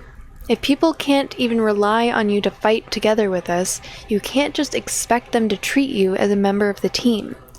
Seriously, why are you trying so hard to keep this a secret from everyone? What do you think they'll do when they find out? Do you really think they're going to try to kill you? As a matter of fact, I do, Melindra says. You do? I ask her, confused. But why? Because it's already happened once, Melindra says. There used to be this small group of people that I traveled with for a while, a long time ago, and at a certain point they found out about my problem. They wanted to fix this issue by casting a white mage spell on me, which was supposed to help me by limiting the amount of energy I could use to power up each one of my spells. In theory, it could have worked, but I did not want to risk it because a Stillwater's aura is just too different from that of a normal mage, and you can't know what will happen. It could potentially be deadly for someone like me. I tried to explain this to them, but they wouldn't take me seriously. The bastards even tried to cast this spell on me while I was sleeping without my permission. They may well have killed me if I hadn't woken up to stop them. I really don't think that Darren would try to cast that spell on you while you're sleeping, I say, especially if you explain to him why you think it might be risky for you. Really? Melindra says, you guys practically forced me to take a deadly enchanter's oath just so you'd agree to come along with me, and now you're expecting me to believe that you would suddenly be willing to prioritize my safety over your own, just because I'm asking you nicely. Well, I've known about your problem and the risk it poses for us for quite a while, haven't I? I say, and yet I never told Darren or anyone else about this. I suppose not, Melindra says as she takes a small break to contemplate my words. But I'd still rather keep the others from knowing, at least until we reach Allendor.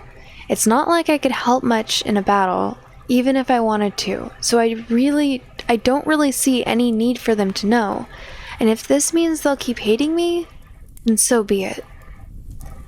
As you wish, I say. Either way, I think we're done here, so I'll go pack up my tent. See you in a few minutes. Once we're done with our tents, we grab Lucid Samurai. Hello, welcome in. Once we're done with our tents, we grab our backpacks and we start following Noldorin towards his camp.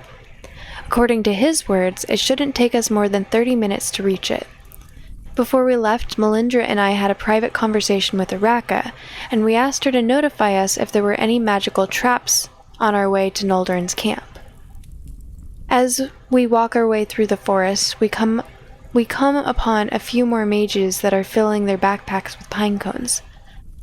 However, these ones are all looking terrified. These ones are all looking rather terrified when they see us, as if they were afraid that we'd attack them. How are you doing, Lucid Samurai? Welcome in. It's good to see you. Why do you suppose those mages were so scared to see us? Darren says as we walk past the pinecone collectors. Well, we're a pretty big group, so we must be looking quite intimidating to them. Here, Hadrick says, maybe they think we'll try to steal their cones. Hey, Barry, Kate says, there's something that I forgot to ask. How did you manage to cast that flight spell on yourself earlier? Was it with the help of your stat device? TTV Mazdino, welcome in. Thank you so much for the follow. How are you doing today?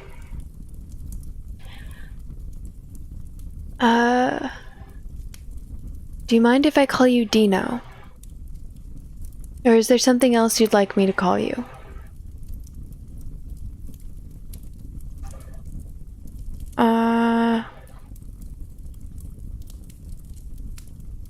As Kate finishes her question, I see Melindra right behind her, staring straight at me with a menacing look in her eyes. I say. Yeah, that's right. It was the stat device. So you finally managed to unlock your magic stats? Kate says. No, it was only temporary, just like the last 2 times, I say. The monster mages probably made a mistake when they cast the ritual, and they leaked a little too much energy my way. Oh, I see, Kate says, looking somewhat disappointed.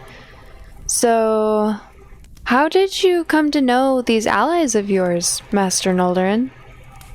Darren says. Oh, they're mostly people that I've met while doing mercenary work, Noldorin says. Our group is rather diverse. We even have a banshee in the team. I'm sure that your own banshee will get along with her just fine. Yes, I always get along with other banshees, Aluna says in a dry tone as she looks towards Araka's amulet. A banshee? Hadrick asks. How did you meet that one? It's a long story, Noldorin says. If you want, I'll tell it to you when we get there. Araka, Aluna says all of a sudden, can you sense the camp? How many mages are there inside waiting for us? 5, Araka says, including the banshee. And how strong are they? Aluna asks. It's hard to tell, Araka says, since they all seem to be suppressing their auras to avoid detection, but most of them appear to be on Noldorin's level of magical power. It's hard to tell because you're unable to do it, or because you don't want to do it? Aluna asks her. You would accuse me of lying to you, Araka says in a mocking tone. Me, your oldest friend and beloved mentor. I am shocked, utterly shocked. Aluna frowns at the amulet, but she doesn't say anything. Your banshee friend doesn't seem to trust me much, does she? Noldorin tells Darren. It doesn't seem like it, Darren says. Do not worry, Aluna says. I am suspicious of everyone. It is my nature. Well, that most certainly is a good trait to have in an environment like this, Noldorin says, especially for a banshee. Come, let us move forward. We will reach the camp soon. Hearing check successful level 2. As we get closer to our destination, I notice that there are no clouds whatsoever coming from the camp. I notice that there are no sounds whatsoever coming from the camp, even though with the level I have in my hearing stat, I would have expected to hear people talking by now. I can only suspect that they must have cast a silencing spell around their base of operations, similar to the spell that Melindra cast when she came into my tent the other night. When we finally get close enough to the camp, we see that the whole area around it is surrounded by 4 large, 20-foot tall walls made of rock. By the looks of it, the walls were probably created by an earth elementalist. There's the entrance over there, Noldorin says as he points towards the door, which also seems to be made out of stone.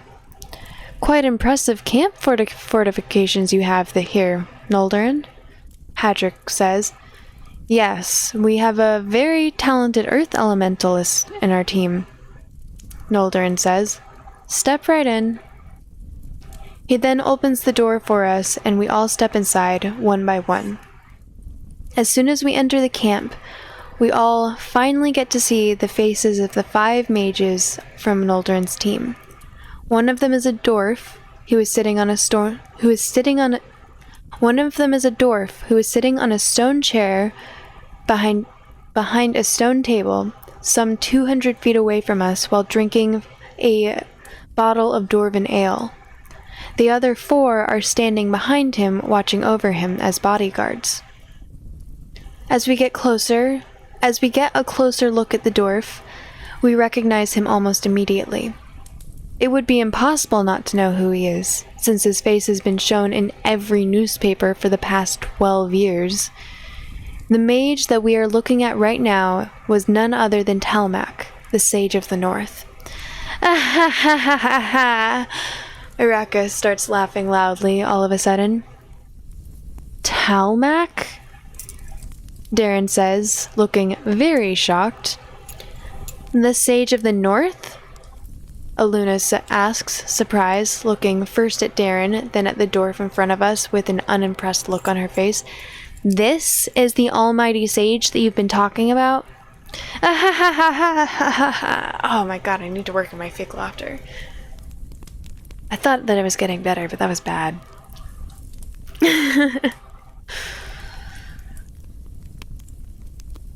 You... You knew about this, didn't you? Aluna says, as she grabs Araka's thank you. As she grabs Araka's amulet by the chain and looks at it directly. You knew that one of the mages was a sage from the very beginning. Of course I knew, Araka says. 3.5 out of 10. How are you basing this? Just out of curiosity. I'd like a thorough breakdown so I know what to work on. Of course I knew.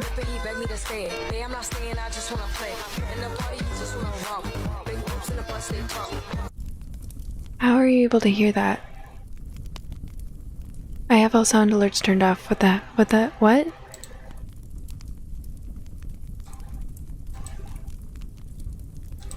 Huh.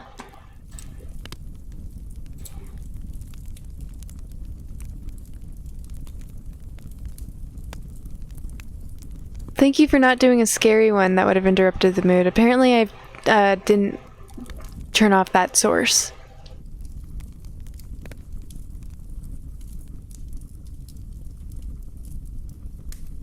Oh, it didn't... okay. There we go.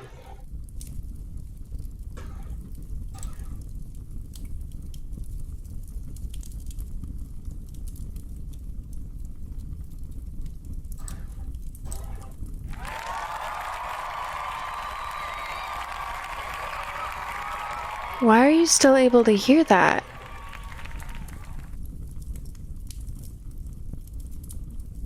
Oh, I don't think you are. It's because of the... Were you guys able to hear the...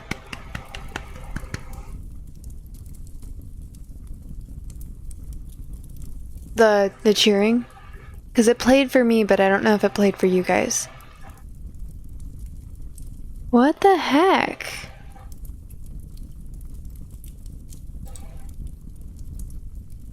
Oh, that's because Lumia 2 isn't a thing.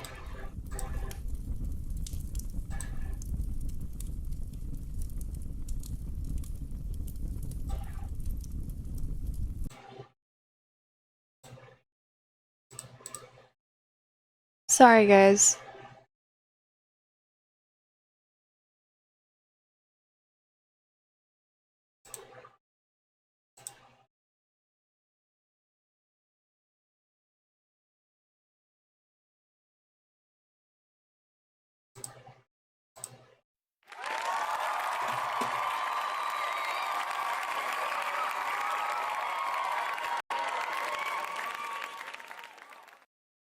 Why is that not turning off?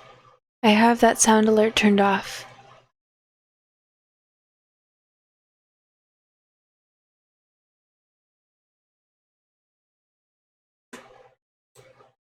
Are the other ones still working? No, that's like this. What? That's so weird. Maybe I just have to remember to close Lumia every time.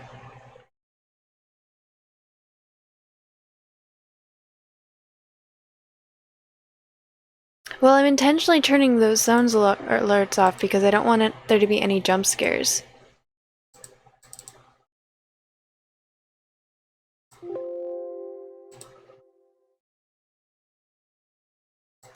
Because this is supposed to be relaxing.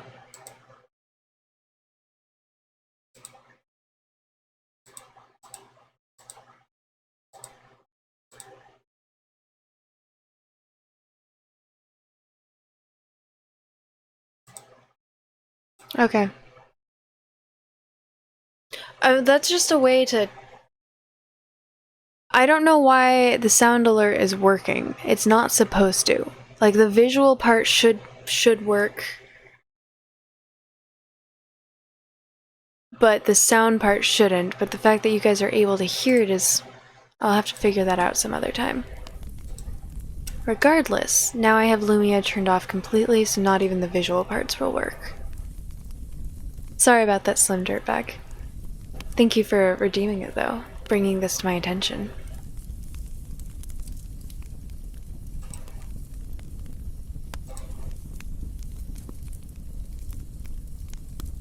Of course I knew, Araka said, still barely containing her laughter. But I wanted to see the looks on your faces when you saw him for yourselves. How was that? Better? Worse?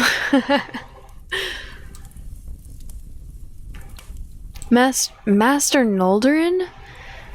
Darren says, still in a state of shock. Why didn't you tell us about the sage being in your team? If I had told you this, would you have followed me here, boy? Noldorin says. I don't know how to experience the emotion of a 10,000-year-old murderous spirit. With multiple voices. I just can't split my voice into 3 voices speaking simultaneously. Oh wait, can I? Next time Araka speaks, I'll just do this. Oh, 1 out of 10. That's so harsh.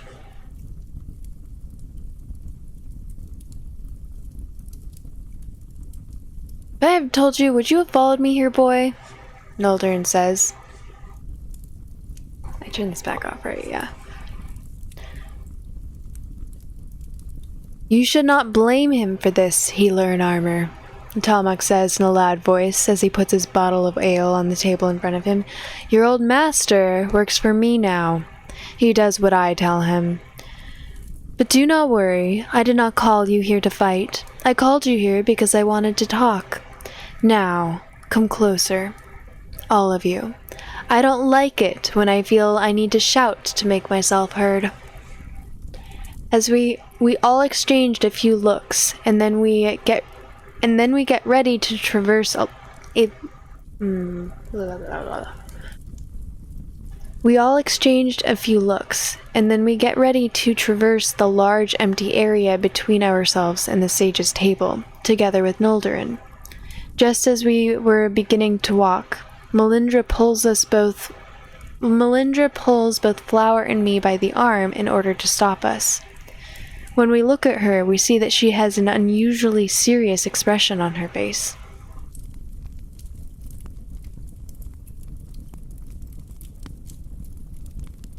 Good night, Witchoy.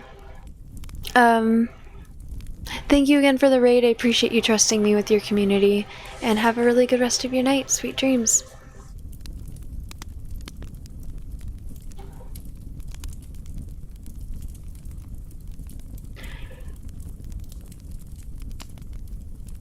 After I snap my fingers, I'm going to need you two to pull me out, Melindra says in a low voice. Do you understand? I guess so. Pull you out of what? I feel like Smart Barry would ask, but I feel like this one's kind of whatever. It's kind of a tense situation. There's also the chance that asking would tip off Telmac, so I know what I'm inclined to do. But if one of y'all would like to weigh in, now is your chance. Otherwise, I'm gonna...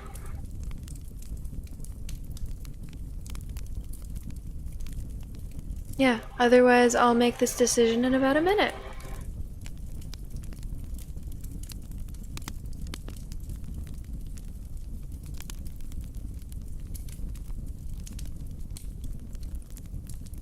Pineapple, welcome in, welcome in. How you doing?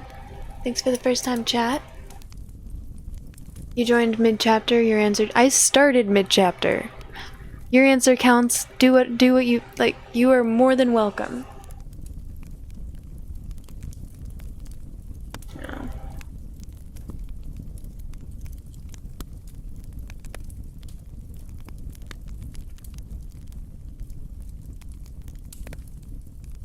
I'm good, thank you for asking.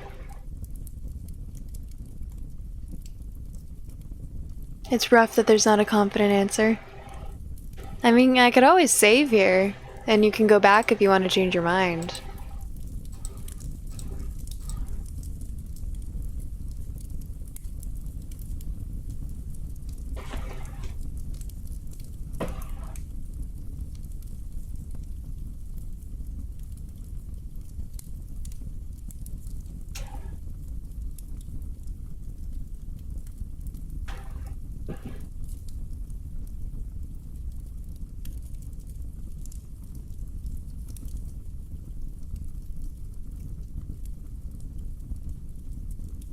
You agree with I guess so we're not gonna ask?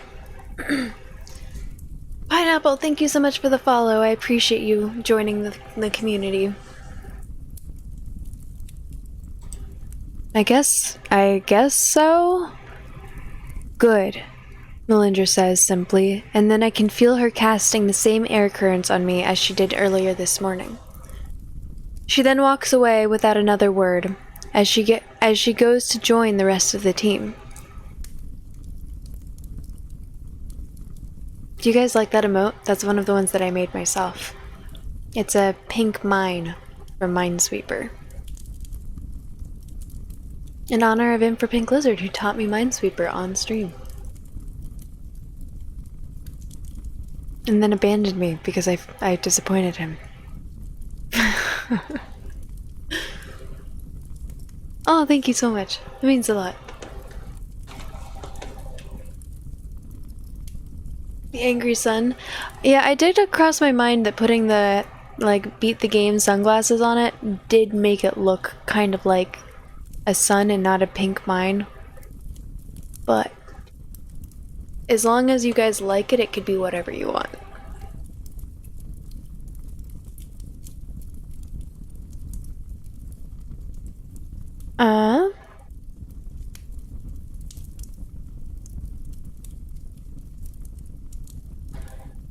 She then walks away without another word as she goes to join the rest of the team. Flower and I look at each other for a second in confusion, and then we decide to head towards the sage as well. The air currents seem to be calming down as I am walking forward. They're probably waiting for me to give them the signal whenever I want to start flying. As I approach the stone table, I get a better look at the sage and his henchman. Talmak is of around the same height as Hadric in his dwarf form, and he has a long brown beard that covers most of his face. He looks like a typical dwarf. There's nothing special about him or anything that makes him look particularly intimidating. I can sort of understand why Aluna was so underwhelmed when she first saw him. The sage is wearing the same type of heavily enchanted leather armor that Noldorin is wearing, and so is the rest of their team. But neither of them seem to be holding any weapons. I'm guessing that Noldorin is the one who enchanted all of their equipment.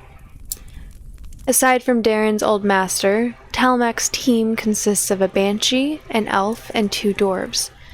Funnily enough, both of those dwarves look to be more intimidating than the sage. One of them has 2 big scars on his face, and the other one is wearing an eye patch. The elf has long blonde hair, and he has a slim, tall figure. He appears to be rather old, even by elven standards. I'm not really sure how slowly elves age, but I think you'd need to be over 100 years old to have any noticeable wrinkles on your face. And this elf has got plenty of them. The woman that the banshee possessed is somewhere in her early 30s. Her eyes are constantly shining with green light, similarly to how Flower's eyes always shine blue when Aluna takes over the body.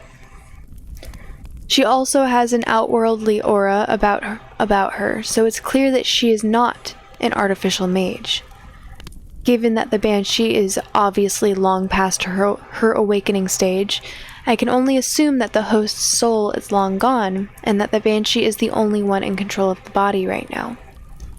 However, I was not aware that a Banshee could maintain the original appearance of her host even after her awakening. I thought that Flower and Aluna were a special case because of the fusion, but it appears I was mistaken. Perhaps I do not know as much about banshees as I would like to believe. The woman's hair is long and black, and the expression on her face looks ruthless and unforgiving. While we were walking towards her, I could see the banshee take a short glance towards Flower, but then she went back to looking straight ahead of her, awaiting the sage's orders. All of the members of our team stop about 20 feet or so in front of the stone table in order to make sure that we have enough space to move in case a battle erupts between our two groups. Noldorin, of course, walks past us, and he joins his true comrades who are currently forming a line behind the sage. I see that you are not willing to advance any further, Talmuk says as he takes another sip from his dwarven ale bottle. No matter. At least you are close enough that I don't need to shout. Let's get down to business then, shall we? He then puts his bottle down and places his hands on the table, while looking at us. I think you may have already guessed that all of the pinecone collecting mages outside are working for me, Talmuk says. They are all mages who have agreed to give up on participating in this tournament and to spend the rest of their time here helping me win instead. In exchange for their services, they will be receiving generous rewards, many of them unobtainable by normal means. As you know, when you become a sage, you receive many benefits. You also gain a lot of influence with many people. I can use this influence to make people's wishes come true. Now, tell me, Darren, would you not by any chance have any wishes that you would want to come true?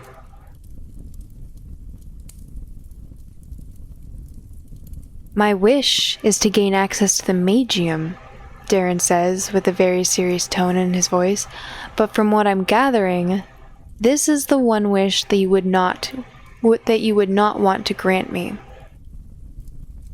Lucid Samurai, alright, I'll check it out later. I'm very curious. Maybe I'll check during the next minute break.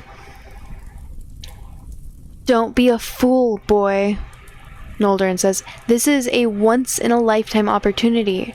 You will never get a chance like this again. For once in your life, use that rusted brain of yours and think. I think I'm starting to understand what's going on here, Darren says. It wasn't by accident that you found our camp, was it, Master Noldorin? You already knew that I'd be there, and you were sent there to bring me here by the sage so that he'd offer me this deal. I thought I had made myself sufficiently clear that I would not become your henchman when I didn't answer your letter, Sage Talmak. Why did you feel the need to make me this offer again? He made you this offer before? Hadrick asks, surprised. Yes, Darren says. He sent me a letter not long after the tournament was first announced. I'm guessing that Master Noldorin must have received a similar letter as well, except that he actually accepted it. Why aren't you being honest with me, Darren? Talmak says, as he takes another drink from his bottle. Why don't you just tell me the real reason why you won't join me? Who else managed to recruit you before I did? Was it Azarius? Noldorin's told me that you've always admired him. But I can offer you so much more than Azarius ever could. You have no idea how much knowledge you gain access to when you are a sage. There are so many books that are not shown to the general public, so many restricted areas. I could give you access to all of these. And all I'm asking for in return is for you to join my team and help me win the Magium. Hell, I'll even extend the offer to all of your friends if you want. You only need to say yes. I wasn't recruited by Azarius, Darren says. Don't you understand? I came here on my own. I came here because I'm tired of traveling around the world trying to save people while there are thousands of others dying somewhere else where I cannot reach them. No matter how hard I trained or how hard I worked, it was never enough. I couldn't save them all. But once I get the Magium, I may finally become able to achieve my dreams. Boy, are you out of your mind? Noldorin shouts. Are you telling me that you are still holding on to your foolish ideals from back when you were still my pupil? When will you finally grow up and accept reality? Grow up? Darren says. And then what? Become Talmec's lapdog like you did? What happened to you? What happened to the master I knew, who was a proud man that was happy and content with teaching people martial arts and enchanting for a living? What happened to the man who would never bend his knee to anyone, regardless of their social status or their strength? That man died a long time ago, Noldorin says. He died after I lost my sage status, and after everyone abandoned me, forcing me to take up work as a mercenary. But this time it's different. I'm no longer just working for scraps. If we succeed here, I could finally turn my life around. And so could you if you wouldn't keep stubbornly holding on to those childish ideals that you've had ever since I first met you. It seems that my old master truly is dead, Darren says as he shakes his head in disappointment. But my ideals are not. I'm sorry to say that I will be refusing your offer once more, Sage of the North. Surely you must be joking, Talmec says. You can't seriously be thinking that you have any chance of winning this tournament by yourself when there are 4 sages competing against you. There's no way that anyone can be this naive. Thank you, Lucid Samurai. He is serious, Noldorin says. I can see it in his eyes. It's the same look he had when he first told me why he wanted to become my disciple. It hasn't changed one bit since then.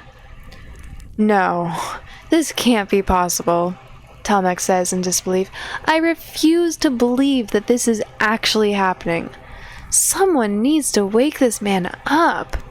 You there, the one without any magical powers. I don't know if you're Darren's servant or his advisor, but you seem like a man with his head on his shoulders. Try to make him see reason. Please. Yeah, Darren, you should quit the tournament. Less competition for me that way. Darren's servant? Do you have any idea how many times I saved this guy's neck? Did anyone ever tell you that your dwarf henchmen look more intimidating than you? I'm cool with any of these. If anyone has a preference, now is your chance to pitch in. We will move on with the story one way or another in about a minute.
No one wants to pitch in?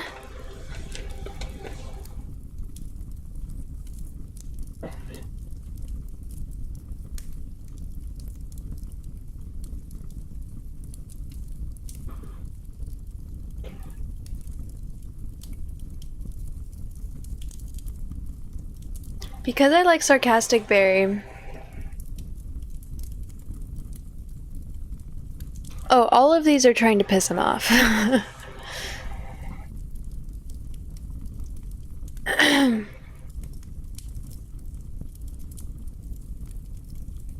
Yeah, every single one of these is designed to piss him off. They're like this. I don't think you've seen it too much, but Barry is a sarcastic asshole. There are so many memes in the Reddit of just like this person. If there is a strong and powerful adversary that the team, the party faces, that could literally like probably snap their fingers and just annihilate Barry, Barry will tell them to go fuck themselves in the most aggravating way possible. It's great.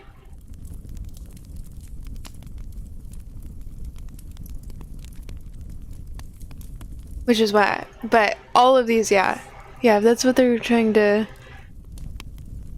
if that's what they're going along with, it would be the first one then. I mean, we can decide how we want to do this, however we want. And I've already played it, so I shouldn't even be, like, trying to make decisions, so. You want to do the first one then?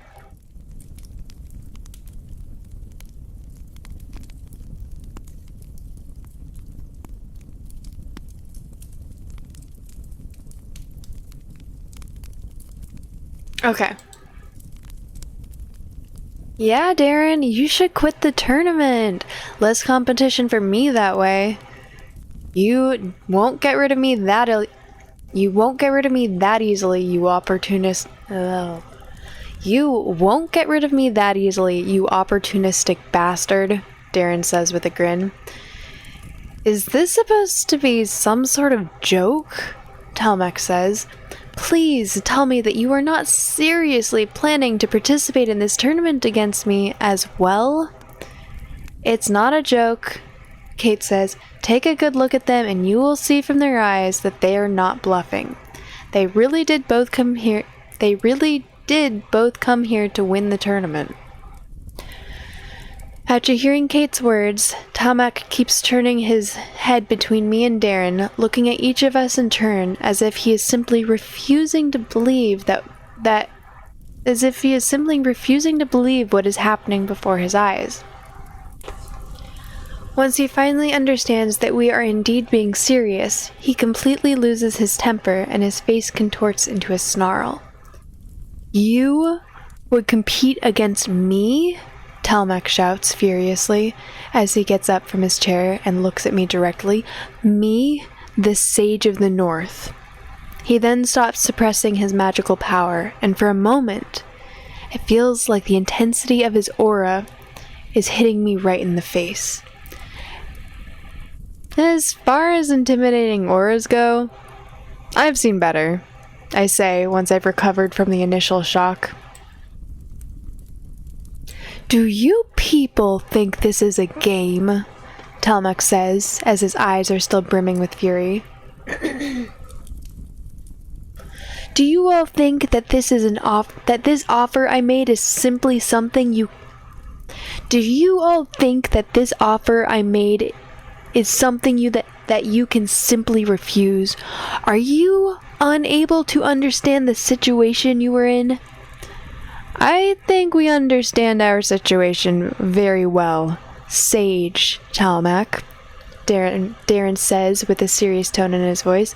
Judging by the terrified looks that those mages outside were giving us when they saw us traveling alongside Noldern, I'm willing to bet that you've also threatened them in the same way, and that this is the real reason why you have so many people working for you. But these sorts of tactics won't work on me. Is that so? Talmak says as he calms down a bit. Well, Noldorin, I hope you won't hate me too much if I kill your old disciple. He is simply leaving me no choice at this point. The boy chose his own path, Noldorin says. He was given ample opportunities to see reason, but he wouldn't listen. I am sad that it has come to this, but there is no other way. It's good to see that you still care, Master Noldorin, Darren says with a dark look in his eyes. These two fools have already sealed their fate, Talmak shouts as he faces the other members of our team. But the rest of you do not need to die together with them. If you join my side now, you will be allowed to live. That's mighty generous of you, Hadrick says with a grin, but I am afraid that I'm going to have to refuse. What about you, banshees? Talmak says as he looks at Kate and Flower in turn. Are you going to stand by your friend's side and get slaughtered, or will you pick the sane choice and live? I did not come here to be your mercenary, Kate says. You are not the first powerful adversary that has threatened us since we've arrived in Varathia, and you will not be the last. One banshee has denied me, but one remains, Talmak says. What do you say, little girl? Will you also make the same reckless choice as your friends, or will you choose the winning side? I think that you might be greatly underestimating yourself, Sage of the North, Aluna says with a dismissive tone. Talmak laughs. So you will all die together then, he says. But what about me? Melindra says as she fakes a pleading look in her eyes. Are you going to kill me too? I am only a defenseless maiden who was being escorted by these warriors. I do not want to die. Talmak says, looking as if he's only just noticed that Melindra was there. Oh, I suppose there's no need for you to die with them if you don't want to. Then, can I come to your side of the table? Melindra asks. Of course, Talmak says, and the other girl can come to this side as well, if she wants. I will stay here, Melindra writes. Layla writes as Melindra heads over to the sage's side. Hello, Carrot King. Good to see ya. The sage looks a little confused when he sees the blue writing in the air.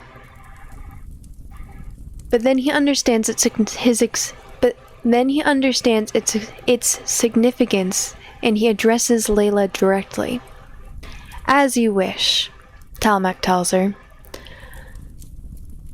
I should have known that you would abandon us at the first opportunity you got, you traitor, Kate tells Melindra.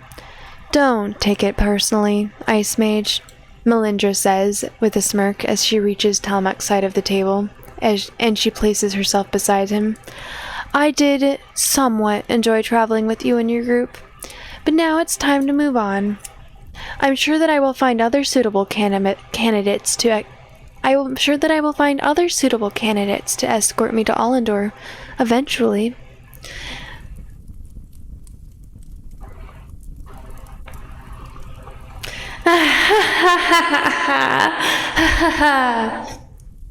Araka starts to laugh all of a sudden. How is that?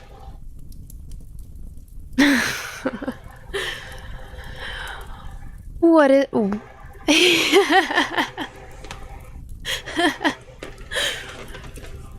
I really need to work on... Okay, that was good? Good? Alright. Every time she laughs from now, I'll have to take a moment to turn on the echo effect. Even if the laughter itself is bad, the echo effect makes it good. Good to know.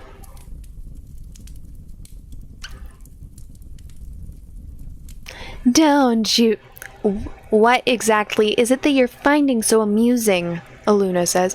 Don't you see? Araka says. Don't you see what is going to happen?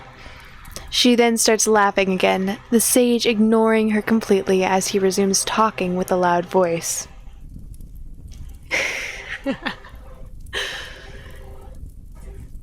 Well, it would appear that everyone has now chosen their side, Talmek says. Is there anything else you might want to say before we commence this massacre?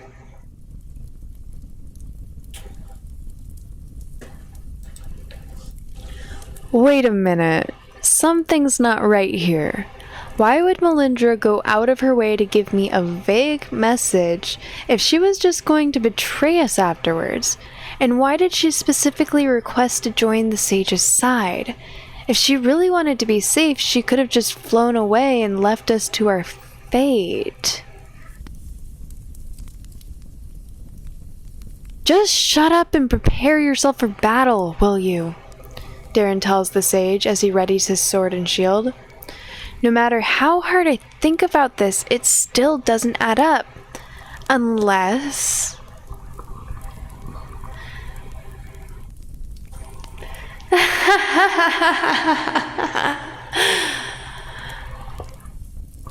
Araka laughs even louder in the background now. Then let us begin, Talmek says with a confident grin. Yes, Melindra says with a smirk. Let us begin. She then snaps her fingers with both of her hands at the same time, and all of a sudden, a huge tornado engulfs her and the other 6 mages by her side, sending them flying into the air before they have the time to react. As the twister keeps spinning, Andy Nocturnus, welcome in. Thank you so much for the follow. I appreciate you. Welcome in. How are you doing? Chat has created a monster? How? I was always a monster. At least so you guys have told me. Or have you helped me find the laugh of a monster?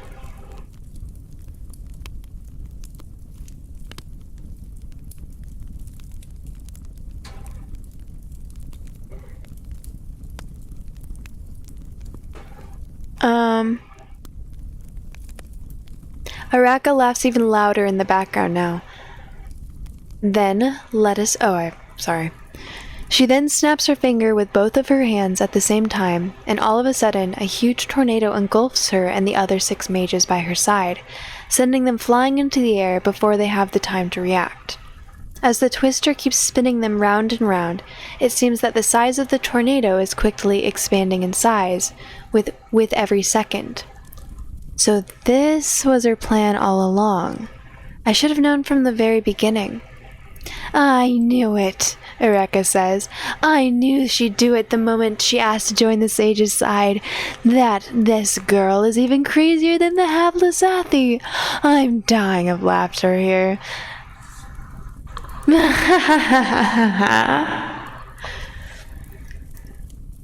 But why? Kate asks, seemingly in a state of shock. Why did she do it? Everyone, get back! I shout. Melindra can't control her powers properly. The tornado may well engulf us too soon if we can't get away from it. Can't control her powers properly? Kate says, confused. Wait, is this why she's never fought together with us in the past? Because she could risk hurting us by accident? Yes, I say. Now let's move. But if you knew about this, then why didn't you tell us? Kate says as we move away from the tornado. Because she asked me to keep it a secret, I say. Listen, I don't have time to explain right now. We'll discuss this more in detail later. Flower, we need to fly up there to get Melindra out of the tornado. What? Flower says. She asked us to get her out after she snaps her fingers, remember? I say. Now come on, we need to hurry. I raise both of my arms into the air, which signals Melindra's air currents to lift me off the ground. Flower then starts her fire jets, and we both head upwards while also slowly approaching the tornado. After a few seconds of trying to spot Melindra, we finally locate her as she is spinning continuously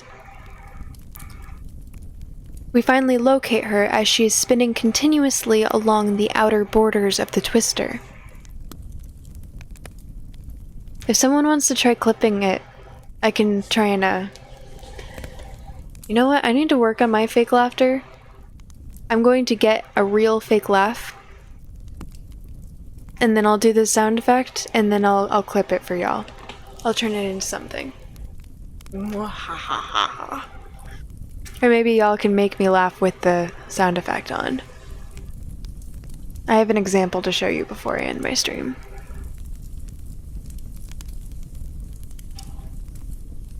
I raise both of my arms into the air, which signals Melindra's air currents to lift me off the ground. Flower then starts her fire jets, and we both begin to head upwards while we slowly approach the tornado.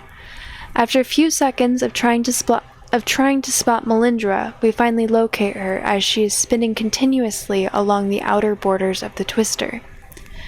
Go and pull her out of there immediately. Confirm that all of the other mages are still inside the tornado before pulling her out. It's hard to clip on here. No worries. Okay, so one of those choices. I know what I'll probably go with. I feel like good Smartberry would go with either. So, yeah. You guys discuss. If no one says anything, I'll pick something. Y'all have about a minute.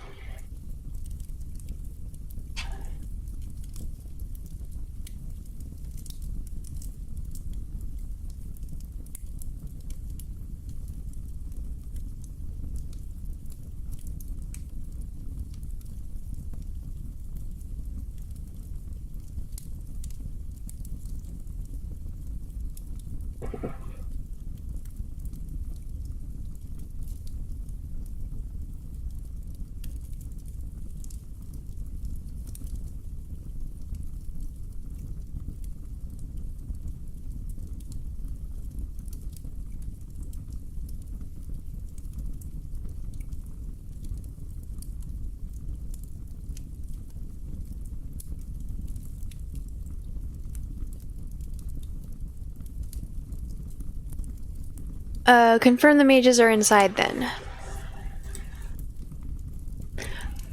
Come on, let's go get her. Come on, let's get her out. Flower says. Wait, I say. I want to make sure that they got the other mages, that all the other mages are still inside there. If they already got out, they might be hiding it behind the tornado so they can ambush us whenever we get close. Okay, but hurry. Flower says, I'm not sure how well Melindra can breathe inside that twister. It takes us around 20 seconds, but we eventually manage to locate all of our 6 enemies, and we confirm that they are indeed still inside the tornado. Having ensured that there is no ambush waiting for us, we get as close as we can to the twister, and then I call out to Melindra. Melindra, I shout when the tornado spins her towards our side. Can you stretch your hands towards us on the next rotation? Teddy, hello, welcome in. Melindra appears to be holding her breath, so instead of answering me, she nods her approval. We wait for her to do a full circle around the tornado, and when she gets right in front of us again, Melindra extends her arms in our direction as Flower and I each grab one of her arms quickly and pull her out. After flying together with her for a dozen more feet, in order to make sure that we're far enough away from the cyclone, we stop for a while so she can catch her breath. Took you long enough, Melindra says as she starts coughing from all the dust that she's inhaled while inside the twister. Sorry, I say. I wanted to make sure that the others were still inside the tornado, so that we wouldn't get ambushed. Well, I'm glad you got my message at least, Melindra says. Yeah, I did get the message eventually, I say, although it would have been nice if you'd made it a little clearer. I couldn't risk it, Melindra says. They may have had people in that group who could tell when people are lying by studying their auras. I needed you to be genuinely shocked at my betrayal for this plan to work. But couldn't you just create the tornado from afar? I say.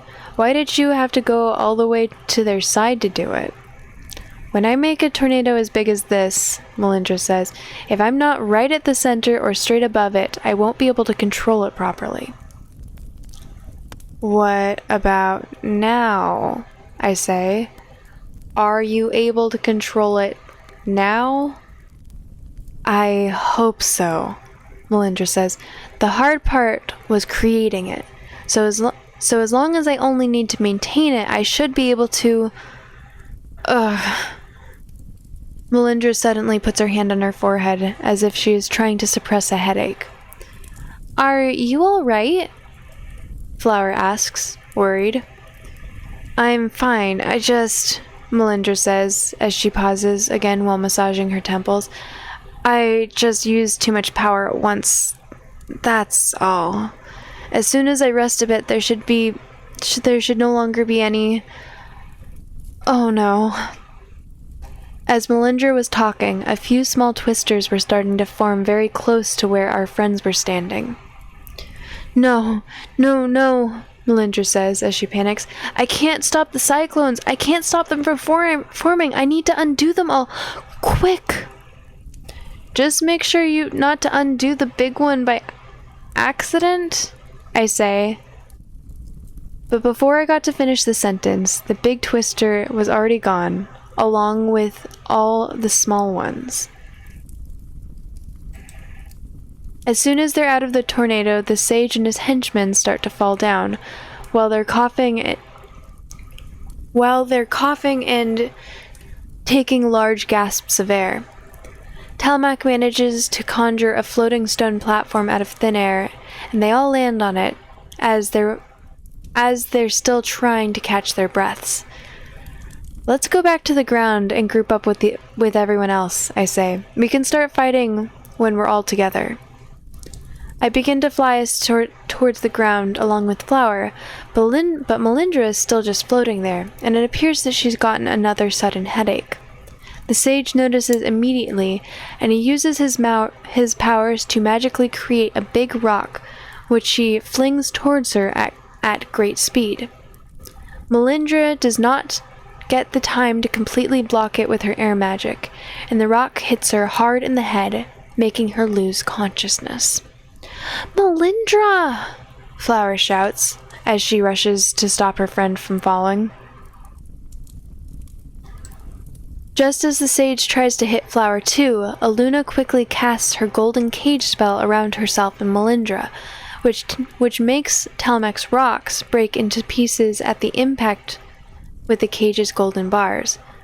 The golden fox's cage, Telmac says as he watches Aluna start to heal Melindra while inside their floating cage. So you know the golden fox then, I ask him. I've had more than a few run-ins with her since I came to Varathia. Yes, the sage says, but more importantly, the situation has now changed. Meet me back down, boy, and we'll have another talk. He then brings his platform to the ground along with all of his team, while I also go down and land next to Darren and the others.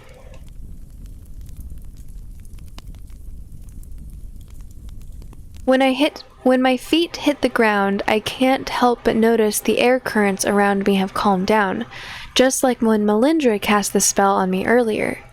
It appears that the currents are made in such a way that they temporarily deactivate when I land on the ground, and if I want to fly again, I need to reactivate them by raising my arms above my head. I've changed my mind, Telmac says all of a sudden as people are getting ready for battle. There's no need for us to fight. And to what do I owe this sudden change of heart? Darren says. You owe it to the Stillwater girl up there in the sky, Talmec says. You see, I've always been fascinated by the Stillwater legends, but I've never really had the chance to see one up close. I've always wanted to study them, to find out what the source of their power was. But the idea that I would ever have the chance to capture one alive seems so unlikely, that I never even dared to dream that it might happen. And yet, here I am, only a few dozen feet away from an unconscious Stillwater, and the only thing standing in my way being that blasted, impenetrable cage. What exactly are you trying to say here? Darren says. I'm saying that I'm willing to offer you safe passage out of our camp. If you hand over the Stillwater, Talmec says, all you have to do is convince your Banshee friends to dismiss the cage and stop healing her, and then we'll forget that this encounter ever happened.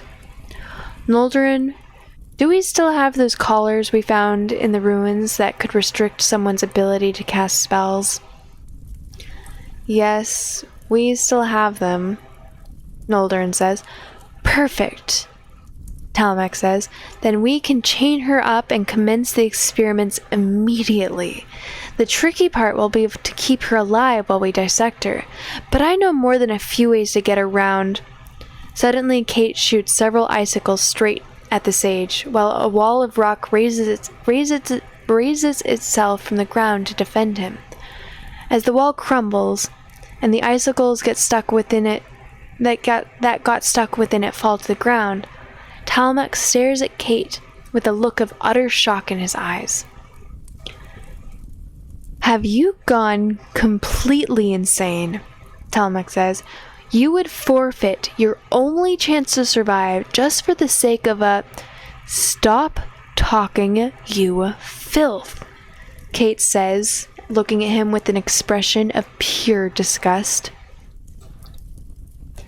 Maybe I haven't made myself sufficiently clear, Talmec starts to say, adopting his usual authoritative tone. No, I think we've heard enough, Hadrick says, and he immediately rushes towards the sage with a shocking speed. The sage barely has the time to react, and he conjures another wall of rock in front of him, which Hadrick breaks in one punch. Enough! Talmec shouts furiously all of a sudden, as he makes several large spikes of rock pop out from beneath the earth, forcing Hadrick to jump back. If you're all so eager to march towards your deaths, then I will be more than happy to grant your wishes. I'm going to kill you all myself, and I'm saving the Stillwater for last. No, you won't, Hadrick says with a grin, as he makes another lightning fast rush towards the sage, and he attacks him with a flurry of blows while Talmec is struggling to create enough walls to keep up with his speed. Red leather, yellow leather, red leather, yellow leather, red leather, yellow leather. Unique New York. Unique New York, unique New York, unique New York, unique New York. A tutor who tooted the flute tried to tutor two tutors to toot, said the tutor. The tutor, is it tougher to toot or to tutor two tutors to toot? Okay. As Hadrick and the sage have begun their duel, the 5 henchmen are now getting ready to attack the rest of us. Focus my attacks on the henchmen. Go to attack the sage together with Hadrick. Smart. Good berry. I'm gonna save here so we can go back.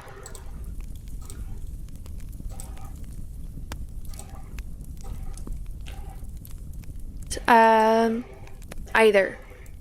Y'all decide. Here are his stats. We can add more. We can wait and see what happens. He's got strength. That's pretty much his only combat. So yeah. I will give y'all a minute. You guys discuss amongst yourself. If no one says anything, I'll make a decision.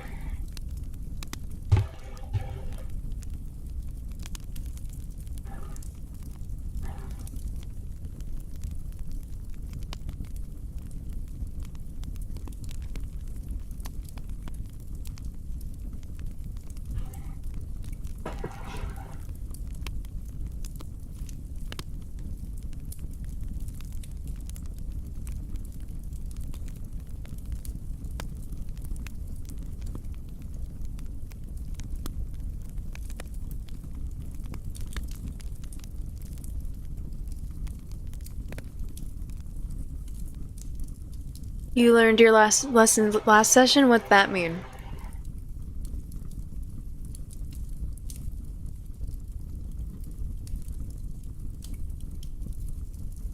Does that mean that you're now a scaredy cat and you're not going to participate?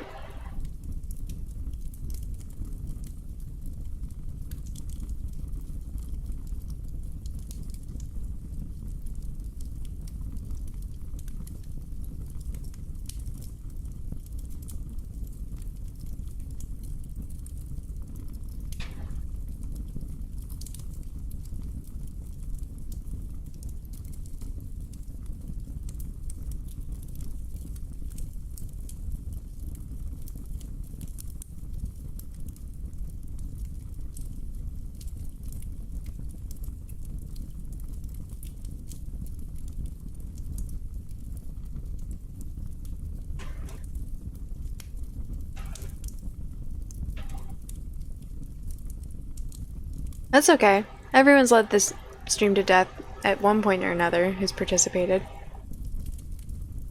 Including me. I had to do this myself at one point.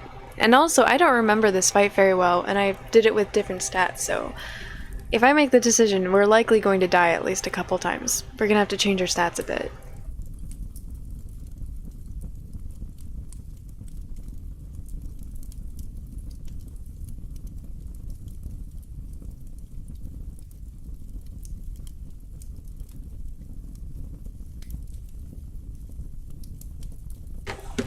Yay! I managed to bully you into making a decision. Good for you. I'm so proud of you.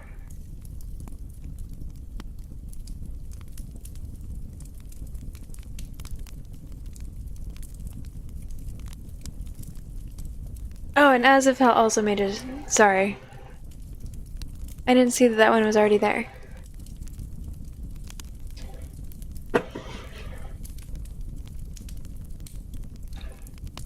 Alright, Sage. At one point or another. Okay.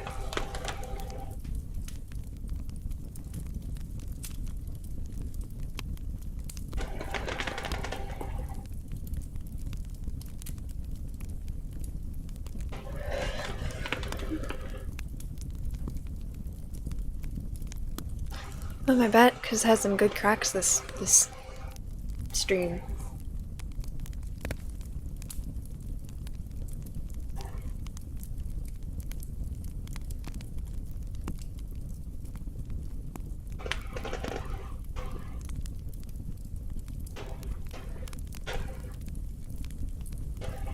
Thank you.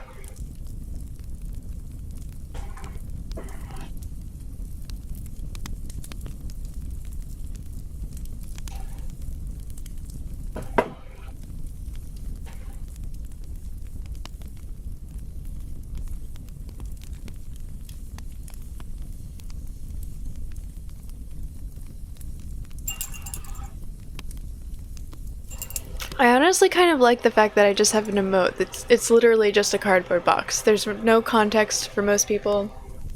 Top, by the way, thank you! I dyed my hair black, or tried to, and I figured this was my only chance to wear like this sort of goth aesthetic that I bought like 7 years ago when I thought I was gonna be edgy.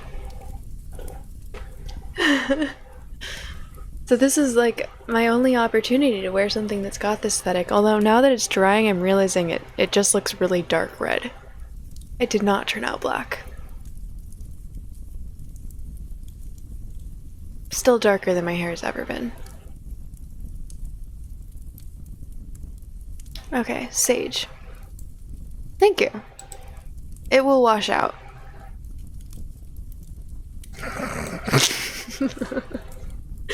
Toughness check failed, level 4. Trying to attack Talmac with my crossbow would be meaningless, since I already know for a fact that the magical protection against physical damage that he's using is powerful enough to make crossbow bolts bounce right off him. I'll need to attack him from close range if I want to have a chance. As Talmac's bodyguards leave their employer's side to engage my friends in battle, I signal my air currents to take me off the ground once more. And then I fly as fast as I can straight for the sage, with my scimitar at the ready.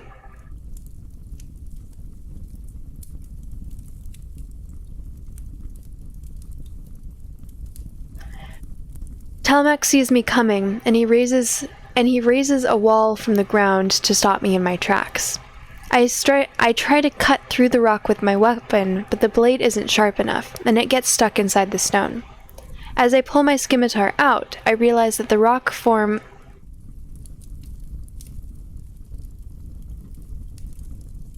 Oh, he knew for a fact that's why he didn't attack with this crossbow bolt. I know. Yeah. He knew that his crossbow bolt wouldn't work, which is why he's going in with the sword.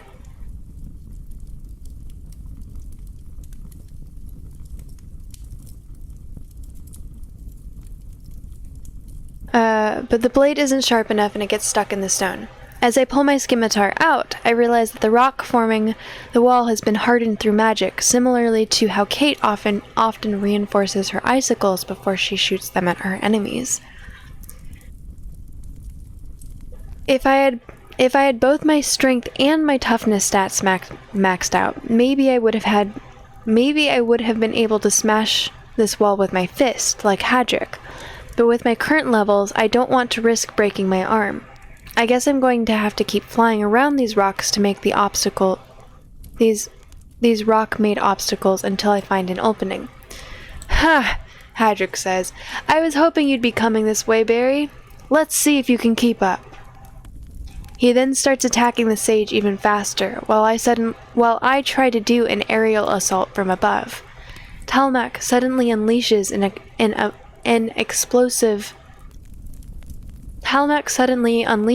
explosion of air, which pushes both me and Hadric away from him. And then he begins to raise himself high up in the air with the aid of the stone platform at his feet. So he can cast air magic to some extent, Hadric says, after we recover from the sudden blast of air from earlier. That bastard! Come on, Barry. Let's catch up to him. I begin to fly upwards, while Hadric turns himself into a giant eagle, soaring into the sky as well. Just as I'm about to reach Talmac, two giant platforms made out of rock materialize out of thin air above and below me, and they both immediately try to crush me between them. I find myself unable to do anything, as the large stone slates quickly flatten me and cause me to lose my consciousness for good.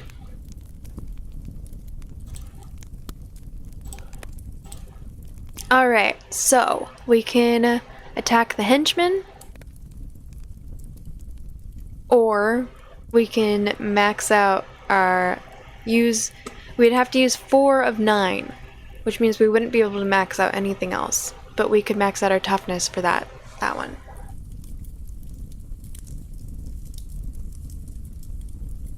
So, will Hadric just die if he attacks the sage alone? Oh.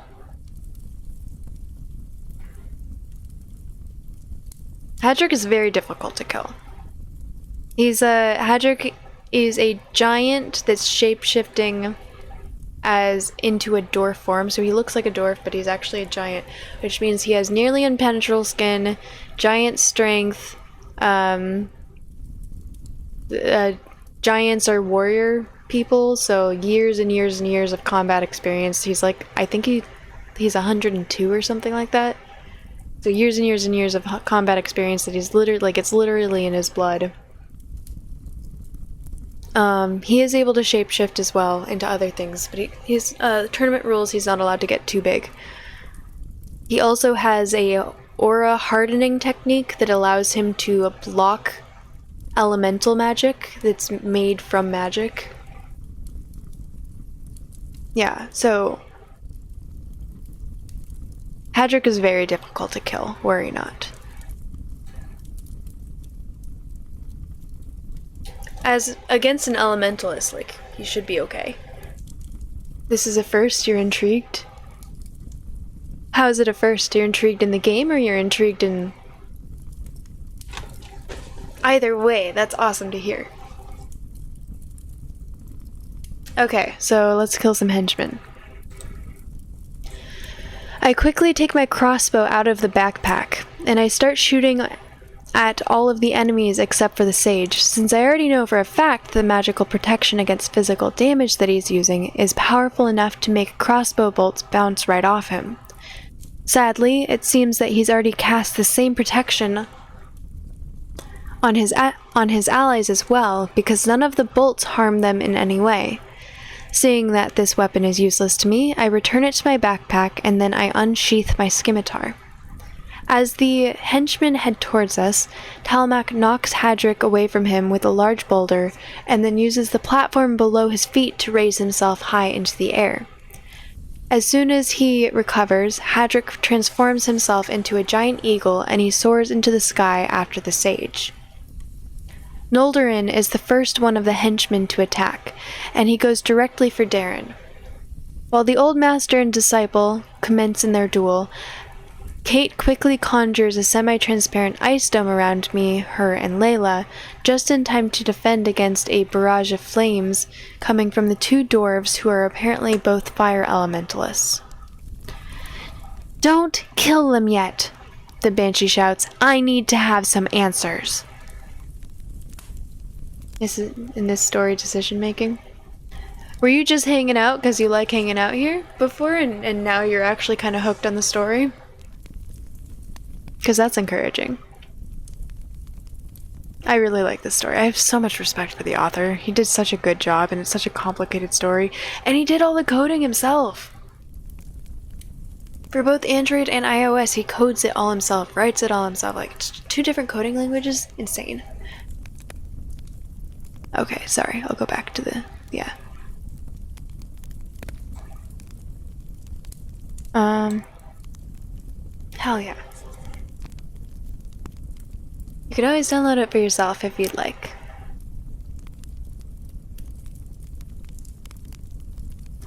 "To hell with your answers, abomination," the dwarf with the eye patch says. You should be thankful enough that our master took you under his wing. Do not presume to think that you can give us orders.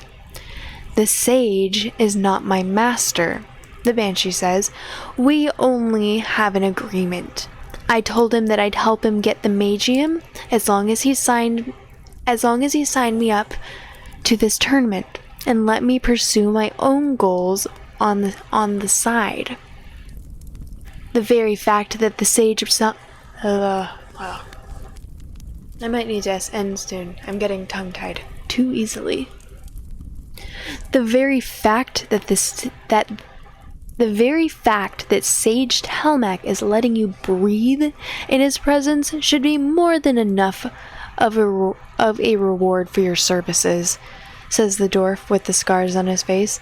"If I were in his place, I would have killed you a long time ago."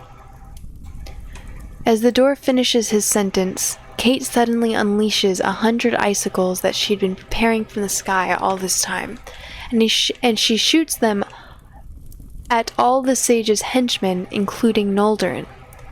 Just as the icicles reach the 4 enemies in front of us, they all bounce off an invisible barrier which was surrounding the mages. Noldorin, on the other hand, did not need the barrier to protect himself, and he simply danced out of the projectile's way, while also fending off an attack from Darren.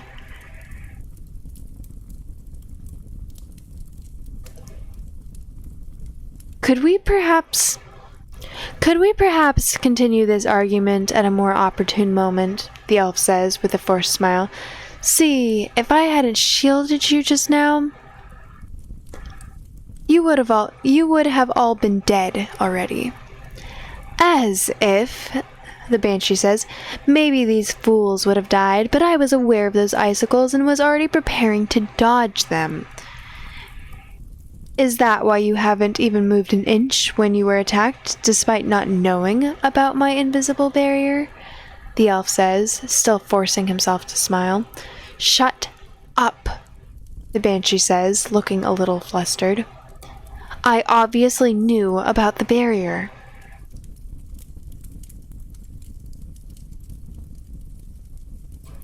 Of course you did, the elf says.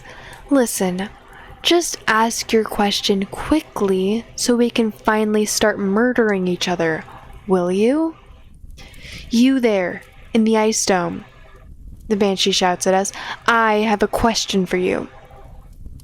What is the name of the Banshee and the amulet?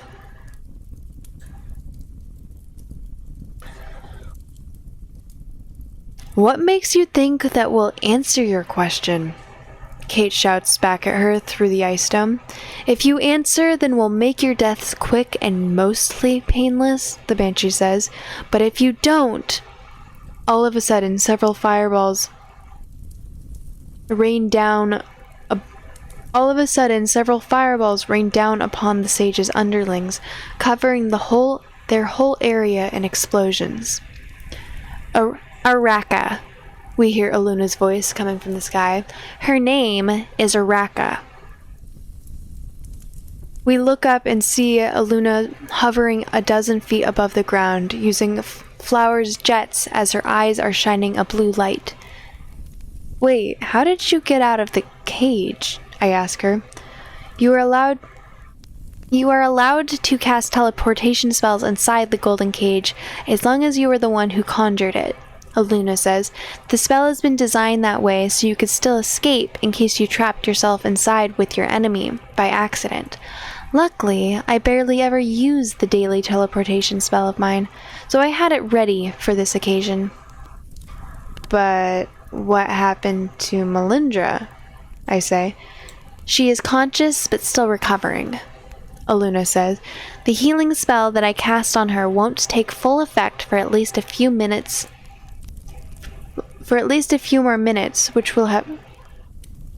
Won't take full effect until at least a few more minutes will have passed. I made sure to extend the cage's duration, so she'll be safe. So she'd be kept safe until then, although it's taken quite a lot of my magical energy to do it. Are you two just about done with your conversation, or do you intend to keep ignoring us? Said the Banshee, who works for the sage. As we take a look at Talmac's henchmen, we see that they were unharmed by the fireballs thanks to the elf's invisible barrier. While the barrier itself is not visible to the naked eye, you can tell that it's still there by the feel of its magical aura. Nobody asked you to wait for us, Aluna says in a cold voice. You could have attacked at any time. Oh, I would have attacked you long ago, the dwarf with the eye patch says, if this sad excuse for an elf hadn't surrounded us with an impenetrable barrier that works both ways.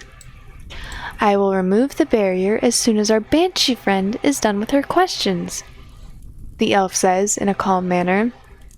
And also, as soon as you promise to not get caught in every single one of the enemy's deadly attacks like a gang of amateurs.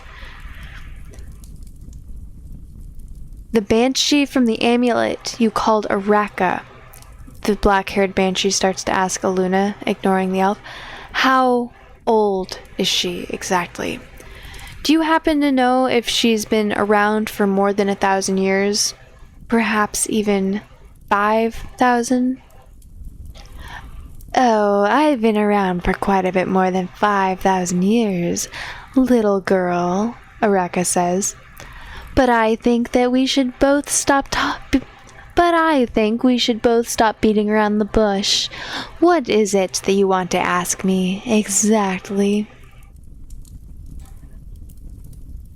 Marshfang, thank you so much for hanging out as long as you have. I appreciate you being here.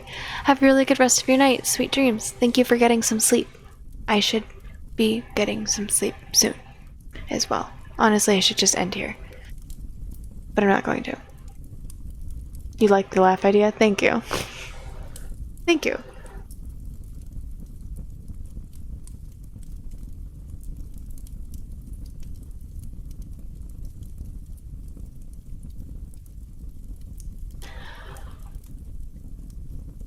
I will ask you this directly then, the Banshee says with a dark look in her eyes.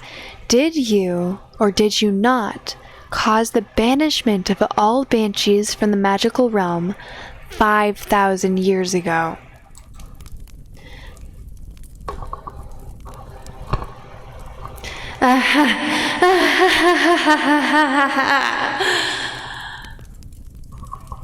Araka laughs.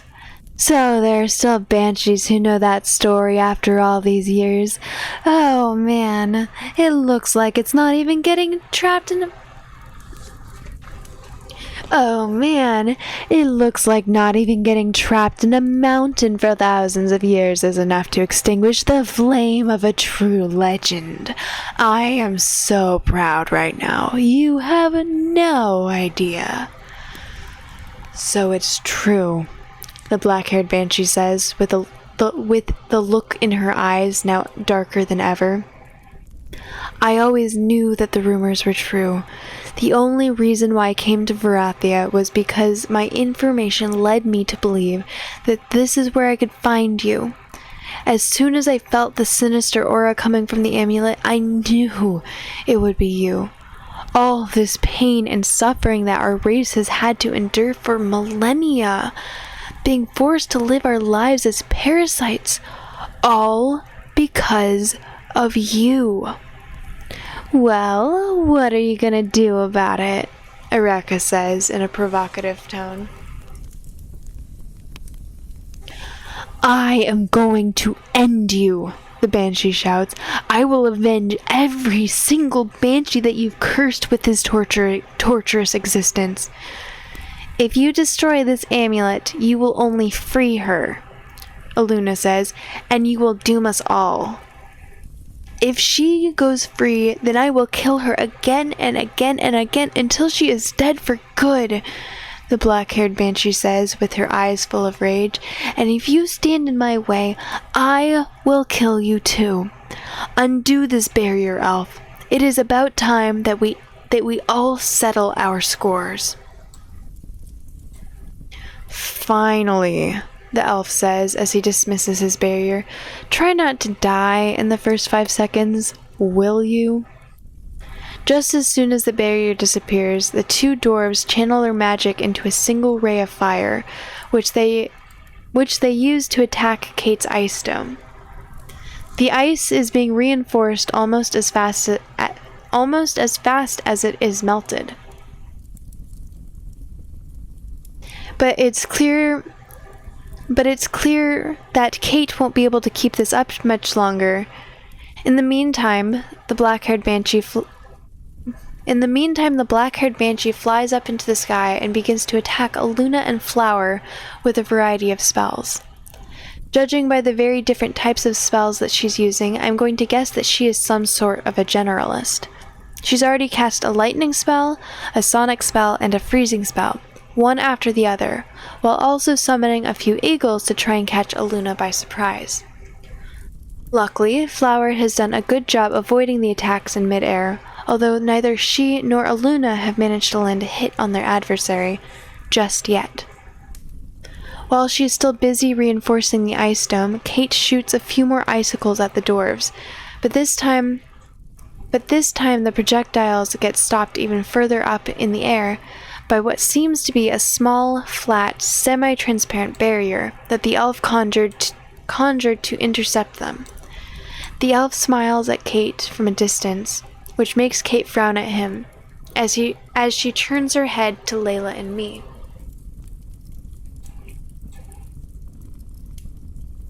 If either of you could keep some of those 3 mages busy while I attack them, it would be highly appreciated, Kate says. Run towards the mages and focus on attacking the elf. Run towards the mages and focus on attacking the dwarves. Fly towards the mages and focus on attacking the elf. Fly towards the mages and focus on attacking the dwarves.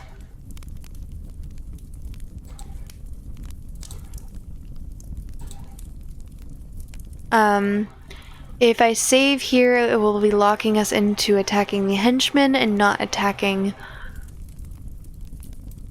I'm gonna save here. That cool with everyone? Y'all have a minute to tell me. This is yeah. This would be locking us in right here.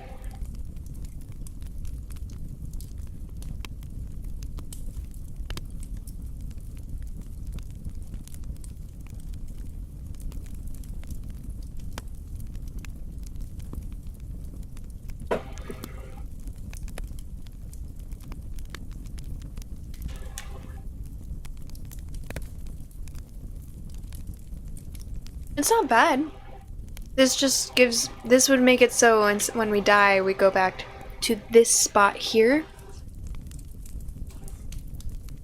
This decision right here, rather than going all the way back to the decision of fighting the henchman or Talmac himself.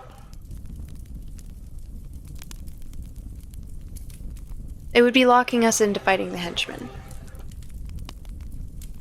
Y'all good with yeah. Yeah. Are we good?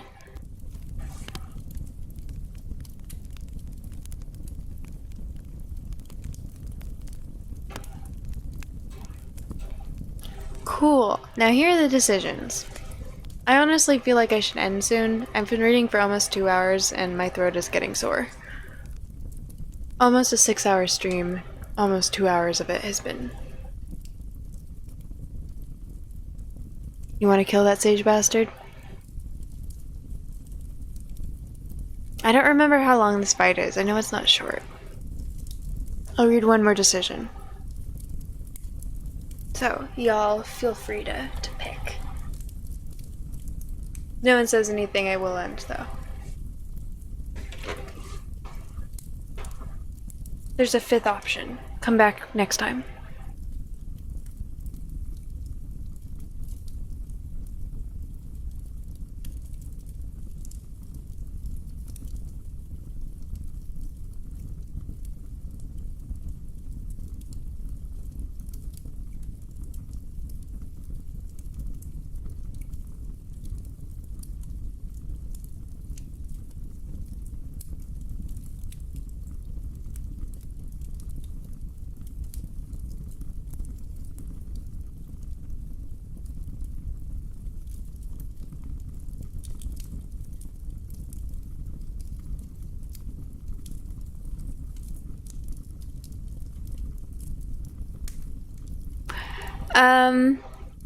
So Melindra is a very powerful air elementalist, and she cast a spell on us that gives us control over semi-intelligent spells that respond to his movement. So he raises his hands up and he flies up, does things with his hand, or like treads water and it changes his direction. Yeah.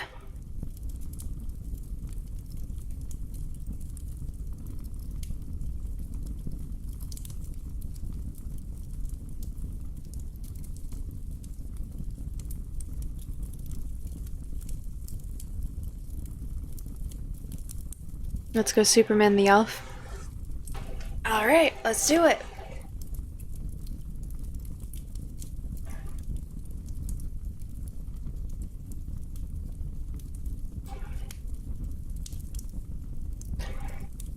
Oh, I should have read that. Shit. Apparently he says it. Normally he repeats that on the next page.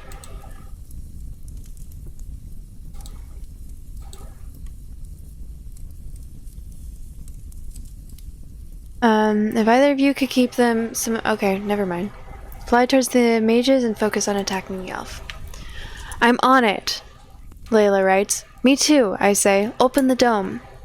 Once she gets our confirmation, Kate waves her right hand towards the side of the dome and she makes an exit for us, which is just the right size for the two of us to fit through. Let's target the elf first, I tell Layla. If we both attack him at the same time, we might force him to focus his barriers more on himself than on the dwarves, which will leave his allies defenseless against Kate's icicles. I'll attack him from above, and you can attack him from the ground at the same time. Layla nods, and then we both walk out of the dome as Kate closes the exit behind us. As soon as we're out, Layla starts running towards our enemy, while I begin flying in the elf's direction as well. When they see us get out of the dome, the two dwarves quickly switch their targets and they begin to aim for Layla and me instead. The dwarf with the eye patch seems to be the one focusing on me, while the one with the scars is currently throwing fireballs towards Layla. I quickly dodge the flame attacks coming from the dwarf in midair, and then I prepare to dive towards the elf.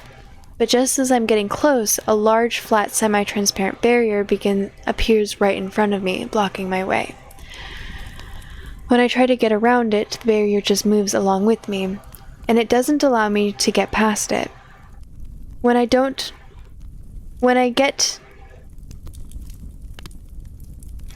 I don't get to do this for much longer, because a new barrier of flames forces me to distance myself from the mages once more. In the meantime, Layla seems to be having her own problems with barriers, although the ones that she's bumping into are completely invisible and can only be detected if you really focus with your magical sense. I try to make another dive for the elf, but my path gets blocked by one of his barriers yet again.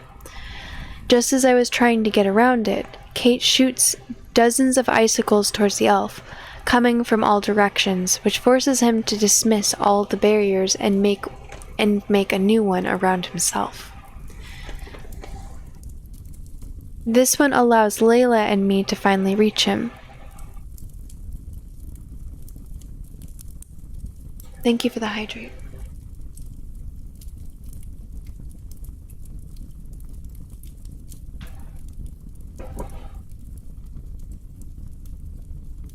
This allows Layla and me to finally reach him, and to attack him with many rapid strikes, even though each one of them gets blocked by the invisible barrier around himself. With the elf no longer protecting his allies, Kate immediately starts attacking the two dwarves with icicles, and it doesn't take her long until she manages to kill them both, with a few well-placed shots to their heads. So much for the great sage's elite squad, eh? I tell the elf as I land on the ground and continue to attack him through his barrier along with Layla. Those were only easily replaceable pawns, the elf says with a forced smile. The older members of the team are currently away on an important mission related to the pine cones. It's too bad that you will never get to meet them, because the sage will obliterate you before then. The sage? I ask him. Not you. I am only in charge of defense, the elf says. I have no spells that could help me fight you in any way. I'm just going to keep this barrier up until you either tire yourselves out or get bored. You won't be able to break it anytime soon at this rate. Right, I say as I continue to attack him. While we're dealing with the elf, I can't help but notice that the sky above us is currently filled with big floating rocks, which Telmac is using to chase Hadrick around in his eagle form. It looks like Hadrick is at a bit of a disadvantage when fighting aerial battles due to the fact that the flying creatures which he can morph into are too weak compared to his regular dwarf form, and he needs to switch back into being a dwarf every time he wants to smash one of the rocks into pieces. Somewhere below, at a much lower altitude, Aluna and Flower are still busy fighting the black-haired banshee in mid-flight, although they seem to be very evenly matched, and neither of them has managed to do any significant damage to the other. Flower and Aluna may have the upper hand in terms of raw power, because there are two of them. But the Banshee working for the Sage is making good use of the multitude of spells she has at her disposal to compensate for her disadvantage.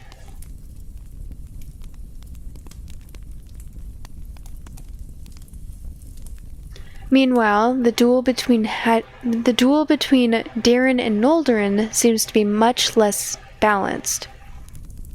The ex-Sage doesn't look like he's taken any hits so far, while Darren is already moving much slower than before, and he appears to have been injured during their battle.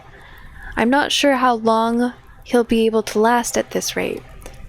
Maybe I should go help him? Before I get to think any further on the subject, Hadric quickly lands on the ground in his eagle form, and then he turns himself into a dwarf. The Sage is still up above on his platform, with all of his rocks floating around him, and he seems to be waiting for Hadric's next move. "Give up, Darren," Noldorin says, with a confident tone in his voice, as he manages to wound Darren yet again by attacking one of his armor's elbow joints. "I can see that you've learned some new techniques since we've been apart, but you're still no match for me. Maybe if you beg Sage Talmak for mercy, he might still spare your..."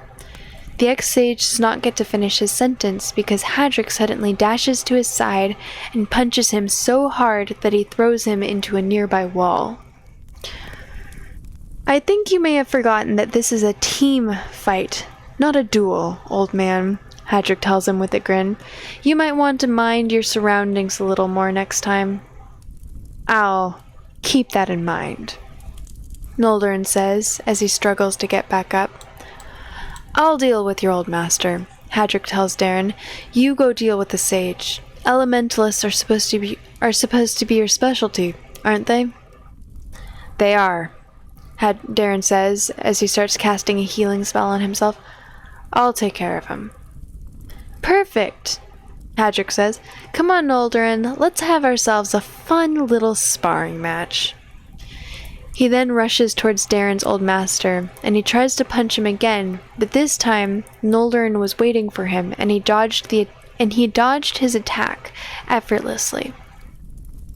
As the two of them begin their battle, Darren starts to shout very loudly at the Sage, who is still in the sky waiting for his next opponent.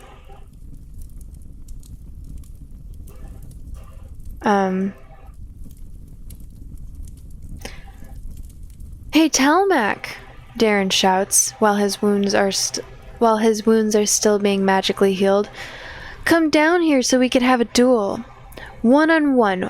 What kind of coward flies off into the sky like that, where his enemies can't reach him?" "Watch your tongue, healer in armor," Talmak shouts. "Who do you think you're talking to?" "He does kind of have a point, though," I say in a loud voice to make sure that Talmak can hear me. "If you really are the strongest Earth Elementalist of our time, like they say, shouldn't you be able to win against us without these petty tricks? They don't let you fly in the air. They don't let you fly into the air while you're fighting in the yearly Sage contest, do they? So why are you doing that now? Is it because you're afraid of Darren?" "What did you just say?" Talmak says. "He's asking if you're afraid of me, Talmak," Darren shouts. "Answer the man's question, will you?" "This insolence will cost you, healer," Talmak says. "I don't care what the legends say about you. I'm going to pound you into the rock and show you what happens when you mock a Sage." He quickly brings his floating platform to the ground with a loud thud, and he steps off of it. As he steps off of it and begins to approach Darren, who is now completely healed. Kate is ice cold. After a short walk, Talmak stops at a distance of After a short walk, Talmac stops at a distance of around 100 feet from Darren, and he eyes him intensely. As the sage and Darren are getting ready to start their battle, everyone else temporarily stops what they are doing to watch the fight, except for the black-haired banshee, who is still flying after Flower and shouting and shooting various spells at her. Okay, I'm gonna end here. My throat's actually starting to hurt, and I was supposed to end an hour and a half ago. All right.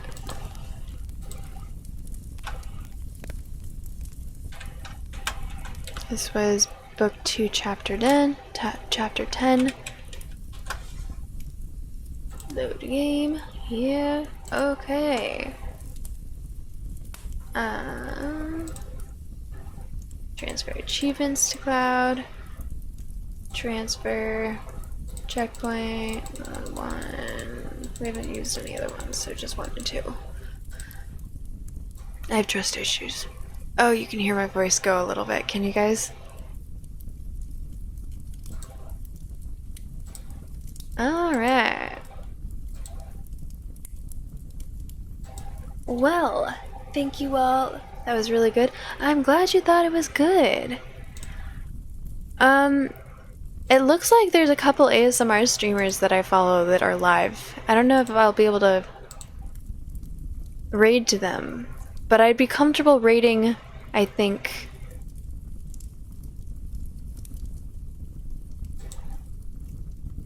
just because I know she's actually live right now, so she's not doing ASMR, but she's got very chill vibes. And it's Viewfinder, which is also very chill vibes. I think that I could raid to them without disturbing anyone who might be asleep. Either that, or there's also an animal like a live feed of an animal sanctuary that's also pretty chill vibes. I'll let y'all choose. Oh, my throat hurts.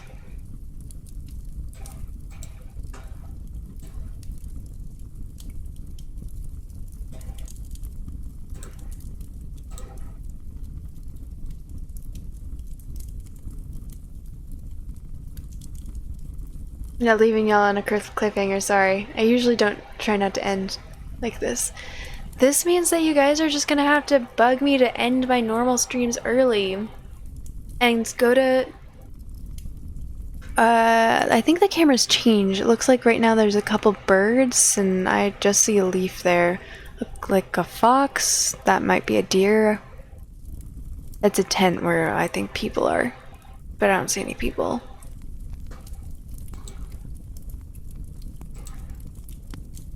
I did really well. Thank you so much. Honestly, that means a lot. If you guys have any advice on what I could do better, I've had people tell me I need to talk slower and stuff. And I totally respect that.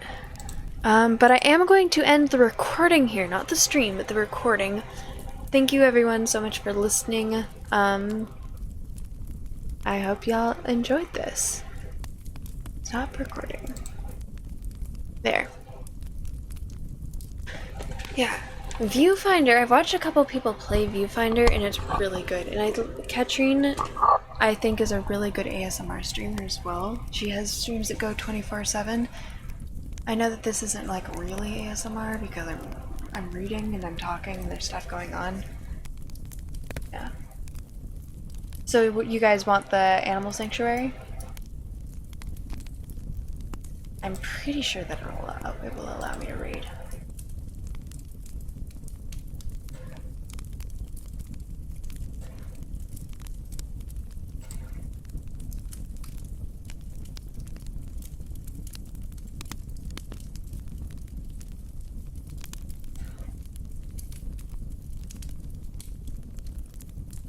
You want the ASMR person who's doing Viewfinder? Alrighty.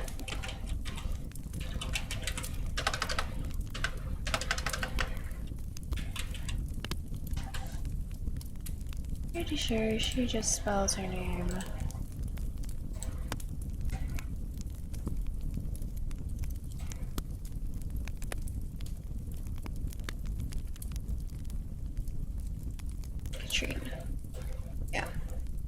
Laziest Outlaw, thank you so much for the follow.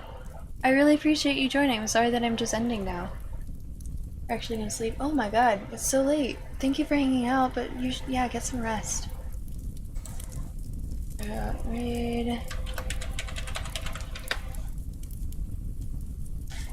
Cool. So yeah, if y'all want to go around, Katrina's a really cool streamer. She's very relaxing. I take a lot of advice from her. I hope you guys have a really good weekend. I don't plan on streaming this weekend, so my next scheduled stream will be on Monday, and I still have not decided what I'm going to be streaming, so we'll figure that out. In my Discord, if you guys want to help me figure out, it's either gonna be Resident Evil 3 or a Undertale Genocide run. Yeah. But I hope you guys have a really lovely rest of your day, or night, or whatever it is wherever you are. You all are wonderful, and I appreciate each and every one of you. It's time for me to go to bed, so good night!